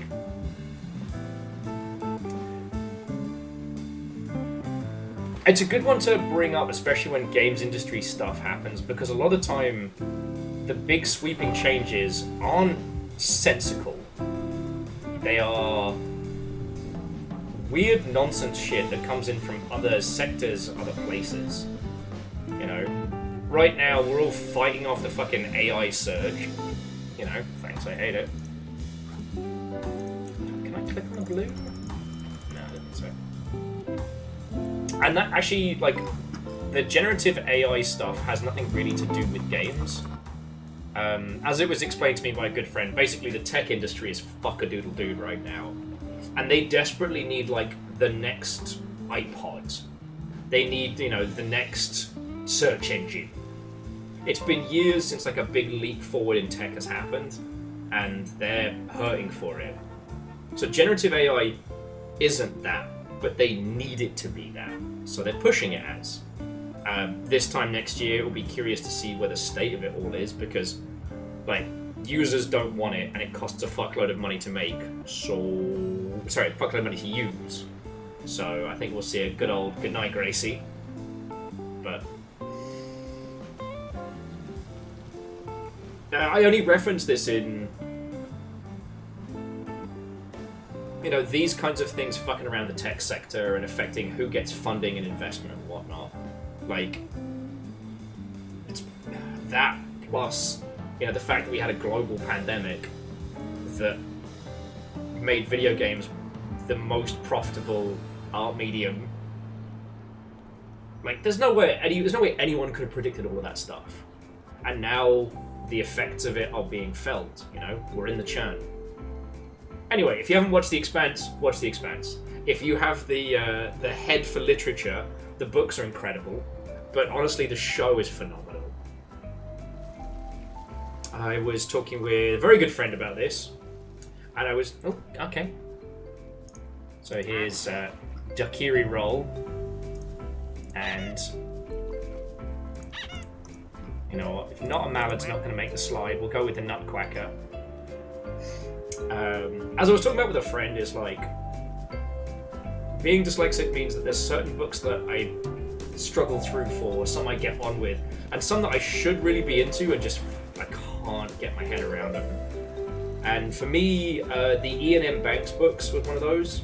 Like, loads of people recommending it to me, like apparently really good, really hard sci-fi stuff.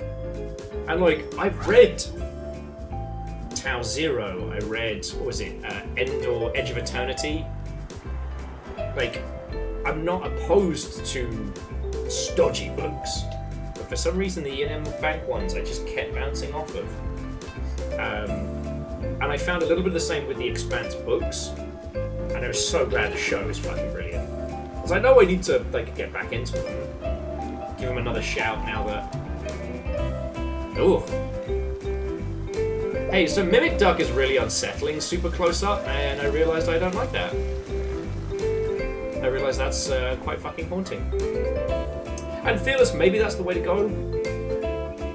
Like, honestly, I have all of the Vati Vadi Vidya videos on Elden Ring lore to chew on as well.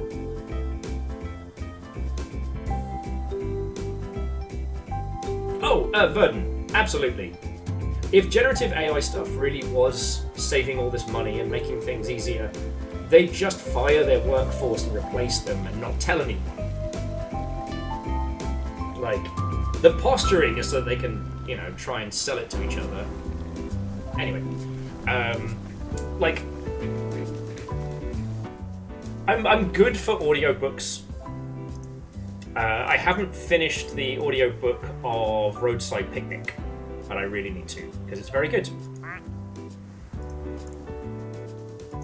Oh, and again, in case you haven't heard me ranting and rambling about it, so Roadside Picnic is the novel that the Stalker series is based on.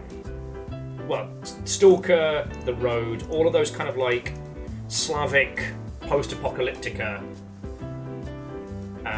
Very recently, Pacific Drive is probably one of the most closely inspired by. And the TLDR of it is that Earth is basically like a waste stop for aliens. Nova, thank you kindly. There's the wiki on it. The aliens traveling the galaxy will occasionally stop on Earth just to like stretch their legs, catch their breath, and what have you. And that even their rubbish, their garbage, the things they throw out of their spaceship is so advanced compared to what we do as humans that, you know, they warp space and time and create these bizarre anomalies. The roadside picnic being the aliens that come and just hang out.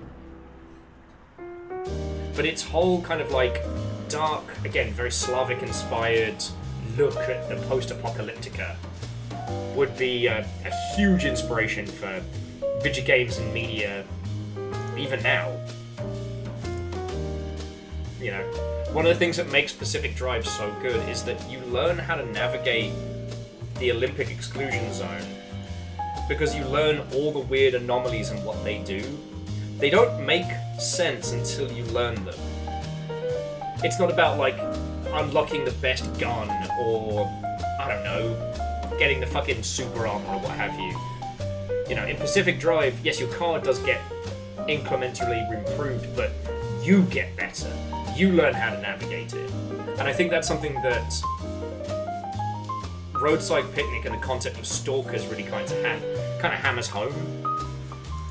That the stalkers in Stalker, they aren't like some special Black Ops shooty gunbang forces. That they do know how to handle themselves. But their whole thing is they know all the bizarre methods for navigating the zone. And I thought Metro did that one really fucking well. Like, the guy who kind of worships the Metro like it's a living organism and understands all the different interconnected parts. At first you're like, oh, it's just a crazy loon, but he's a lovely guy and he's going to keep us alive. But then you start to realize that whatever has affected this place has made it living.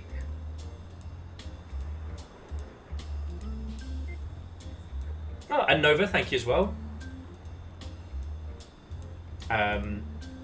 Now, people who are better read than me will be able to give you more information on this, but one of the things that I read up about once I was learning about Roadside Picnic that I find quite interesting was that it would have been a more widely appreciated novel had the author not come from Russia.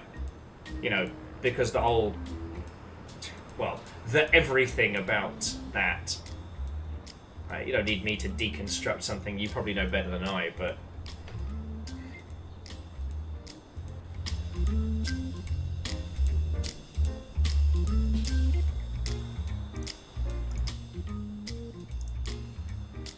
Yes, brothers, sorry. Nova, you are correct. Whew! Why am I a vegetable tonight? So sorry, friends.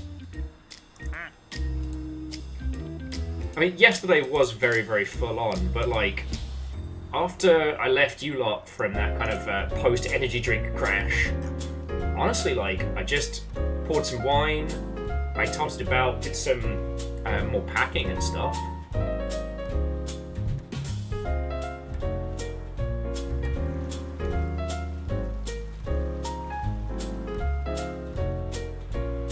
Which is, honestly, like, what I'm careening into after this. As soon as we get that fucking gold duck.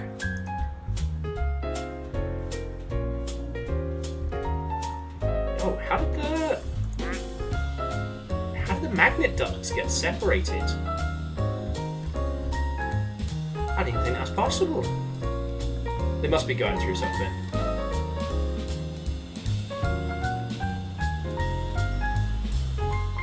And honestly, Kestrel, blaming the ducks is smart and pretty safe, not gonna lie.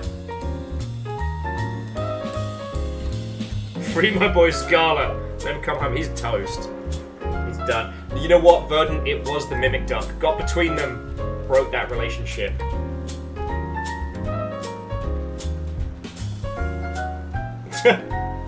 Wow. Yeah, Nova. So yeah, there's nothing going on there that would have affected anyone's viewing of that writing. It's... Going through Roadside Picnic is fascinating because I've encountered so much media inspired by it. I know where the story is going, but the way in which it is told is fascinating.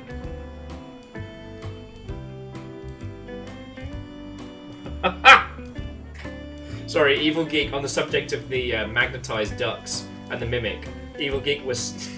They started to resemble each other, and that was repulsive. Fuck off. Fuck off. King Bro, I mean, what even is time? We've been at it for coming up on 5 hours today. And I think we did 6-7 hours before. So, good at maths. In total, we have been on Placid Plastic Duck Simulator for like 40 plus hours, counting the previous streams.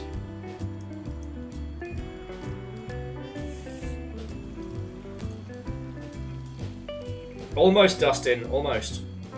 And hey, the last time we had to do this, we weren't just waiting for one, but 2 ducks. I started to go a little loopy there.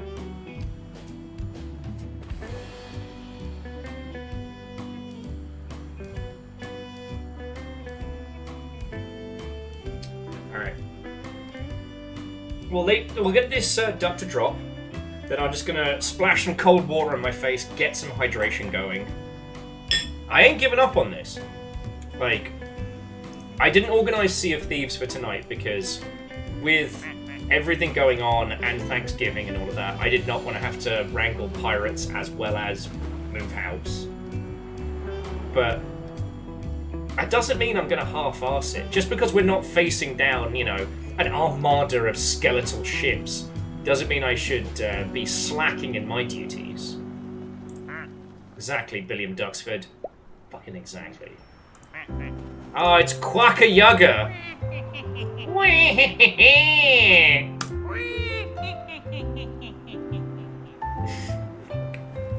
No, but why do you have that on Quick Draw?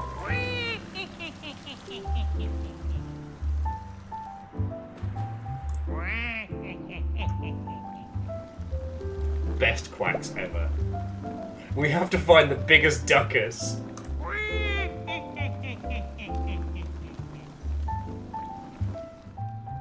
I don't think we found a pirate duck yet, have we?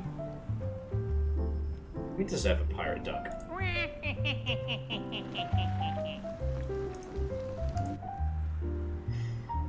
Okay, friends.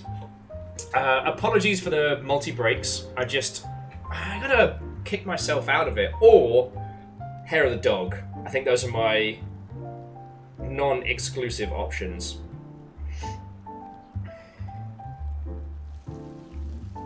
You have a stream deck within folders.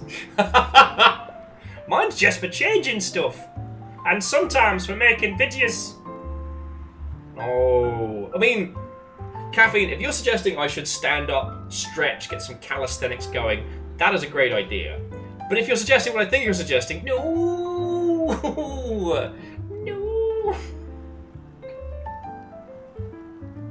Ah, fuck you, buddy. You know all those nice things I said about you being a mod and you helping and all of that? I take them all back. Go fuck yourself. You absolute bastard.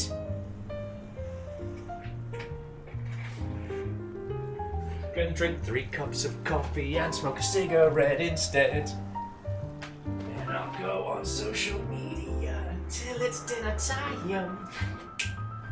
That was pretty smooth. I only almost ate shit. Oh, bleed Nora. Same brain cell! Well, it's the Tom Cardy brain cell. Some of us have it pre-installed. Okay, so to Caffeine. Firstly, why the fuck are you like this? Secondly, Aperture! Absolute bastard. We've been doing this for years! Tonight's Stretch Redemption brought to you by Caffeine. I like that. I like that, Scott. You're doing like a little commercial for caffeine's redemption. Fuck you, Moose! Fuck you, Moose! Second verse, same as the first. Now put me on a plane so I can put him in a hearse. Fuck you! Fuck you, Moose! Fuck you!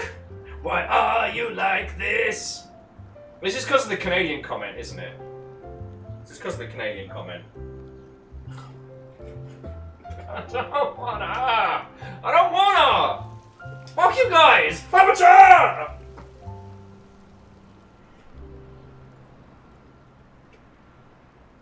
Fuck you guys. Okay, can I please go get some water now?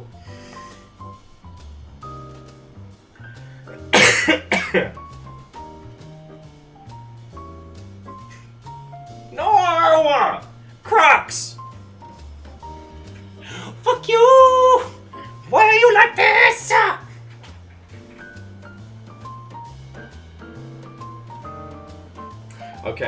Okay, he's almost sat down again. He's almost sat down. Hold. Get him again! Fucking bellends a lot of you. A lot of you!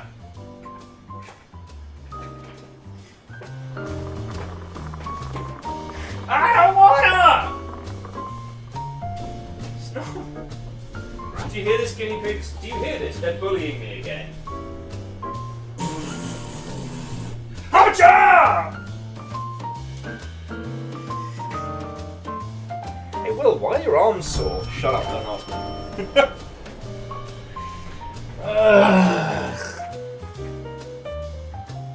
I used to be a professional games industry nonsense merchant. Folks would travel for miles around to hear my tales, my knowledge, my skills, and now I dance like a fool!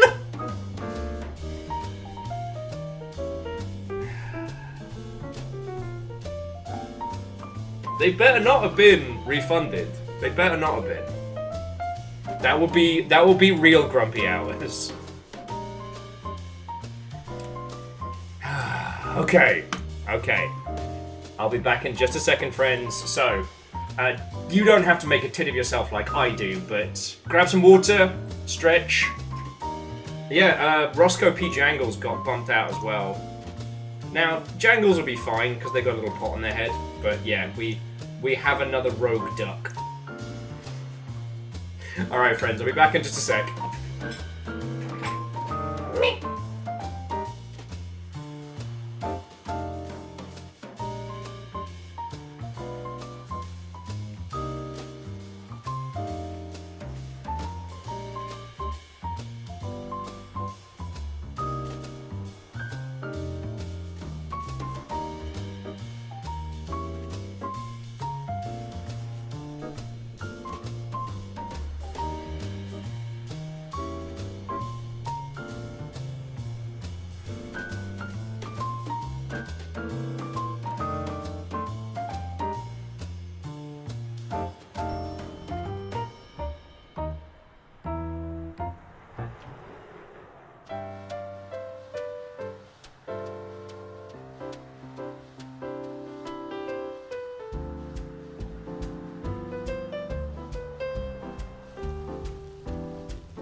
Hello, hello. Right, thank you all for waiting. Got myself a non-alcoholic bevy. Because, oh! Get fucked, man, pigs! Why? I take it back, I'm drinking now.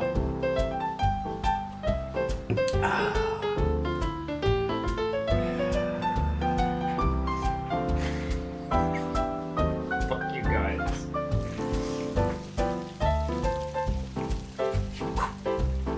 Lavager! There, done. Is it good for me? To watch this poor duck sink beneath the surface. Anyway. A new duck did drop, so let's see who we got.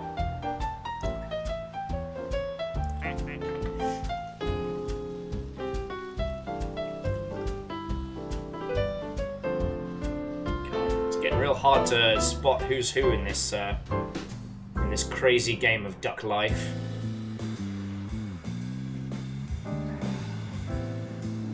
Oh, Night of the Living Duck. A little zombie duck that goes quack, quack.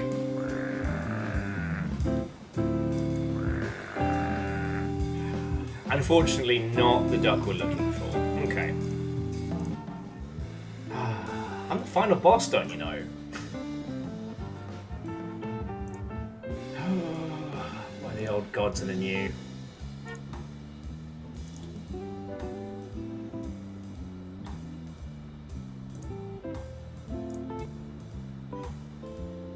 Okay.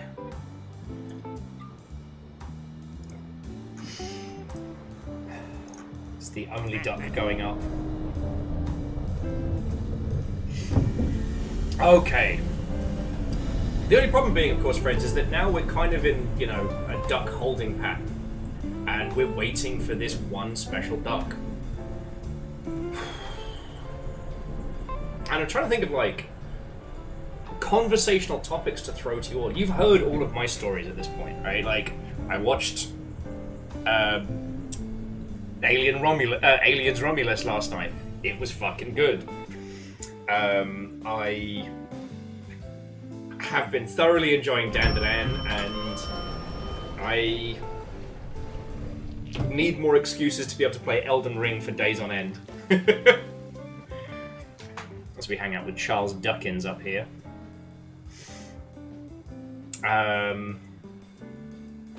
Well, no, Sir King, we don't need controversial topics for the sake of. These days, most of the time when someone's like, you know, here's my hot take, it's just picking a fight for engagement, you know?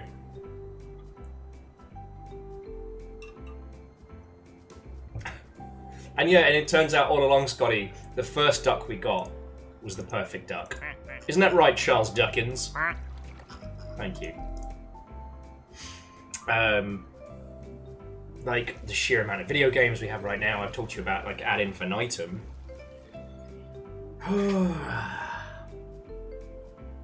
Like, the only other things really kicking around in my noggin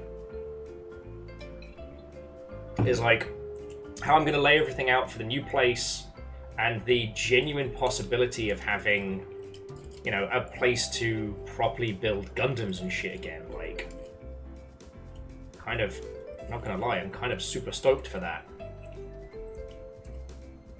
Because as much as the previous place was a stink bug infested hellhole, I did have my little Gundam building station, and that definitely suited me very well. Whereas it's not something I've been able to put here because this area, which we've been using for Longship HQ, is no ventilation. Goals for 2025. Oh, that's a good one. I mean, again, you have to understand that mine are mostly going to be based around this. You know, I want to see if I can find us some proper sponsors. Since we lost Humble Bundle I'd like to make some long-form videos, because I haven't gotten to do that in a while, and I like doing it.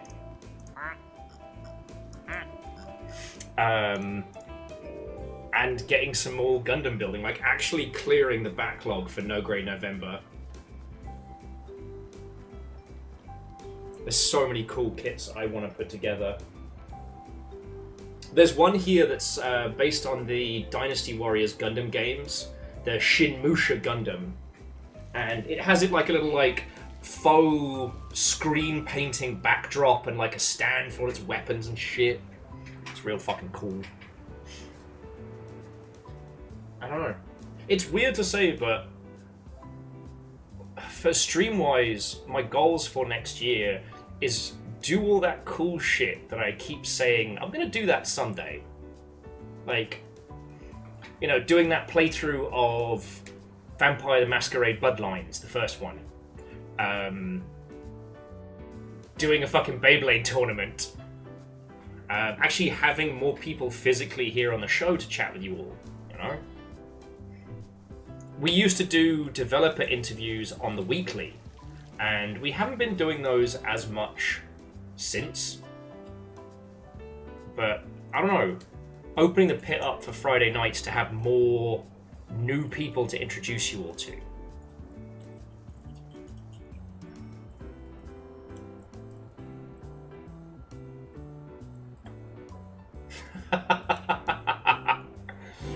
What is this vac action you're talking about?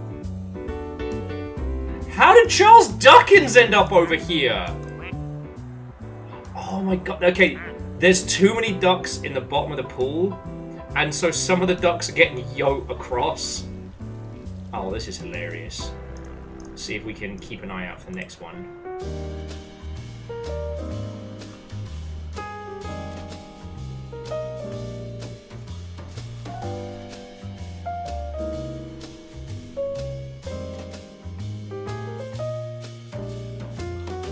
Okay, so Nova, actually, joking aside, one thing I've been talking about with a friend quite a lot is going up to the area where Twin Peaks was filmed. Going to the diner, like seeing the locations. Or Red Quacktober almost getting yoked across as well. So that is genuinely on the cards.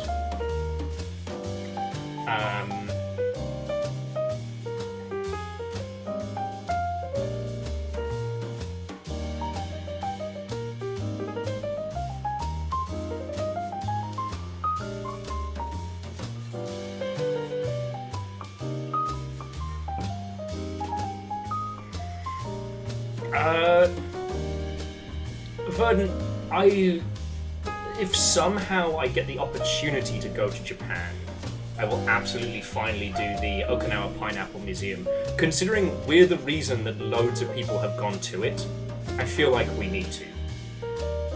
But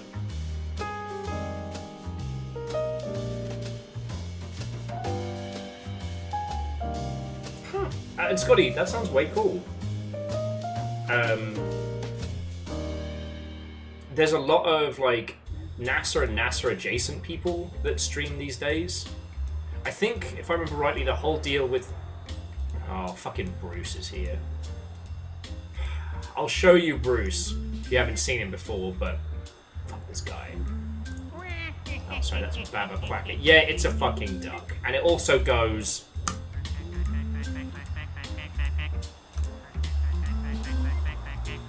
Thanks, I hate it. Fuck you, Bruce. NASA used to be real strict on how they did their licensing agreements with like television and stuff. So for a while they couldn't do streams and whatnot. It's fascinating. Because I know like Scott Manley's in that whole sphere of like NASA adjacent friendos. Also, Charles Duckins might be trying to set me on fire. Not sure how I feel about that.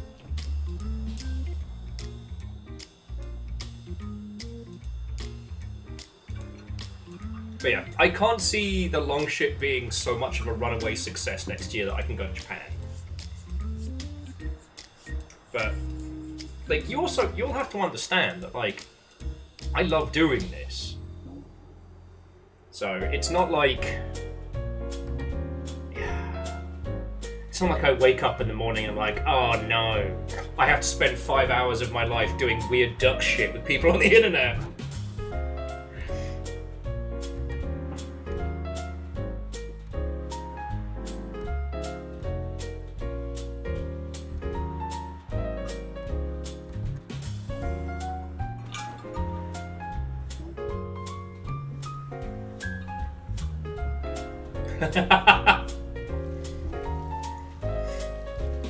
Hey, Nova, I showed everybody Bruce.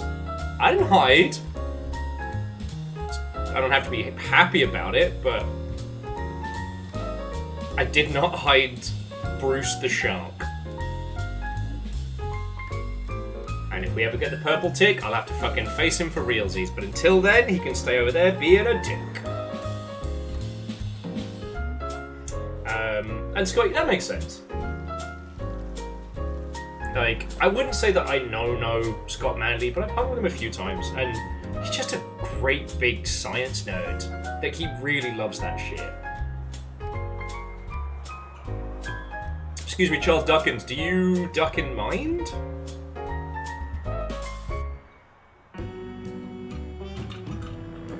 Oh, Nova, you're helping out the VOD crew. So this is the mod appreciation VOD moment.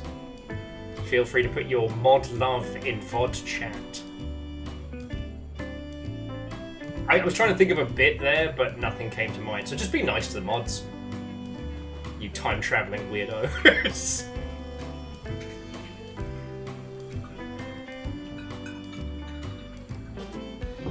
Yeah. Well, and Scotty, it's one of the good examples of like the move to content creation type stuff. I've had so many conversations with so many people this week, and in a good way. But I don't remember if it's a conversation I've had with you lot, or if it's a conversation I've had like on Discord chat or at the pub. But the TLDR, excuse me, the TLDR is that like E3 and places used to fucking suck, and they don't anymore, which is real good. But one of the reasons being is like it all used to be so false. E3 was a show where you would sell your game to distributors.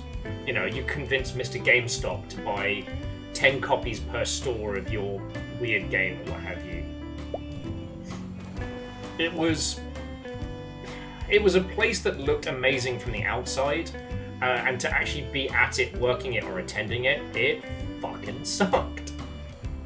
The people, obviously lovely, but the actual event, the actual experience of attending E3 was a bad time. Also, apparently no one likes Father Quackmas now. And someone was asking why that was, and it was like, E3 was made for PR, press, and, you know, distributors.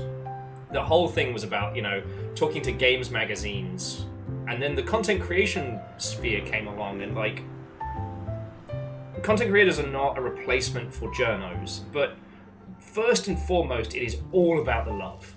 And so you meet people like Scott Manley, and Scott's a fucking, I think he's an AI programmer, not new shit AI, but like, you know, the actual stuff. And that's what he does for a living. The whole things with like Kerbal and NASA and shit like that, that's just his passion.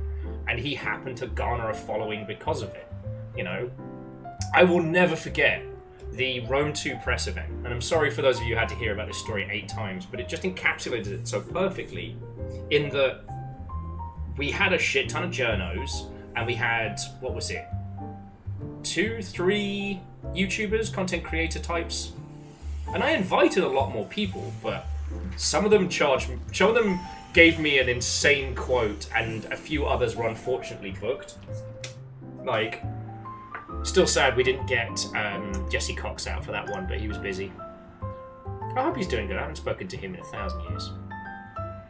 Anyway, the people that we brought along were essentially like fans of Total War who had, just by virtue of being there, grown these huge audiences. And so they weren't there to tell people whether or not to buy the toys. They were just there because, like, holy shit, this is the new thing.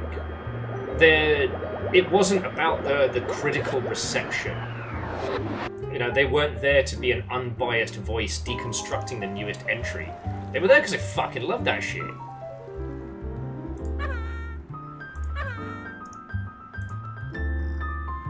Oh shit, coffee's brewed. And sorry, and my point on this one was that if you're already a fan of something, you don't need a person who knows less about the game than you to try and sell you the game.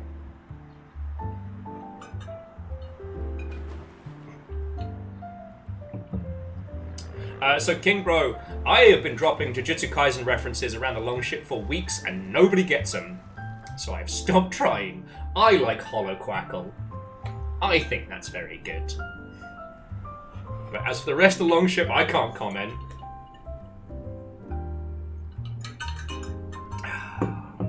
I'm not bitter. I'm not bitter.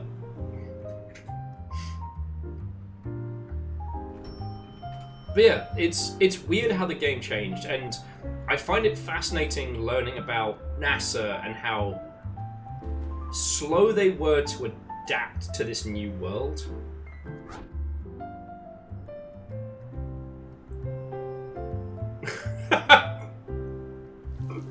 Fred says, we're all very impressed with how much your humour has improved, Will. This is because I made that tight 10 joke at you on Discord, isn't it?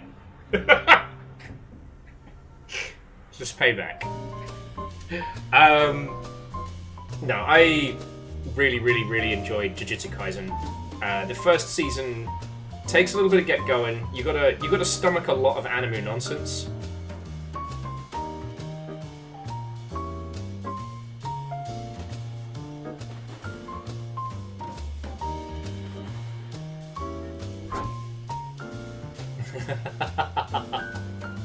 Scotty, I hate that you're right.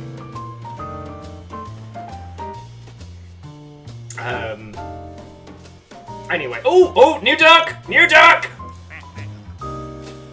Ooh! Oh, that's very cool. So, on one side is an orange koi, on the other, the dark shadow of a koi. Very nice.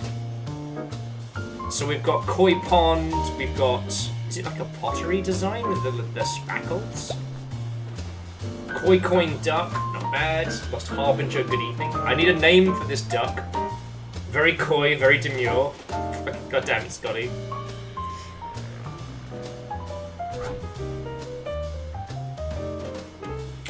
Ah, the obvious name is the real McCoy. Fuck, can anyone beat the real McCoy?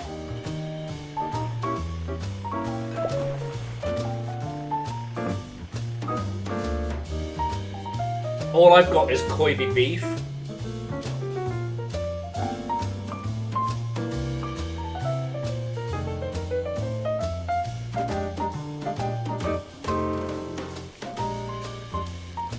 Yeah, I think Fred kind of fucking nailed that in one.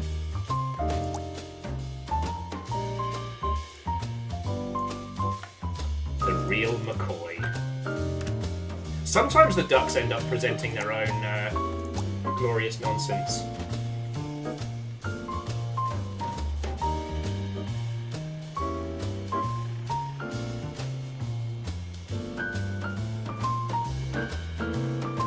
Yeah, Fearless, that is a... I mean, that's a conversation for another night, but that's a big one. And I did not BS my way into the Tiny Build party. I know the Tiny Build people. And... it wasn't so much it wasn't a glazed look. It wasn't a glazed look. But it was more the case of like, I had friends working the Tiny Build stand. They were like, oh, do you want to come in? We're having a happy hour. I was like, okay. So I unfortunately had to leave caffeine, which I'm sad about. But,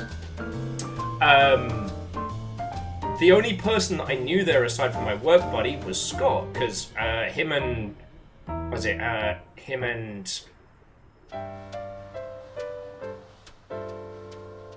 Oh my word. How have I forgotten his name? Worked for him for fucking years. Dean. him and Dean Hall are buddies. And so whenever I started talking to him, and he was like, oh, and let me introduce you to the people I'm chatting with. And they were all like fucking like high-tier NASA folks. So it wasn't a glazed look. It was the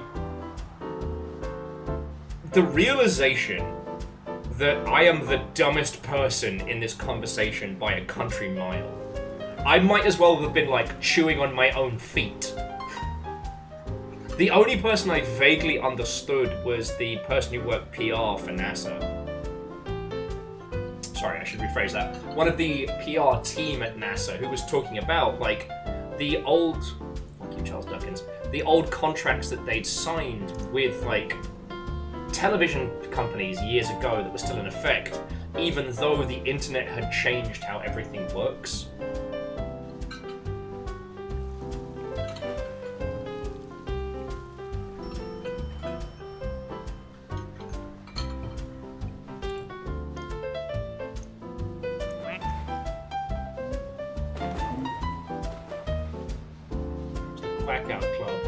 It's still weird that the magnet ducts have been separated. I find that very strange. Yeah, there must have been like a breakup. Opposites are quacked is over here, and hexaduximal is over here. Kind of sad. Quack holding is still a banana. Thanks, I hate it.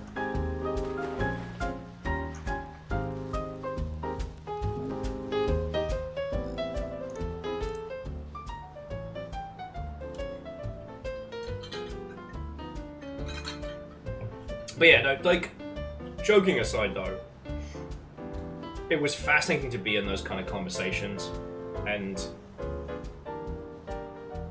I've never been one to think myself the smartest person in a room. Occasionally I am the most knowledgeable on a hyper-focus, and I have to kind of keep myself in check to not overshare. Okay, it looks like Diamond in the Duck is the next one going up. Just because, like, it's not fun for anybody when one person dominates a conversation. Says the guy who streams for a living and literally controls the conversation. But that's not the point.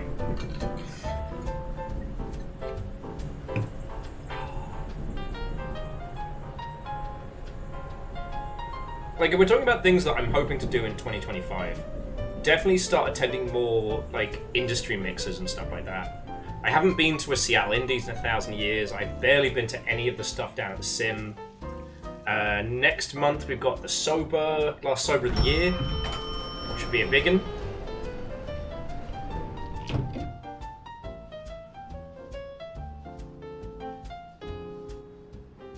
Like, you're all terrorists, a lot of you. One thing I have talked about a lot, and one thing I am actively trying to make sure doesn't happen, is that we don't end up with having the same conversations with the same people every week, and that my knowledge doesn't kind of get like a reality check every now and then. Like, the Longship as a whole isn't a place where, you know, I talk with absolute authority and listen to no one. But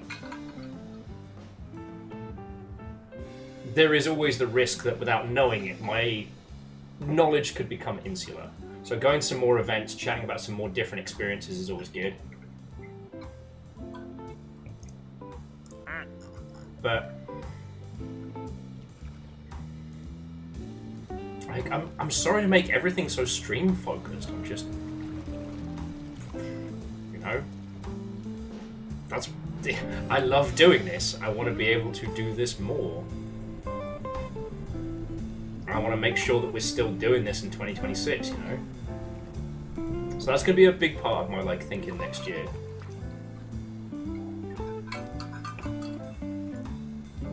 I don't know where any of my consultancy projects are at in terms of releases.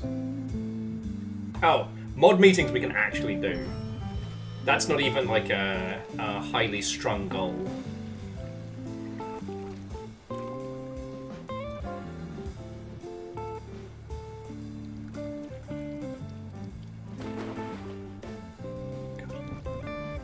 Oh, sorry, and that little, like, was just, was like, oh man, I need to nip to the pisser again. What's going on? And realizing that a whole hour is just skipped by. We are at 5.5 hours.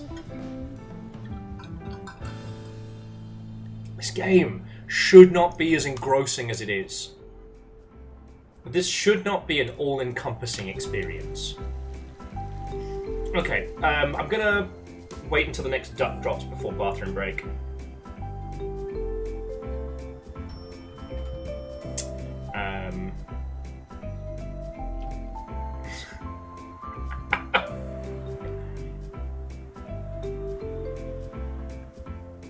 Yeah, Sturdy, we're very sure the Midas touch hasn't shown up yet.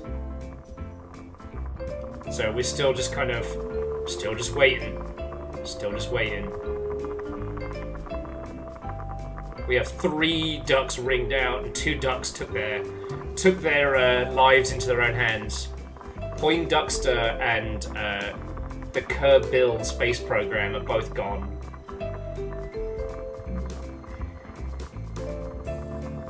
"6 hours with the Quacks Up Magician." Oh, those are my 2025 goals. I am going to do an open mic. I am going to attempt to be funny for people that don't know me.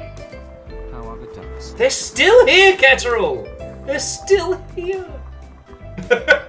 Sorry, Ketterall, thank you for the 4 months.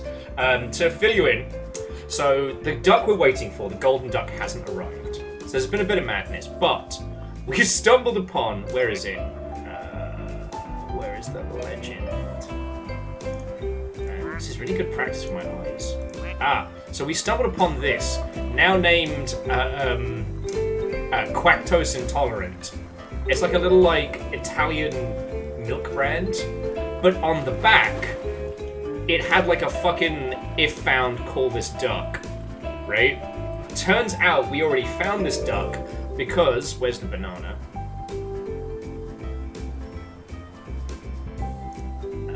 There it is. We'd already found this banana, who goes up 1 click every time you click it. But it didn't start off as a banana, it started off as a plain white duck. And when we clicked 1,702 times, it turned into this, like, duck with bizarrely bright eyes and kind of a haunting look about it. And then immediately turned back into a different duck.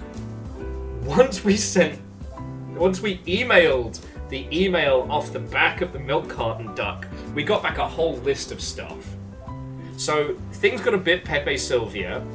I think I told Numbers to go fuck himself when he threw in bits while I was going full crazy mode. I'm still sorry about that. I'm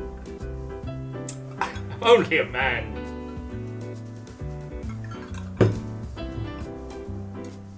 Dustin, there's definitely a prestidigitation. There's something there. There's something there. Anyway, so since that little bout of madness, things have been so-so. This duck has been the most... hang on, I'm going to put that at 69. Nice. That's been about as exciting as it's gotten over here. We're still just waiting for the Midas duck.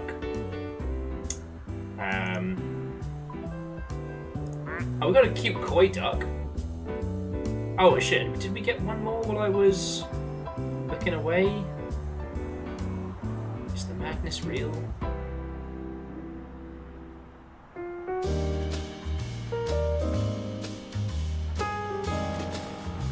I know, we definitely did.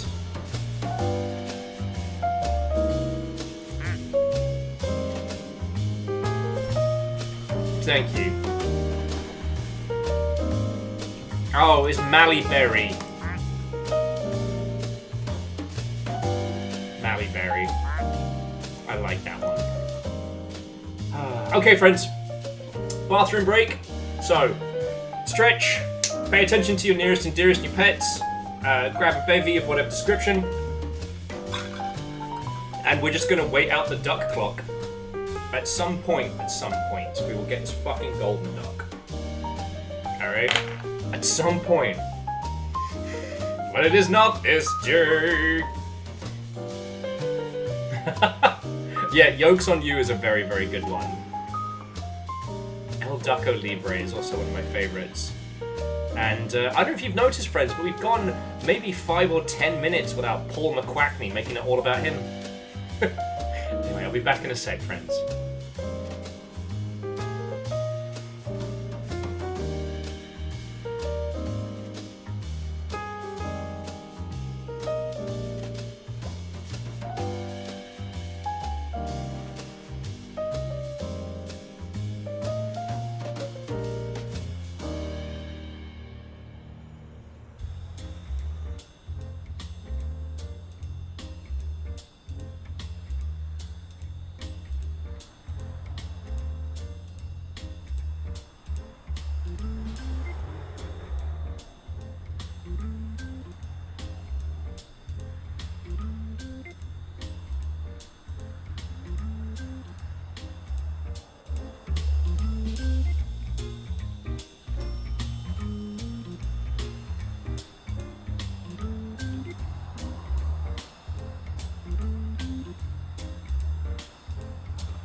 Hello there. Okay, no doubt we've seen some ducks. Let's see what we've gotten. And thank you all for waiting. I do apologise for taking so long. I'd love to tell you that it was exciting. I battled ninjas and demons and demon ninjas. I got distracted and lost in thought. And then had that, to quote an infamous rapper, back to reality. Oops, there goes gravity. I wouldn't say it was taking care. It was more like, oh shit, how the fuck is it 11:15? Okay, let's go through the collection files just quickly. See if anything new appeared.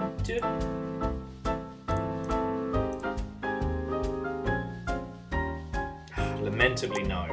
So it must have been some respawns. There we go.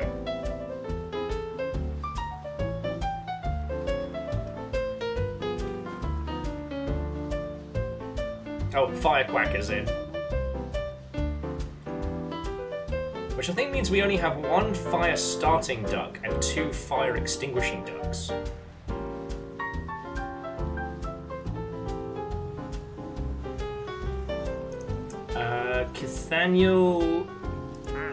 Cathaniel is new to tonight.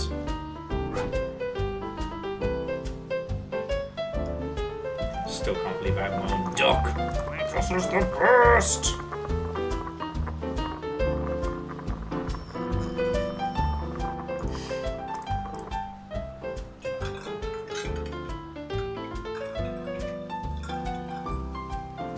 Oh, did the submarine make a fucking break for it?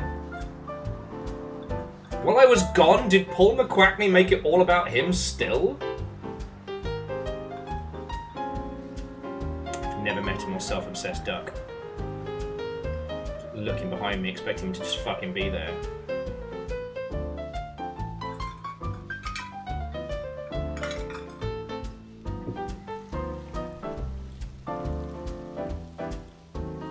Did you ever call duck with your name tag by a stream name? I didn't. Should I? Alright, I mean, hey, let's... Oh, fucking Bruce! There we go. Right, we can do that. Honestly, it's just... It's the underscore that usually throws people off. The other Viking blonde, as in Viking blonde, no space.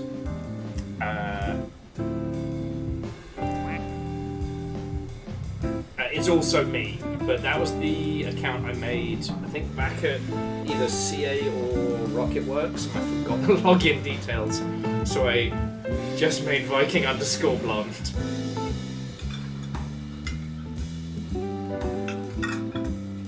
Kind of like my OG Steam account. No, actually no. My OG Steam account was someone jacked one of my CD keys, and I swore off Steam at that point because I was convinced no one was ever going to use it. So I was so mad. The duck titled 8-0 is from the original puzzle we had to crack.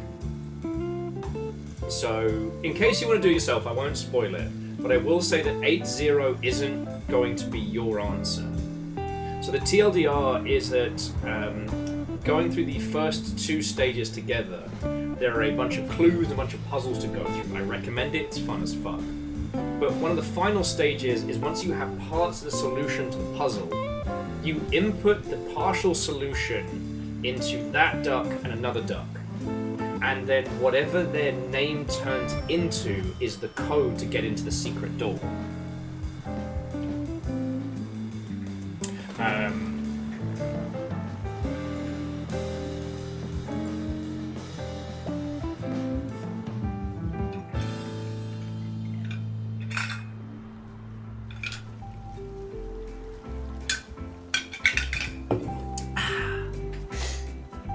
So yeah. 8-0 will not be the solution for you to solve your problem or another, like, if anybody else tries to do this at their own volition. Because you put the solution into the duck's name, and then the number that comes out is one part of the code.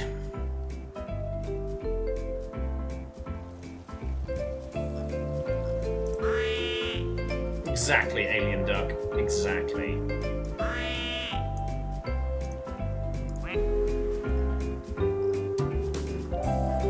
Yeah, I don't think Nathaniel had been in until very recently.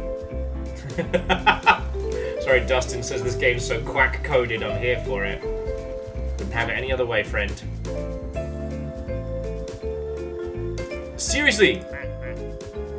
El Quackador is still trying to kill the Scarlet Pimpernel.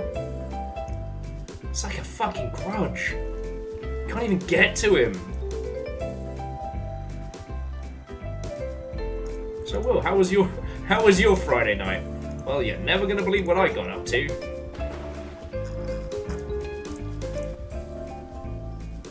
Charles Duckins has still just set my feet on fire. Sinister bastard.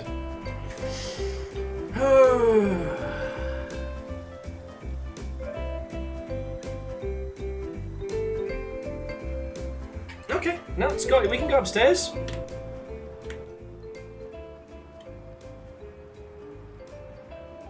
Okay. So Paul McQuackney's not in the pond, but sometimes he gets, like, super overexcited, so he might have either yoked himself off the fucking roof, or... Oh, here we go, we can use this duck to check. Sudoku. Or he might have got himself, like, wedged underneath something. That's kind of usually what his fate is. Oh. Anyway, friends, for those of you who are drinking, I'm going to have a little bit of hair of the dog tonight. I mean, it's 10 to 11, I'm not going hard. And it's just one of the Topo Chico seltzers. I don't know why I love these so much.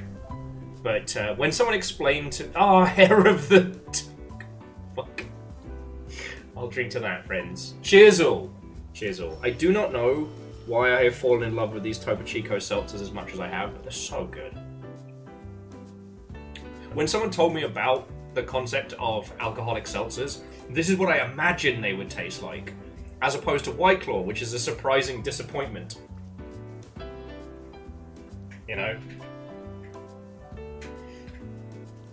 I will say though, as someone with a very high alcohol tolerance, White Claws are amazing as mixers if you're at a party.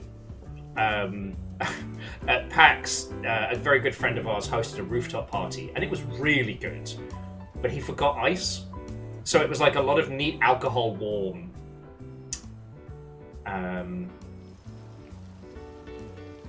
Yes! Oh, Scotty, they do have Bacardi Breezes out here, but they're... well, okay. They have Smirnoff Ice, not so much of the Bacardi Breezes. I think they came and went, but Bros Icing Bros is a known, like, university game out here. And I think with all of us being Loading Ready Run fans, we all know about Bros Clubbing Bros. Ah, Firequacker, you glorious disaster.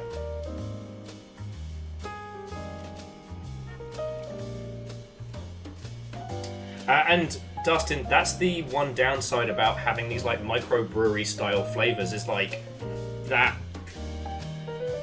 you know, hopefully you'll be able to find something similar, but you know, there was a pink grapefruit IPA that was one of the reasons that I'm even friends with Floydo, and I've never been able to find it since. It happens. And Vanderbeest, it takes a special palate to drink neat, hard alcohol warm. Like, don't get me wrong, there are some booze, my personal favourite being a rum called Bamboo. I can drink that room temperature warm and sip it like it's a fucking delicious treat. It's so good. But like, you know, if we're talking like Tito's vodka or like questionable plastic apparatus gin, that's not good. That's not good warm. But someone did have a pack of cold White Claws, so I used like the lime White Claw with gin. Did real good. It's real good.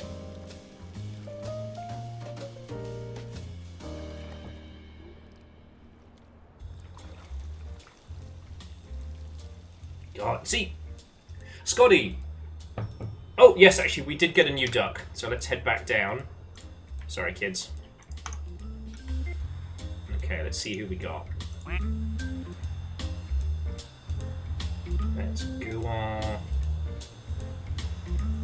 Was Ducky Quack Bang in before?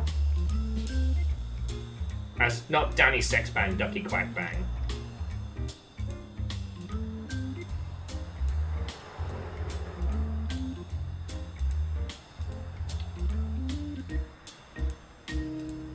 Yeah. Actually, Baron, I think it was yesterday I was talking about it. It might have been earlier today. Time has lost all meaning to me. But I was talking about how upsettingly good gin and rosé hard cider was. That fucking hangover was like death the next day, but oh, it was so crisp. Oh, check it out! Oh, hexaduximal and opposites of quacked got back together. Oh. Oh, it was yesterday, Baron, because somebody mentioned gin and red wine and how that should not fucking work. It does, but it should not fucking work. Also, Will's not allowed to make tiki drinks anymore. I destroyed a lot of people that Christmas, and then Will wasn't allowed to make drinks anymore. God. Back in my college days, I wouldn't say that I deserve the nickname comparable to folks I've met since, but I was referred to as the alchemist for a little while because I made really tasty drinks that fucking destroyed you.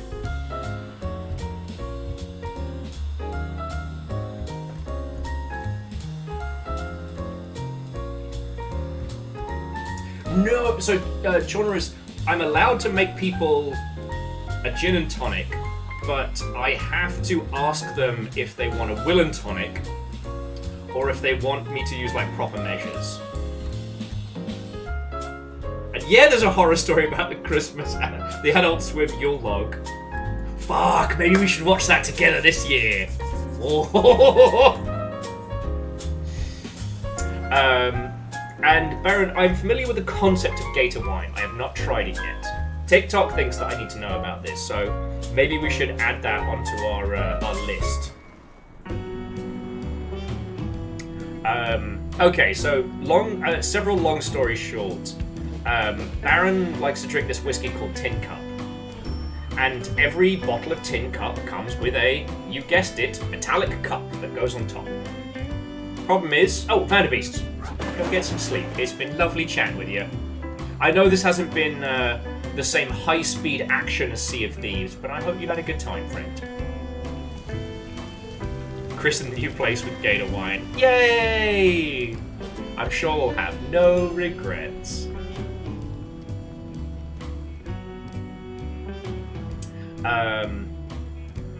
Yeah, so one Christmas I decided I was making drinks for everybody because we'd gotten Tobias a bottle of Kraken rum as his like Christmas present. And I didn't realise that the tin cups on top of those whiskies, those weren't measures. And they were about like 2.5 shots worth of alcohol per cup. And I put 2 of those into everybody's drink and then offset it with like fruit juice, like fresh lime, and a bit of soda water just to give it like a light crisp kind of bounce. It was enough alcohol in those to do people a damage on top of what they'd already had. And I turned our Christmas party into like a triage unit from a World War I movie. There was a lot of people lying around, there was a lot of groaning. I'm not happy that I hurt my friends. I want to preface this. I did not take joy in that.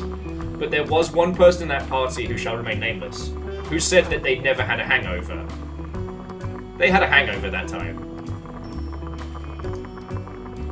The Will and Tonics. A Will and Tonic is the same components as a gin and tonic, but with the potency of jet fuel. you put 3 ice cubes in, whatever your vessel is, and you pour the gin until it covers the ice, and then add tonic and lime to garnish. And it goes down real smooth, and you don't realise that you're drinking, like, quarts and quarts of gin until everyone's like, how did we finish a bottle of gin already? And I'm like, this is what I do. Yes. Well, and also, Nova, I clashed with some folks during early Longshipian because it's one of those cultural things in the UK. If someone says I don't get hangovers, it's almost like a bet. Whereas there are some folks who will say that, and they're not saying because I can drink an infinite amount and be unaffected. What they're saying is that I don't drink to the point where I get hangovers. And we had a little bit of, let's just say, cultural crossed wires on the subject.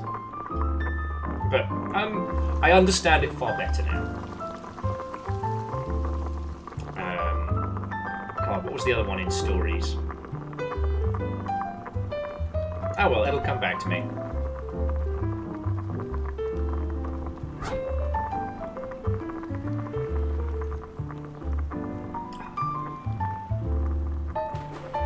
But yeah, the thing I want to jump back to, Scotty, is I'd like to do, on like list of events I'd like to do with everybody, right?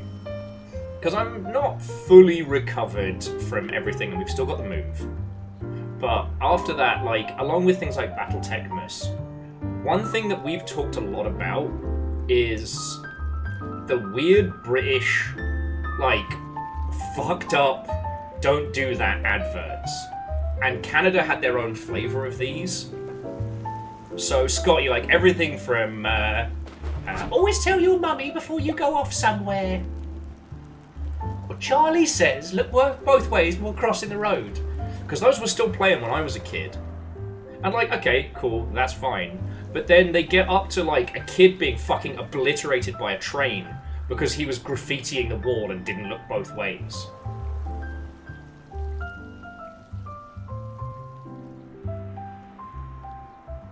Yeah, the Canadian don't put that in your mouth ad. I've not actually seen it in a while. As in, like, I know you've shown me, but I struggle to recall it. And I think we could do, like, a good mix-up. I can put my arm back on, but you can't. Yeah, there's a cultural exchange day.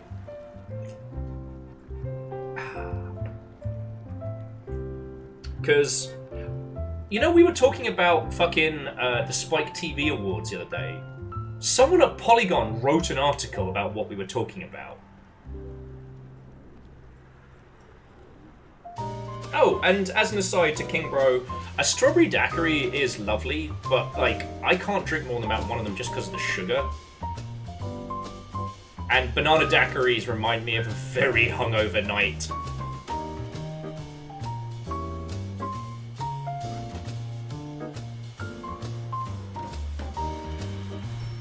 And Scotty, I think I remember that one.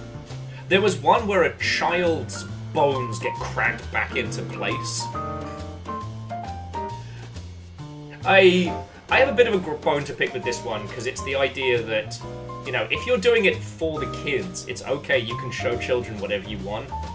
You know, you can fucking mentally scar children. But, you know, if I want to make a video game with stuff in, you know, I have to listen to ratings boards. But anyway. A new duck did just drop. I was too busy narrowing. Let's see who we got. Oh, we got Poultrygeist. At night, it'll blink into view. It's invisible until it's not.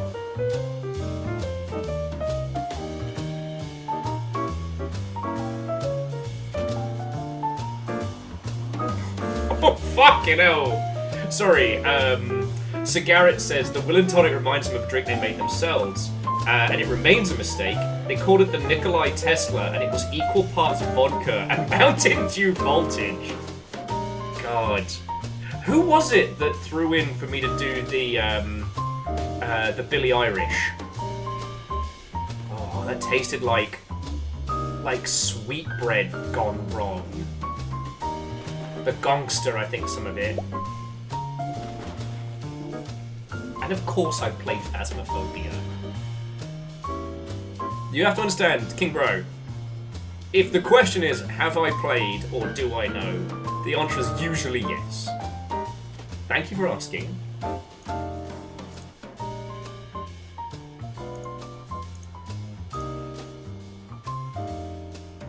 Though we could stand to do it some more in the future. I love the idea of that one cigarette, because it's like for every one you drink, you're either going to be fine or you're going to end up in the drink. It's basically the prestige of alcohol.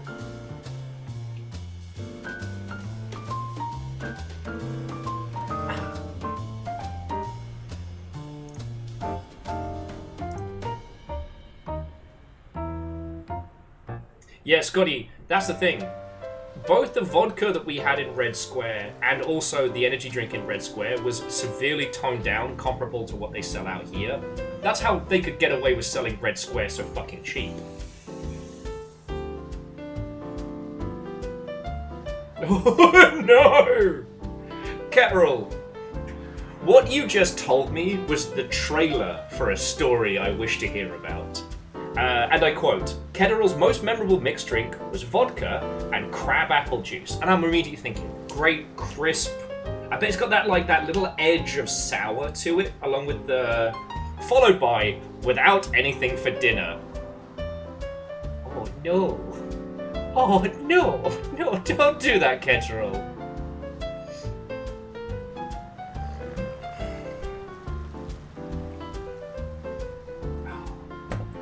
That's a dark time. Because yeah, Scotty, the more I learn about Four Loko, the more I wish I could have tried it when it was real, when it was proper. But then I was like, how come we didn't all fucking die, like, drinking these, like, liter bottles of vodka Red Bull? I was like, because Red Square was not as strong as it could have been. I'll have more of the falling down juice, please!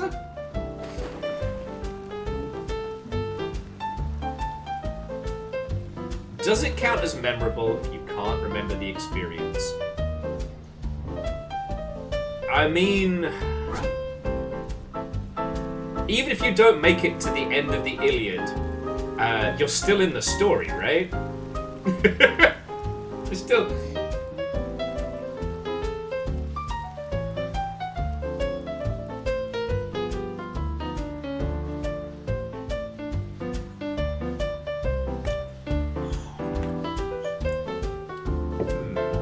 Now, King Bro, I would not take your Pokemon card unless it's a Tepig.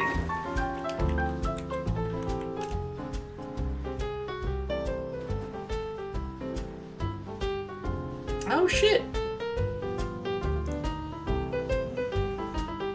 God.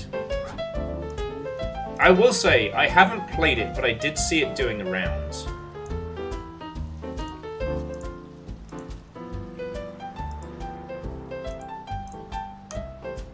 Kind of a fascinating example.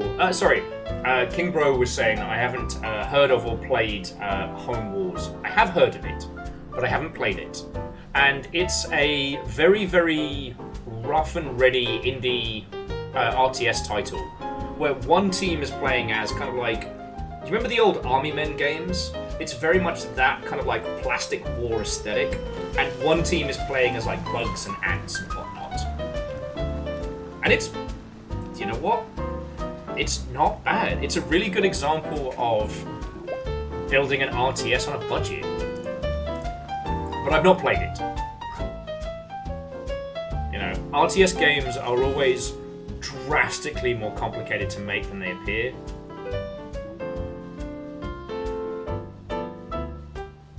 Wait, who the fuck are you? Aww, we got a new duck! think it's a new duck. Yeah, no, it's a brand new duck. Okay, so it's a white duck with a pink heart on it. I need some names. Heart a Quack. Fucking Fern Flow. Jesus.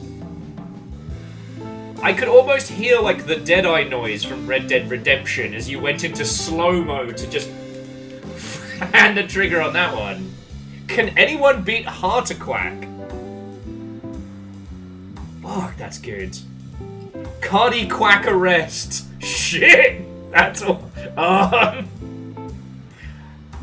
Verdon, I am sorry. I do think Cardi Quack Arrest is better than a Heart a Quack. But that could just be me.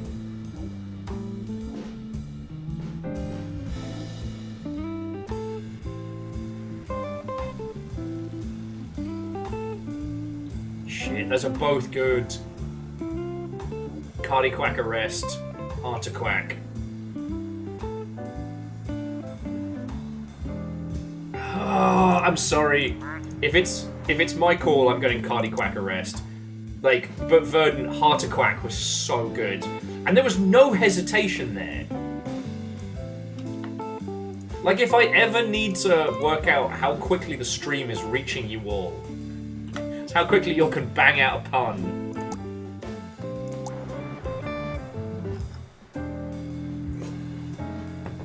I love duck. I love my duck.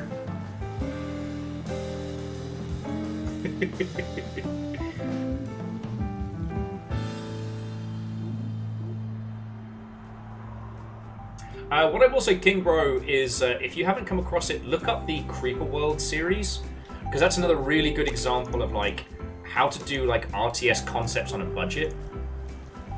Apologies if you already know it.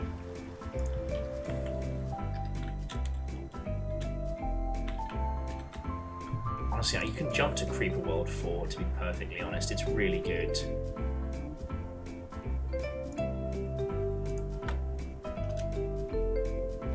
But this is a series that's been going for years.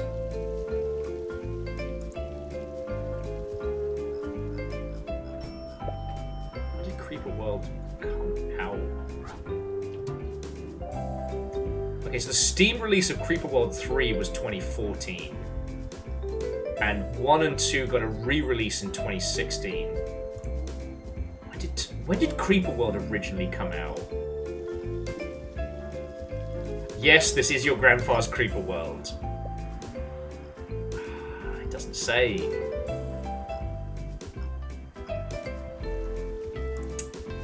Beans.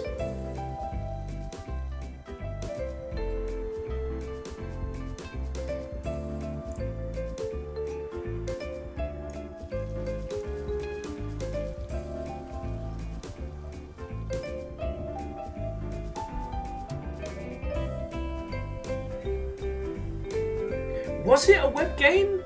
Was it Congregate? That would explain why I remember playing it a gajillion years ago.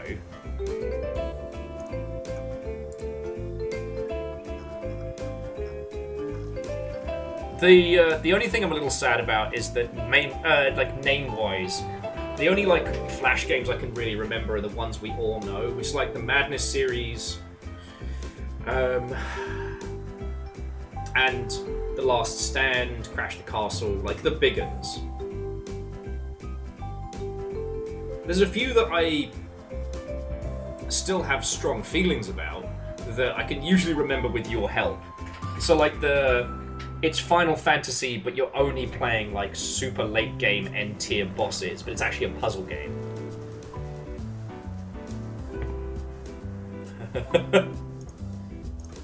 Scotty, I can't watch Grey's Anatomy in any way, shape, or form because it's supposed to be in Seattle. It's not in Seattle. It drives me up the fucking wall. Like, even iZombie is a little bit more respectful of the concept of Seattle.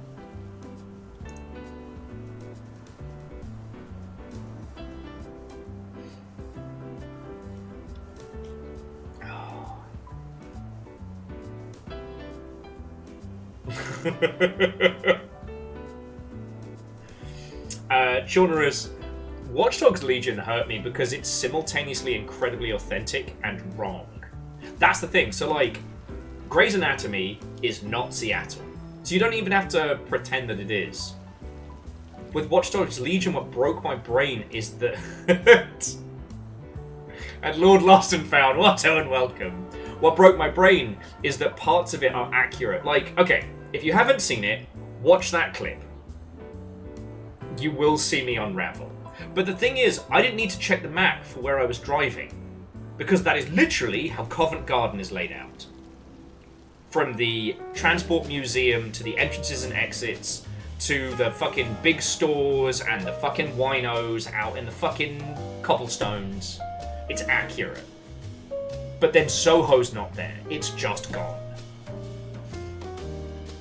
It's almost worse. Like, Grey's Anatomy is like a child's crayon scribble of Seattle. No one expects it to be accurate. Yeah, and Fearless, we talked about this. Infamous Second Son has the individual components of Seattle, but overall they're all in the wrong place. The Last of Us Part 2. There are bits that I could navigate just by memory. In everything but name, they have GameWorks. But where those things are in Seattle is wrong, and it fucks with me. Thank you, Whiskers. But there's just something special about Watch Dogs Legion's brokenness.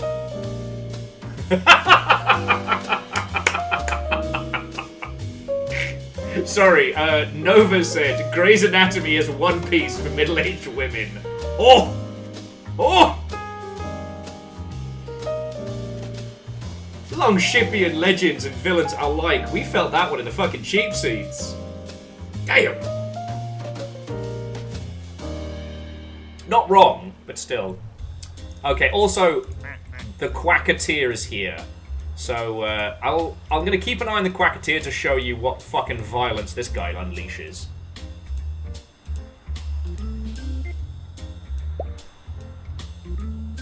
Oh yes, and King Bro, I have heard of Totally Accurate Battlegrounds. I believe that's made by Landfill, if I remember correctly. The same peeps that made like rounds and shit like that. Or is that Totally Accurate Battle Sim? I can't remember if they're the same dev or not.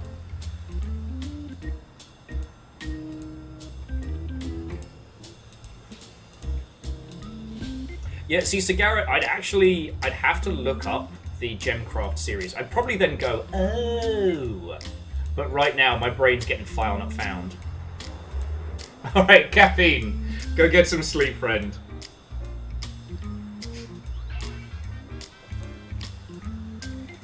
There it is. There it is. He's doing some fucking violence. Bye, Ziggy. We'll remember you.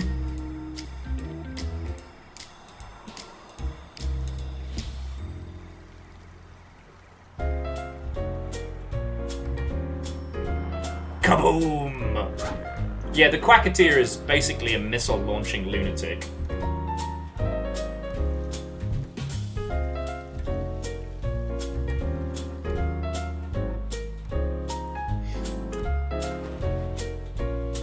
There's a crystal-making tower defense. Okay, that rings a bell, Sagara.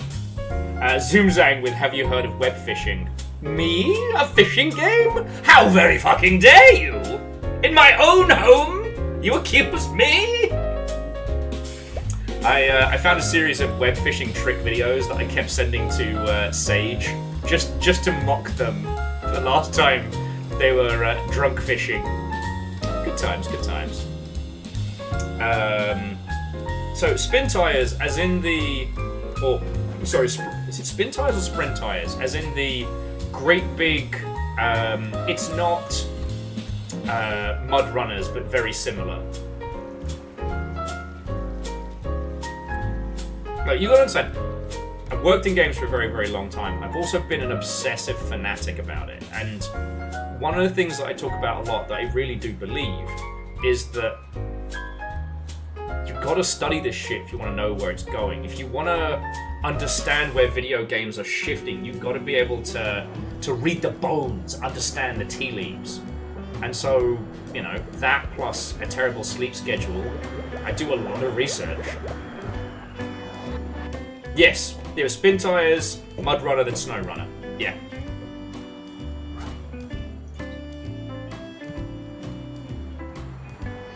And thank you all for reminding me when we have a duck going. For you lot, you can see it clearly here. For me, it is exactly where my microphone is. That's why I keep leaning round. So I'm trying to look at the duck symbol.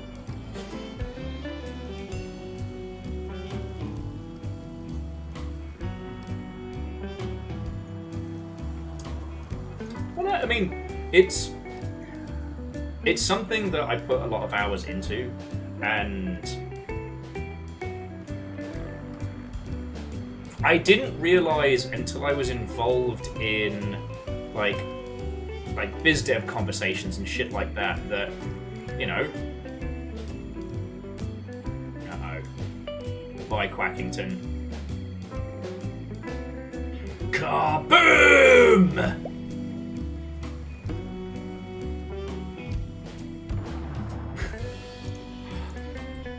That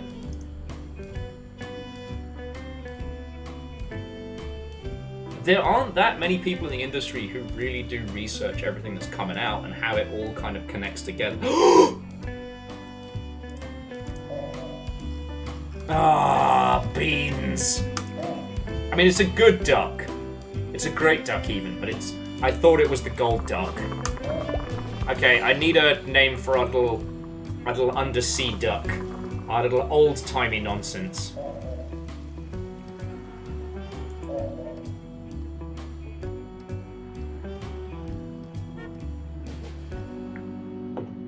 Duck Sea Diver, not bad. Hanging out with Quacker Yaga. Unduck Water Well Duck. It's a big Quacky. Quack and Dive. Scuba Quack. Not bad, not bad. Quack Mine Hunter.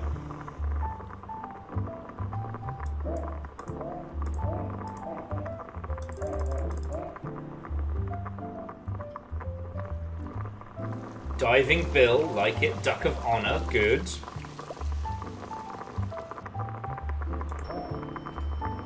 Duck Sea Diver's got a good, like, dance to it. Kestrel, what did you do? I'm immediately 20,000 quacks under the sea.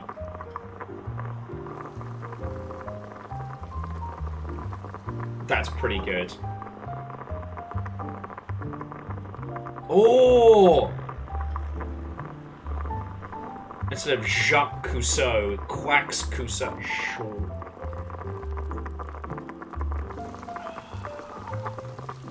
No, to the orange-footed pimpleback, I'm picking up what you're putting down. I'm smelling what you're cooking.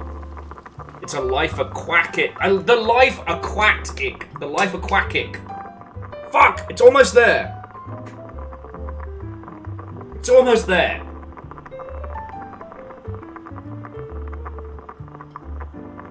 I'm aware that I will probably have crazy eyes right now. The life aquatic. There we go. Thank you. Quacked-in Nemo. Fuck, that's good too! How am I supposed to choose between those? I'm going with the life aquatic. The life aquatic. Because how often we get to sneak a Wes Anderson reference into this shit?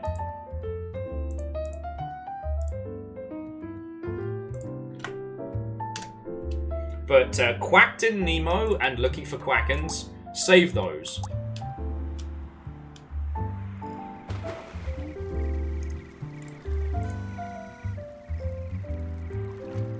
It does kind of now look like that this has been a pretty boisterous party, and that Roscoe P. Jangles and the Scarlet Pimpernel have just passed the fuck out. Charles Duckins is just high off his fucking gourd underneath.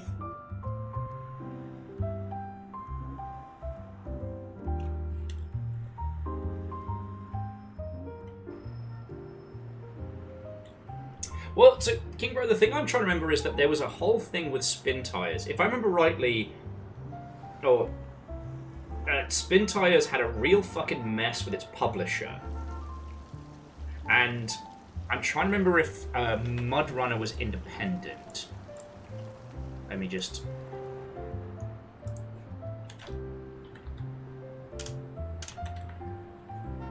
Okay.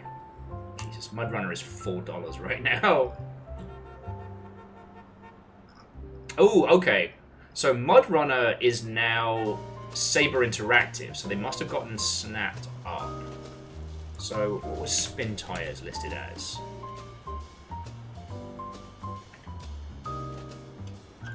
Oh, not on Steam.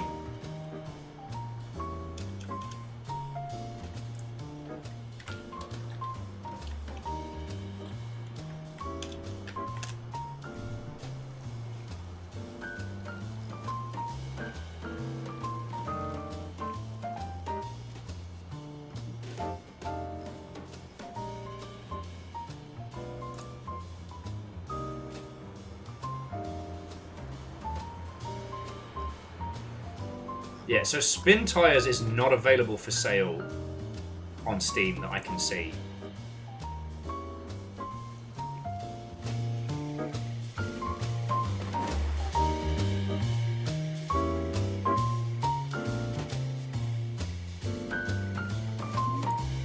And if we look at the development of it, as of 2022, the game is no longer available for download from Steam due to copyright disputes. It was developed by Ouvry Games and published by Ouvry Games and IMGN, whoever the fuck they are. It was initially a Kickstarter project and then became a huge hit.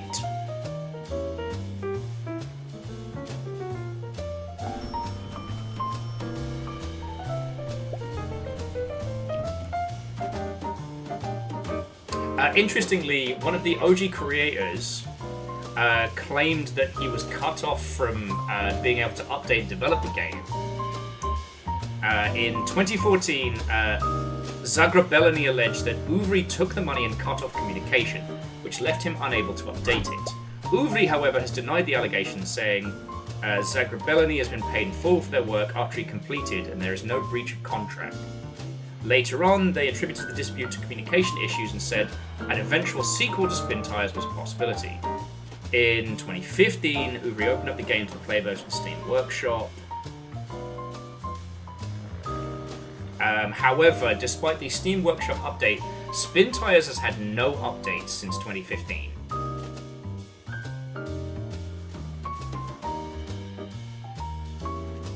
Oh, wait, no. Sorry. Has received no sequel.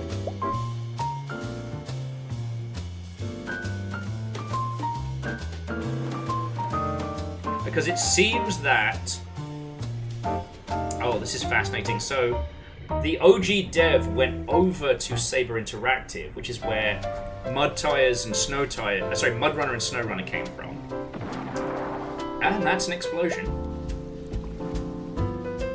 There's no info on the copyright dispute.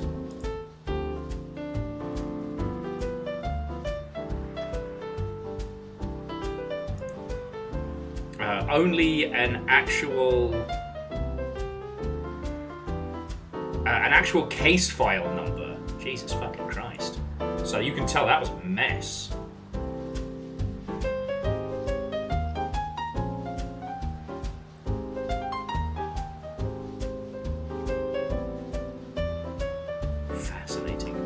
See, and this is where I get into the weeds with shit like this, right?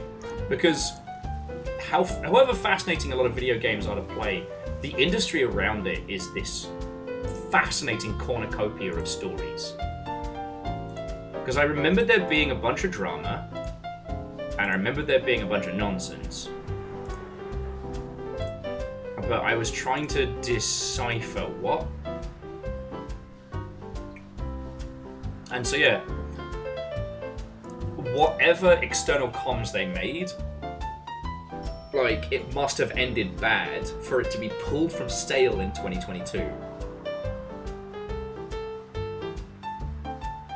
And the fact is that it looks like Uvri could have continued to work on Spin Tires and then its sequels, but got arsey with the original creator, and then he just fucked off to Saber Entertainment.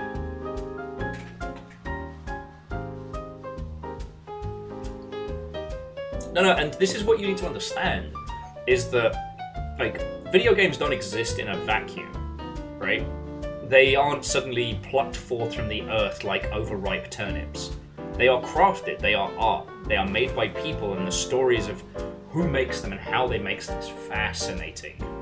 And we just got a regular duck. We got duck around and find out. I'm sure. I swear the ducks are doing this on purpose now.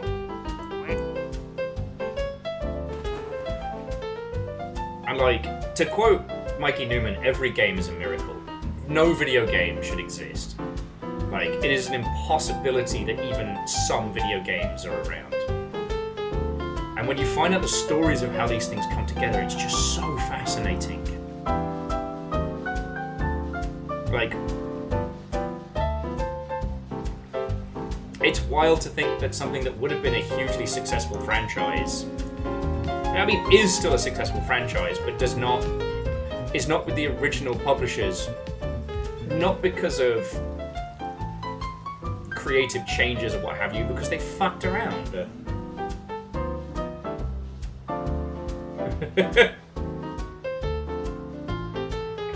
Yeah, Scotty, if we get one that's super injured, that one will be ducked around and found out.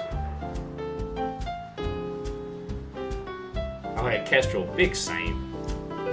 It's amazing to think that we're in this place where the possibility of any of these like fresh and original games to exist is so prevalent. You know, one of the big games of next year is going to be about running a fucking chocolate shop and stealing ingredients from ghosts. That's a real game that's coming out.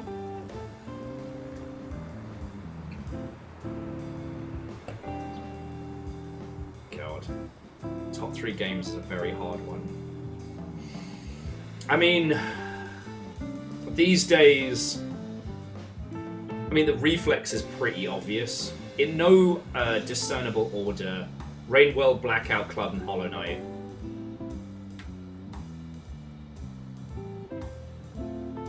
But we have a thing on Discord which we refer to as the Great Hall, which is a list of games that we personally stand by, games that are very quintessentially us. And even with the ones that I listed, you can't play the Blackout Club like it used to be anymore. Like, you can still play it on Steam, but you can't experience what we got to get.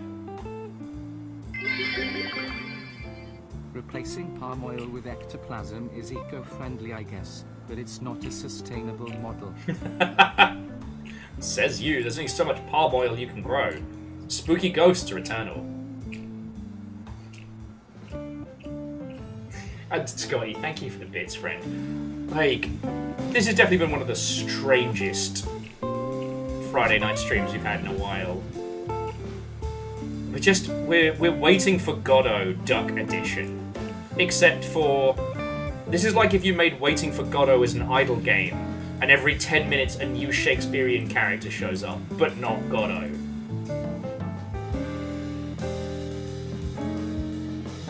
Got the Rosencrantz and Guildenstern DLC update.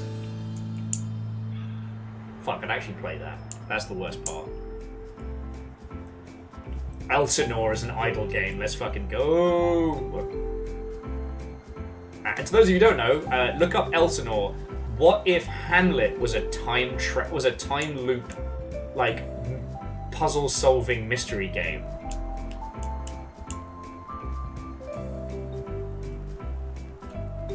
Oh, and you play as Ophelia, not Hamlet. Go!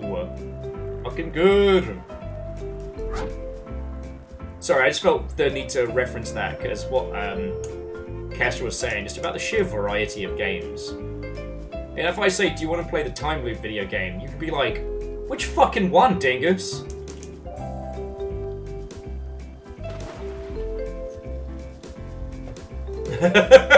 Shit, that's what we should do, Evil Geek. A Waiting for Godot mobile game where you buy, you know, fucking packs of Shakespeare characters. Fuck.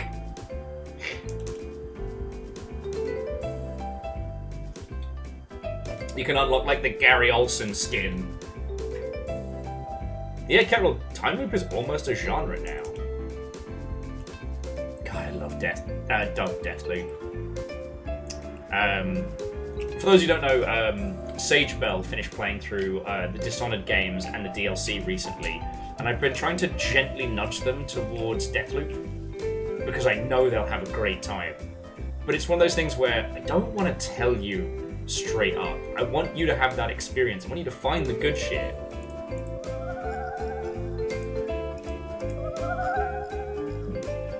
You know?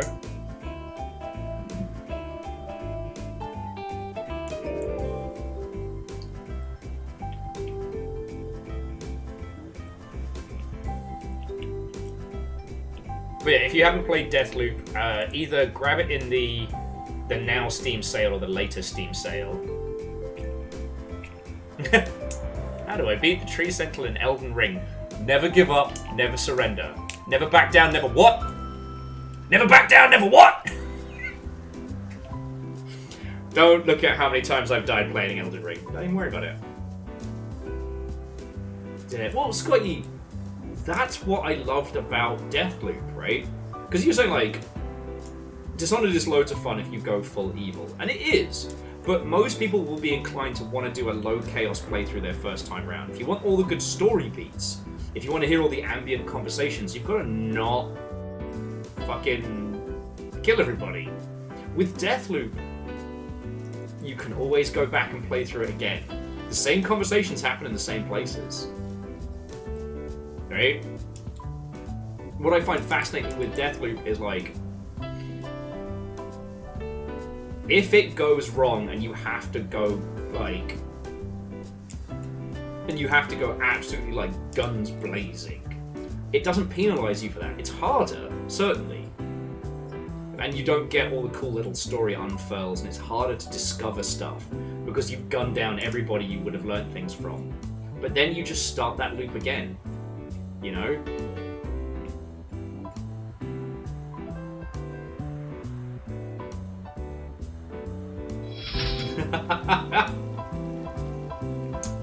To the I want to say no TV or the no. Sorry, I butchered your username. I do apologise. What and welcome. We're talking about time loop games. We're talking about the genre, the sheer variety of genre and flavour of video games right now. We're waiting for this fucking golden duck. I got a little bit Pepe Sylvia earlier on. Don't ask about Roscoe P. Jangles, the Scarlet Bill, or Charles Duckins over here. They drank too much. They know what they did. Also, I think we're 5 people away from 5k.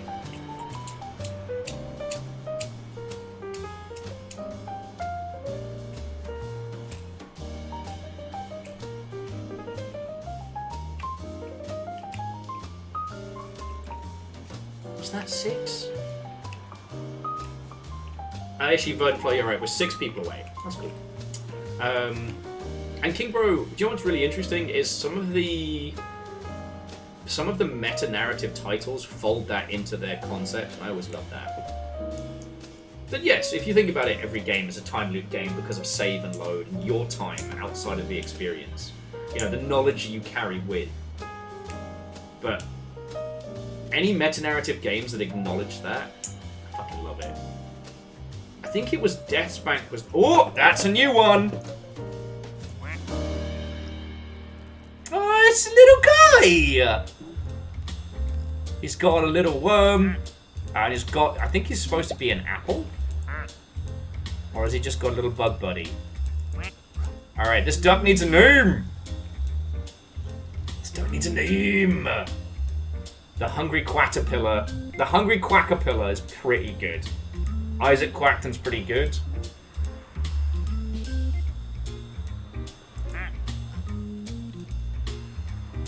Look at his little face. It's fucking Thank you. Teacher's peck. Doctor's bane. The quack apple of my eye. The quackle of my eye. Not bad. Foul apple. Not bad.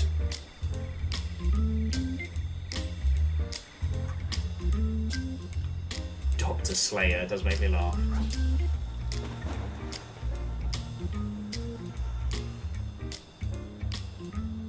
Hey, Ket. What's on? Welcome.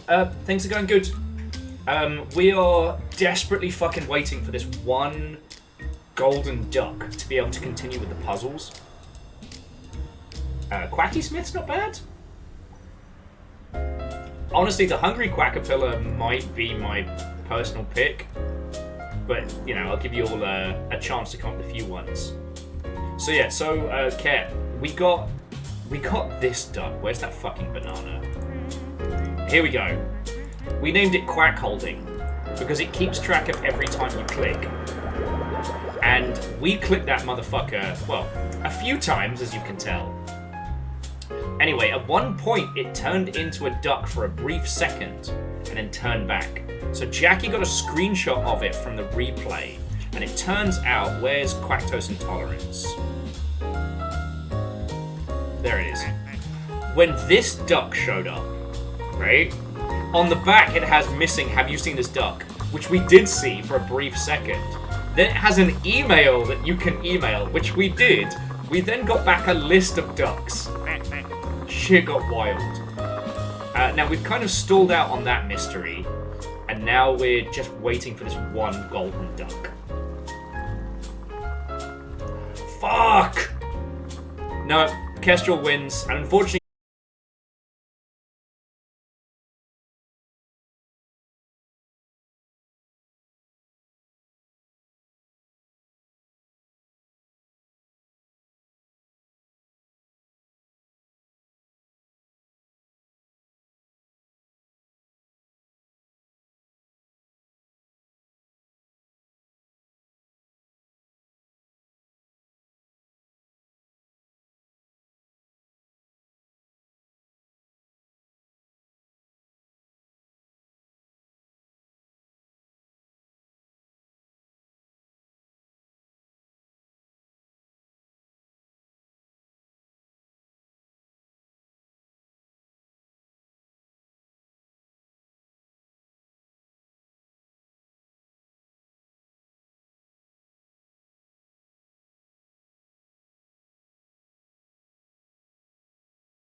Okay, well, do you want to go for it?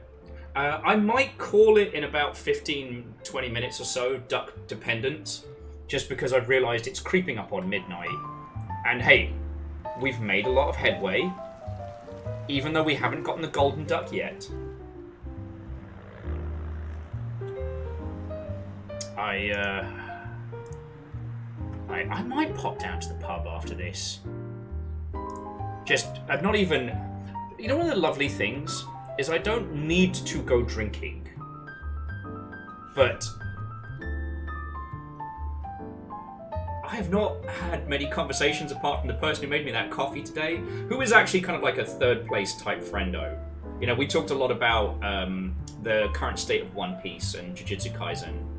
I was recommending them at Arcane, and I forget what they were recommending me. God, I'm a bad friend. I mean, we've only done a casual 7-hour stream today. I just really hoped we'd get the golden duck. I can't believe this is going to be a 3-parter.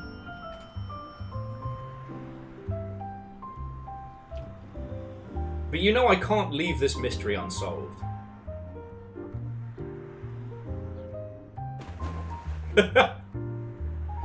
Oh, to the answer of what's another 3 hours, lamentably, I do need to pack things. Because I've still got... Look, okay, I don't want to sound like I'm whinging about all the packing and stuff. Like, I am one of the luckiest fuckers I know. Because, do you want to know what the biggest thing I have to pack up is? It's all of these things, right? Like, all the little, lovely little tchotchkes and stuff that you lot have sent over the years. You know, all the little accessories. I gotta make sure the Memnol box goes through special. Yeah. The hunt for the golden duck idol continues. And I do kind of appreciate that we're almost like time... I wouldn't say time limited, but constraint. We can't just scream ahead with solving these puzzles. I don't know. That little part of me. You know, you're right. New duck soon. This could change everything. Let's see what we get. But yeah, the part of me that enjoyed the club respects the sorry friends. We got 8-bill Quacker Pocket.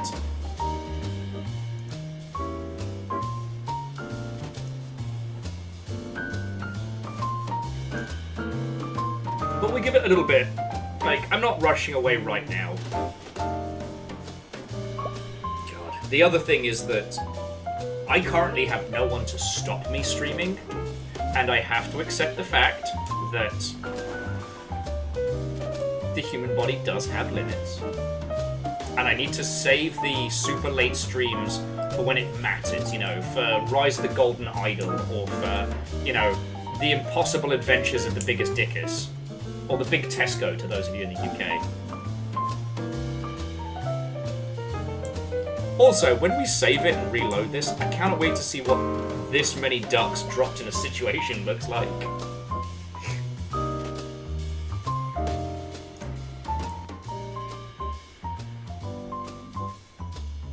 Because when you think about it, friends, I've always had some kind of limiting effect, right?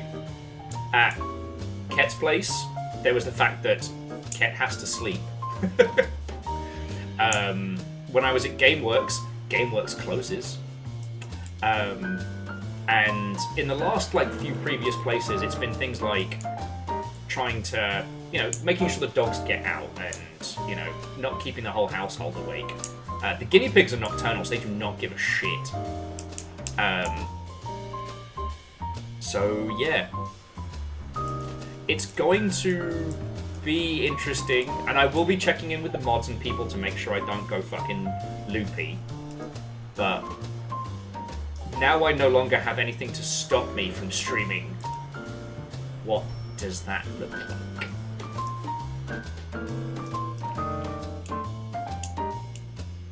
Also, I want you all to come along for the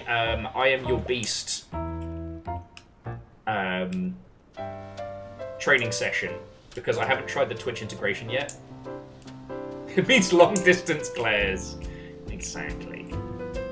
Well, and it's like, I need to make sure I'm not fucking killing myself doing impossibly long hours. You know? I want to do as much of this as possible, and if I have a heart implosion because I haven't stopped streaming, or I haven't slept in 17 days, that puts a crimp on things. Ah, dang it, Pandupmonium and Hexaquaxmal broke up again. I'm just going to assume that, what's his face? No, not Father Quackmas. Where is he? Fucking villain. There he is. The Quacketeer. I'm going to assume he shot them with a missile. Gave him the full star-crossed lovers treatment. There's the Life Aquatic down there. Fuck, I love that. Anyway, we've got at least another couple of ducks. Who knows? Maybe we'll get ducking lucky. And Kestrel, you are correct. To have a full-on heart implosion on Twitch is technically against terms of service. And it has been known that Mr. the Twitch will reach into the great beyond and pull you back, thus denying you early parole.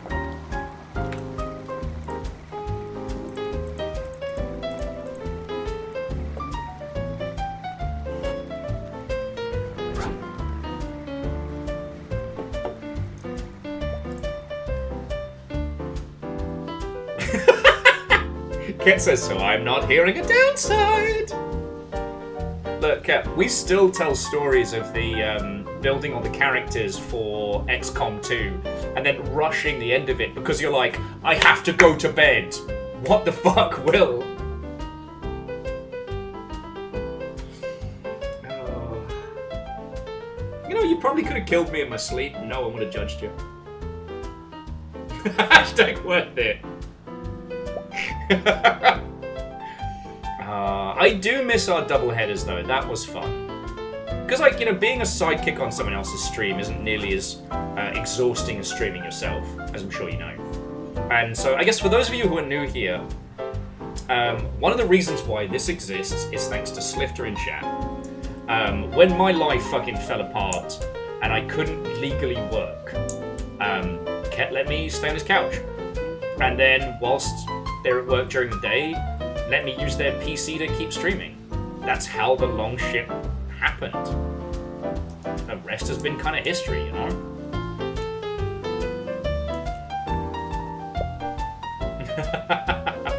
Yeah, exactly, Nova, you get it. And once things started to really, like, pick up momentum, we had a really interesting time where Ket and I had basically rigs kind of back to back, and Ket would get back from work, play some games and chill, and then start up a stream after.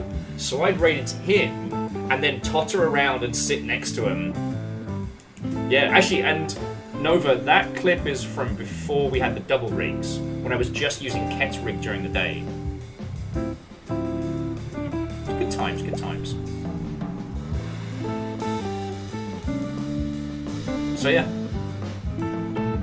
we had some great times. We had that system on lockdown, and then what would happen after Ket's stream is negative breakfast would happen. We'd go to Beth's at like 2-3 o'clock in the morning, eat our body weight in eggs and fried potatoes, and leave content and happy. It's a good time. It's a good time.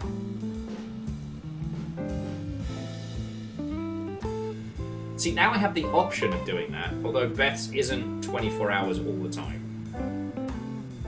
Just, yeah. Once this move is done with, yeah. Who knows? Gotta make some more stories, you know?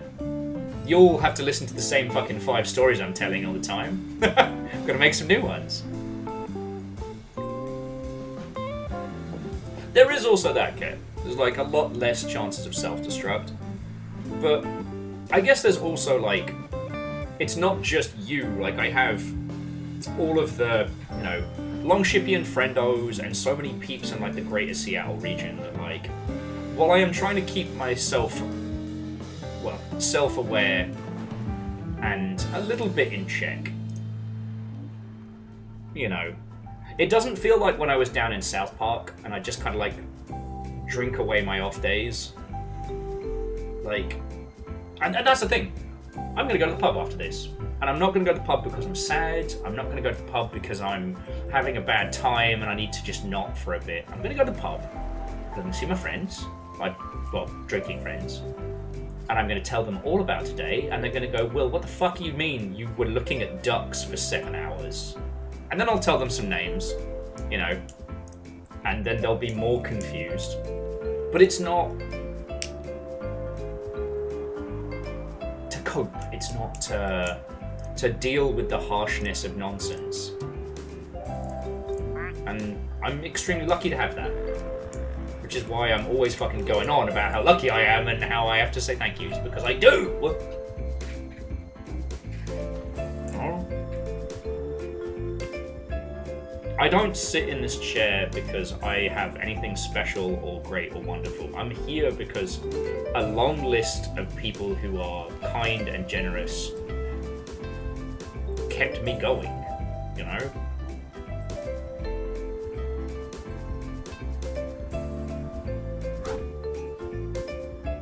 Like, actually, so Ket, here's a thing that struck me. Like, I'm now at a point as well where I can absolutely, like, isolate safely. Like, and be able to go, like, you know, give your parents, like, a fucking thank you gift or something, you know?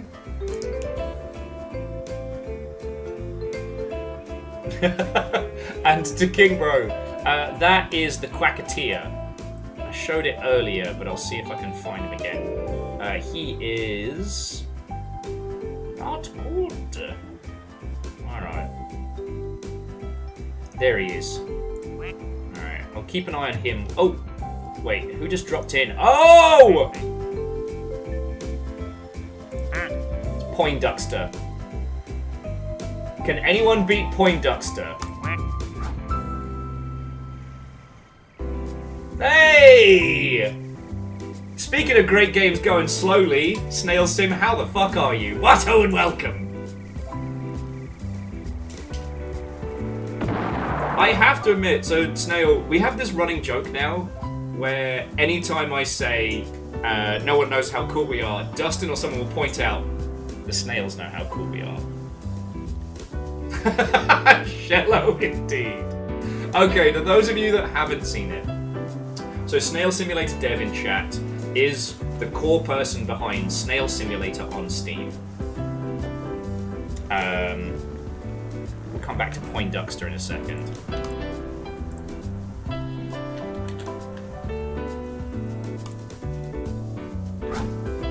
God.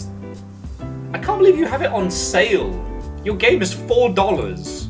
Well, if you... Dwayne Duckley or Duck Dibley are also good, Scotty. Hold on to those. Oh, Lizzie. Thank you. You were ahead of me. So, Snail Sim is an all-in-it-together multiplayer game where everyone plays a snail. And you move at a snail's pace. And it's glorious. It is a meme game that becomes something so much more than the sum of its parts. And we've done a few streams of it. We will do more in the future. Speaking of streams that I'm going to test myself on, like, in the new place, we will do the Snailway to Sneven. But no, it's a really interesting game and definitely a silly, fun one to play with friends. But on top of that, we were honoured by the Snail Sim. They put a longship in just for us. There is a Longshipian themed hangout in that game. And a little Viking hat as well. And I am still just chuffed that that is a thing that exists. So thank you. Yeah, so Snail Sim, I hope things are going good. I hope you've had a squillion sales. When are you going to do your next paid cosmetic DLC? So we can give you more money.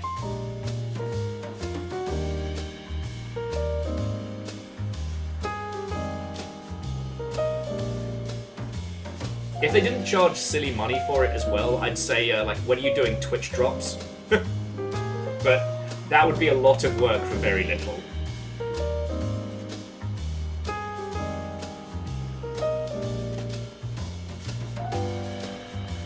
Yeah, well, Snail Sim, keep us in the loop. You know we'll tell everybody about it.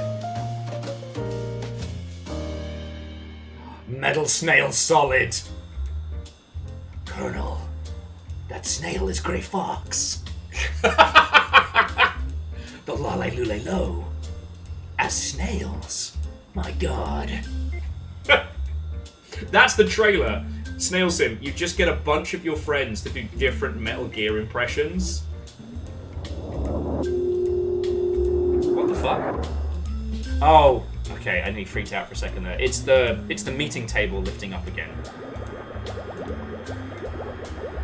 It'll be a little cardboard box over the snail shell.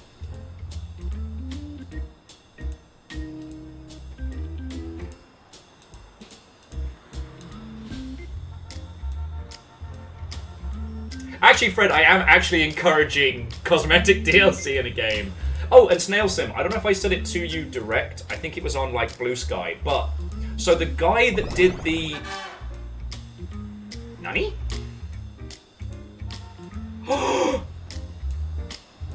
It's Miles McQuackus! Oh, this is amazing! Spider Duck, Spider Duck. Totally awesome Spider Duck. Miles Meladis. Yes, yes. If you think you can beat that. Also, Verdant Dustin. Say Brentel. Now, is he an event one? No, so he's gonna be... Yeah, no, he's super rare.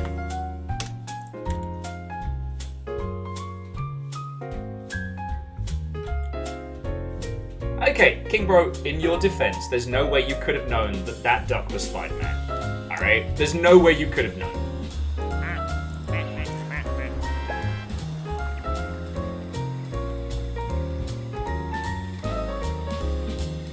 Oh no, it's not saving!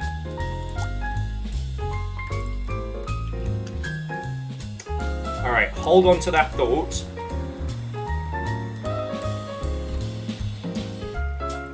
We're gonna let the other duck spawn.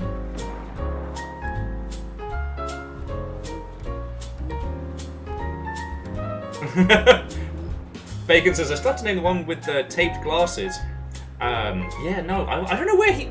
Bacon, I don't know where that duck went, though.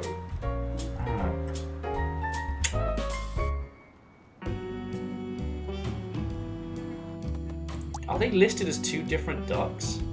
No, that would be too funny. Are they two different ducks?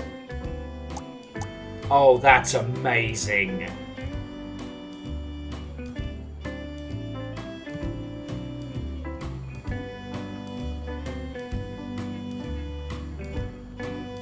That's so cool. Okay.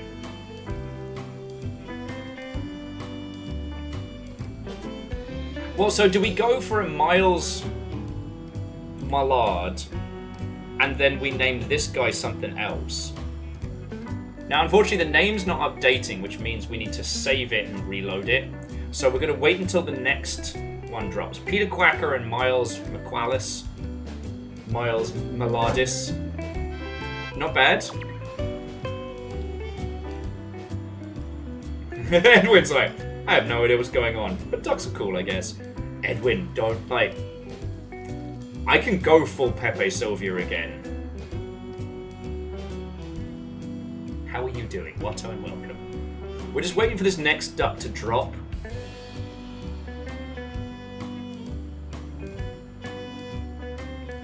we've gone through adventures.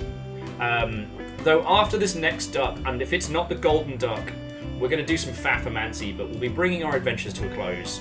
Just because without the golden duck, we can't proceed on the puzzles, and it is midnight here. Pepe Wilvia. Fuck! Dustin! Pepe Wilvia, Pepe Wilvia. This name keeps coming up. Maybe we need that as a t-shirt. After the move, I'm going to try and get the Long Ship merch store back up. And as I've said, I won't be doing it to make any cash. I want these things. So Zoomzang, I haven't found where the prefabs are. Okay. And the one that came in was the Alquaca? Oh, it's an alpaca, Alquaca. Alright, I get it. Okay, so for now, we save. We'll save over rooftop 1%. And we're 103 ducks. Almost the most ducks we've had. We got up to 106 in the Infinity Cool. So now we main menu. Ah! Night Valen, greetings. We're unducking a problem. How goes it, Watto, and welcome. How was your stream? What were you up to? Tell me your tales! Okay. It's cool. You'll get to watch basically a duck cascade.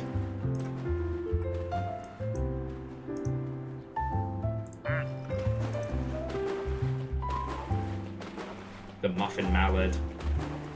Mallard Ali, Pandocmonium, Jumper Cables, Genical Wise, Ziggy Starduck, Gosling, Hexaduximal, Math Aquatics, Gene Swimmings, Keon, Birthday Boy, Not a Duck, Coffee Adduct, Whiskers the Duck, Polywana Quacker, Quack's Headroom, Duck the Police, Father Quackmas, Quackington, Duckery Roll, the Dwaculator 2000, El Quackador, Andromeda Duck, Miraculous Lady Quack, My Witch Up, The Duck Agenda, Malady Foul Tune, I still love that one, Duckside the Moon, Quack a Lantern, Quackson, Quack's Appeal, Grim Squeaker, Quackaru Duck Chan, The Rorsch Quack Test,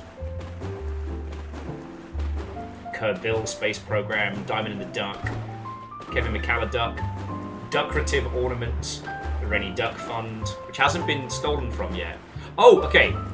Rennie Duck Fund has a coin sticking out the back. That's what the Safe Quacker stole. Grim Faldango, Quacky Yaga, Night the Living Quack.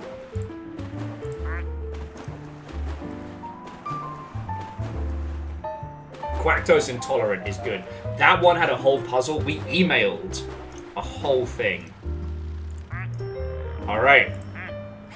So, for the collection, we need 2 names. This is so good. So we've got Miles Malardis. We could have Peter Quacker and Miles Malardis. That feels right for a Spider-Man themed duck.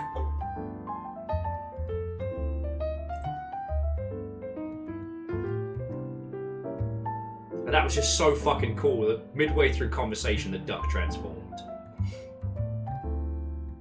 Oh, wait, cool. So friends, Night Valen was streaming Nino Kuni 2. I am glad you're having a good time with it. There was a lot of people that couldn't pass the Welsh, even though it was very soft Welsh.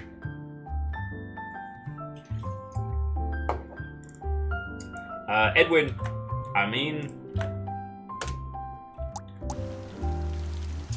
Into the Spider-Verse 2 is coming. Or Part 2. But yeah, so just to bring you up to speed, so... Oh no, this is Quacktose Intolerant. We solved this. We emailed the duck that's missing. We got wild shit back. I got a bit crazy eyes. I might have told Numbers to go fuck himself. Which I feel a little bit guilty about, I'm not gonna lie.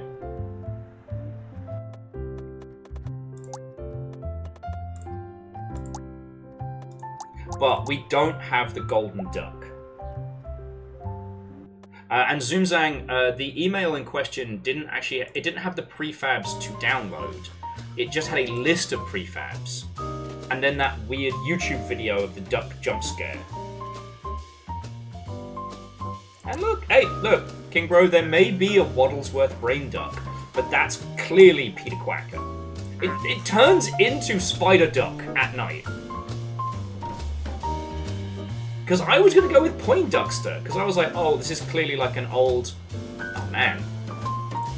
And apparently Poindexter is going for the... Oh, we already have Poindexter. Oh, I'm just to shut my whole mouth. Because Poindexter is going for the any percent throw yourself off a roof. Oh, is Quack holding still a banana? That is a fascinating question. So there's none left pizza. None pizza left Quack. That's Quack busting. No, so Quack holding us back at 1, so I can show you what happens when you get to 18. Boop. 18 green. 18 green. Oh, actually, let's try calling 18 green. Worth a shot. So let's try calling 18 green while he's 18. Fred, ask away, ask away.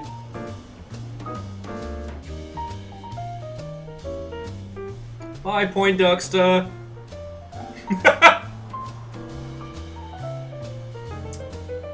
Some of the ducks are made of rubber. Follow-up question.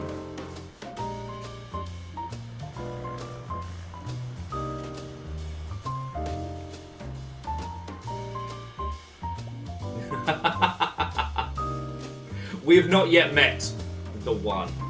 Although I did forget that within grabbing range I have had Snowman Duck ready to go this entire time.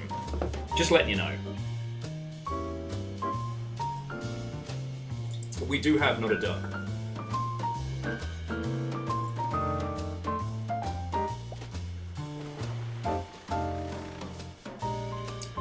And yes, so Ket, we tried 34318. Sadly nothing. And then 18. 343. Nothing. And here's what it should sound like if we get something right. Like, what was one of the funny ones? 777. Like, it actually dials through. And then we get some prank calls in Italian. Francesco, ieri sera abbiamo avvistato a casa mia delle blatte. Mio nipote l'ha avvistate. Se per cortesia si potrebbe procedere con la disinfestazione. Grazie. And Dustin, big same. Poindexter doesn't give a shit about us. I did try 0451. No immersive sims for us. So. Okay, friends. So I'm going to roll credits in just a sec. Alright. Now, please don't go anywhere, because Night Valen was very kind enough to bring a raid in, and we should carry that spirit forward. You know. It's peak. You don't have to go home, but you can't stay here. Oh, there we go. My buddies over at Stack Up are playing Satisfactory, and they're a lovely bunch.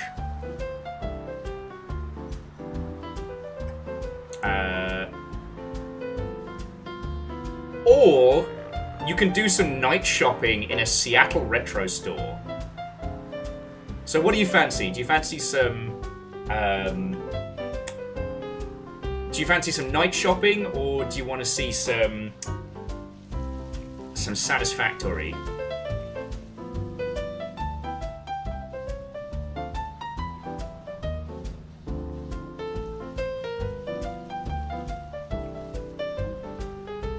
You want to do some night shopping? Okay. Basically, the gentleman that owns the Pink Gorilla stores does kind of like a shopping channel thing right now, and it's just him taking you through all the cool stock they've got. I forget which store of the three it is, but we'll go over there. Okay. So, friends, thank you for coming with me on this puzzle quacking adventure. See what I did there? I know. Peter Bellet. So, things to note. Tomorrow is an if and maybe. Alright? If we can, there'll be maybe some marble racing or something like that. But, so, Fiona wasn't able to come around today. So how much packing and sorting needs to get done tomorrow is in the hands of the gods right now. So, we'll see how it goes. If I'm not about tomorrow, I will make it up to you, friends. But I get the keys to this new place on Sunday, so there is a very distinct possibility that I'll be very quiet over the next few days. But... Verdun, very specific gods, but that's a story for another time. But I will do my best to do something tomorrow, okay? Like, once things stall out, there might be like a late night drinking stream or something like that. Because I miss you guys when I don't get to hang out. I think that's all to be really saying. I'll keep you all up to date on the move and how it's going, and get some guinea pig pictures to make up for it, because I've got to clean their cage tomorrow. Yeah, maybe we'll do like a come hang with my guinea pigs stream. That'd be funny. Put the phone in with the guinea pigs and see what they do. That'd be fun. But yeah, that's all from me tonight. Whatever you do with the rest of your evening, be well, be safe. If we have a stream tomorrow, it'll be fucking great. If we don't, then I'm the final boss. Sorry. No, look, just as I go into yet another flat move in as many years, I know you lot got my back. I know you lot. You're a wonderful bunch, and I hope I tell you that enough. So thank you. Okay. I'm the luckiest, jammiest bastard I know, and that's literally because you lot keep it going. Alright? So thank you. And to that end, I would like to thank the following people directly. Because whether it was to mess with me, whether it was for a joke, or whether it was a sincere pint glass destroyer, I'm looking at you, Baron, everything that you lot throw in, specifically bits and donations, is why I'm still doing this. Alright? And for that, I cannot say enough thank yous. So to the Nono TV, thank you for the follow. 5k beckons. To Some Numbers, Zoomzang, Mecha Noel, Banana Phone, Doot, Baby Shark, goddammit, and Ketterel. Whether you were gifted a sub or celebrating a monstrous spree, thank you. To Jekmir, or J.E. Ekmir, thank you, you legend. To Baron Sheep, Scotty Doggy, Akira Zero, Some Numbers, Bacon Avenger, Legend of Moreb, Hunspector, Favor 6, Vanderbees, Zoomzang, and J-Post, whether you threw in 2 bits or 2 squillion bits, thank you. Seriously. To the entire moderation team, despite them being terrors. To Nova, Moose, and Caffeine, thank you. And to Nightvale and Restless Roots, thank you so much for bringing raids in. You are legends. Now, pick your favourite long shippy and emote. I don't mind which one. We are heading over to D.S. Cooper. That is the individual in question who runs the Pink Gorilla Retro stores in Seattle. A veritable trove of collector's items, and one of my favourite places to visit in the Seattle region. Alright? So,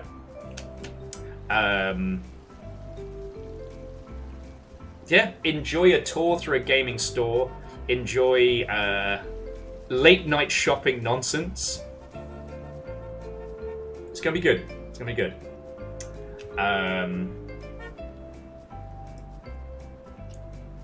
Nova, I think I'm gonna copy yours. So yeah, friends, have a wonderful rest of your evening. If you see me on Discord, I'm basically just cleaning and drinking, so come say hi. I don't know what tomorrow will be like, so just keep an eye on the Discord, okay? But whatever you do, have a fucking great rest of your time. Okay, it's been awesome. To be continued. Pacow. How do I end with pacow? Alright, friends. Oh man, is that a copy of Klonoa for $300? A collector's edition? Oh. Let's ride.